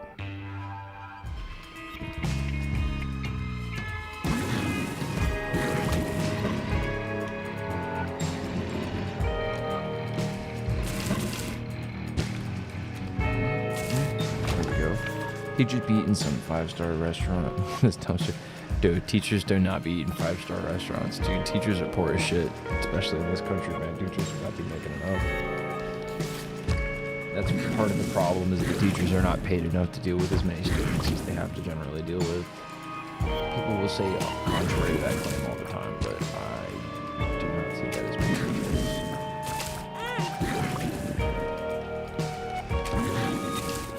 Ooh. Teachers know.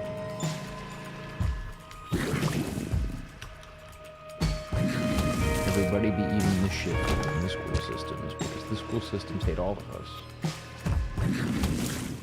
Some people are, for sure, but...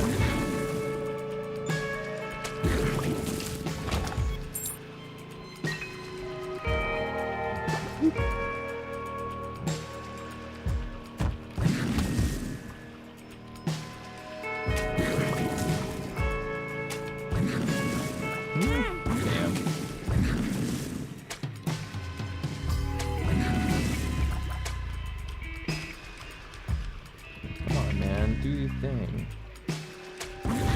Yeah. Whew. There we go. Okay. Close call. I wish. They should be smelling good as fuck. Maybe they just be having like clean cuisine microwavable meals. Those aren't too expensive. Oh, the cheap people, not rich people. In our society. Depends on where you're at, unless you're at like a private school or something, in which case, you know, all bets are off, but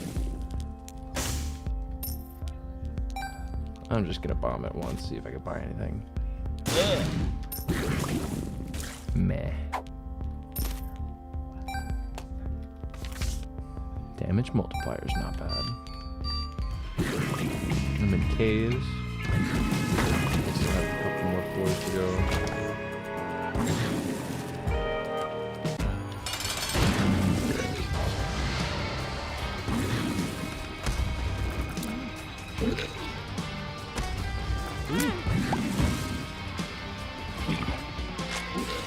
Almost dead.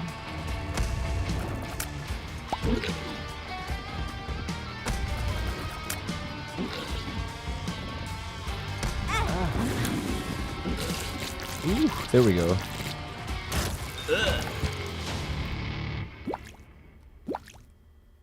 There we go. Speed up. Nice.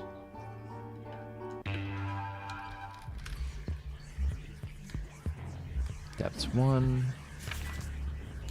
I think we've only got this one and then another one.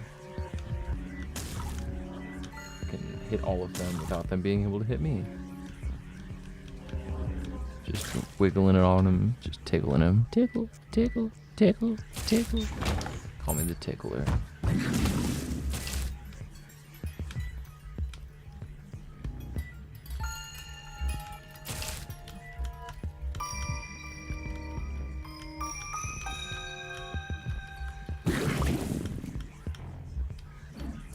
There we go, nice.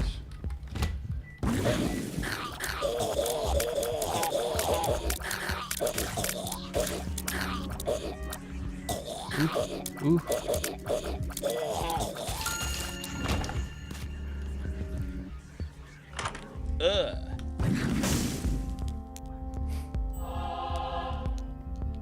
Nice.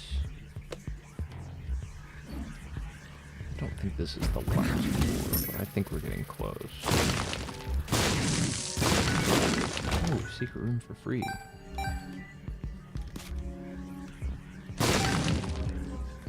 Hoo hoo hoo.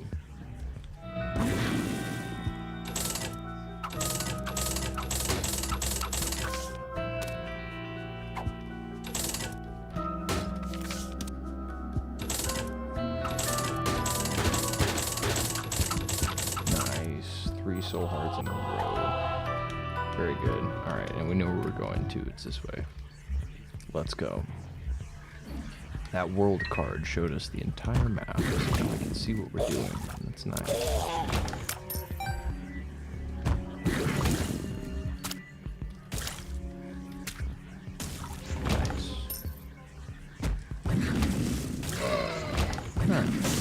Too easy.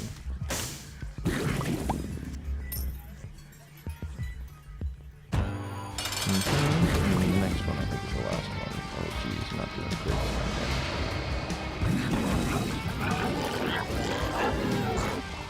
There we go. Now we've got more damage going out.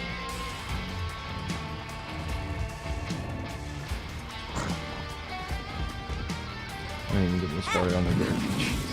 You have problems with them? Do they have, like, girl pitting issues? That stinks.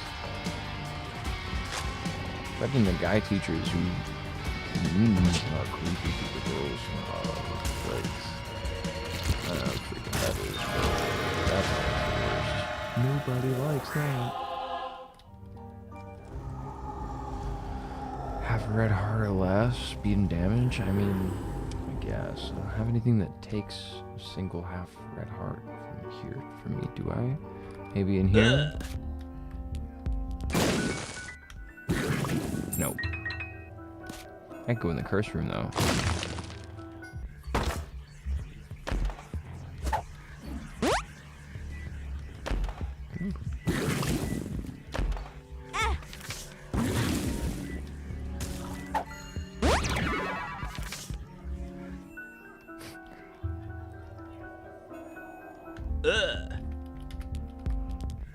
I can hear The Office going in the background. It's so silly. What a silly show. Michael's so awkward.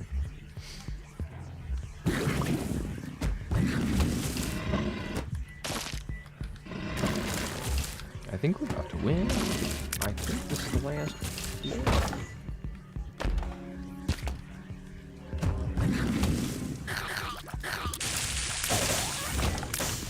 Shit, I heard one girl teacher say she liked one of her students. Yikes. Yikes. You never want to see none of that.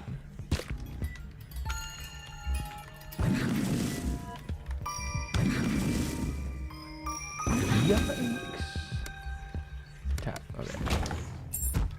There. Ooh, got him. Go here.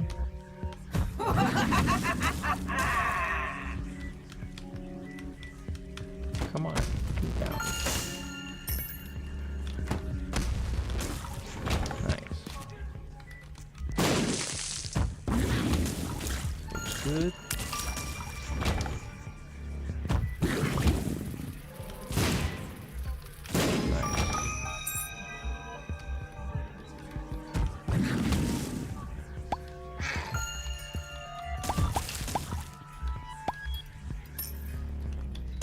Ooh, there we go. She like Diddy. Dang. Dang, not the Diddy allegations, bro. Not the Diddy, bro. The 90s, dude. He's been a problem. I think he killed Biggie. Rip Biggie. That Ready to Die shit is one of my favorite albums, dude. That's such a fucking good album. I also love Life After Death. Life After Death.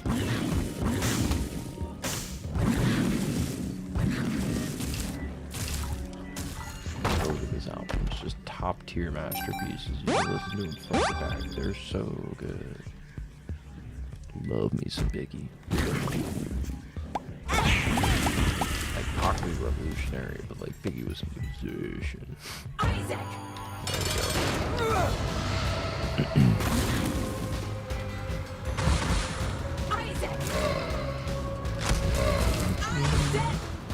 That's the damage. That's the damage. Quarter. The final force.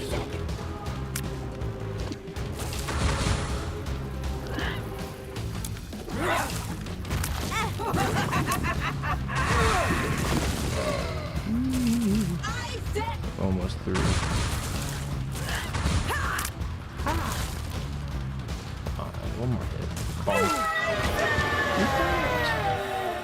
done it. Blue guy, fun cap. Cheers up, shot speed down. Lord of the Pit Leviathan. And I got Whore of Babylon up. What's in here? Is there anything good? Let's just see since I unlocked it.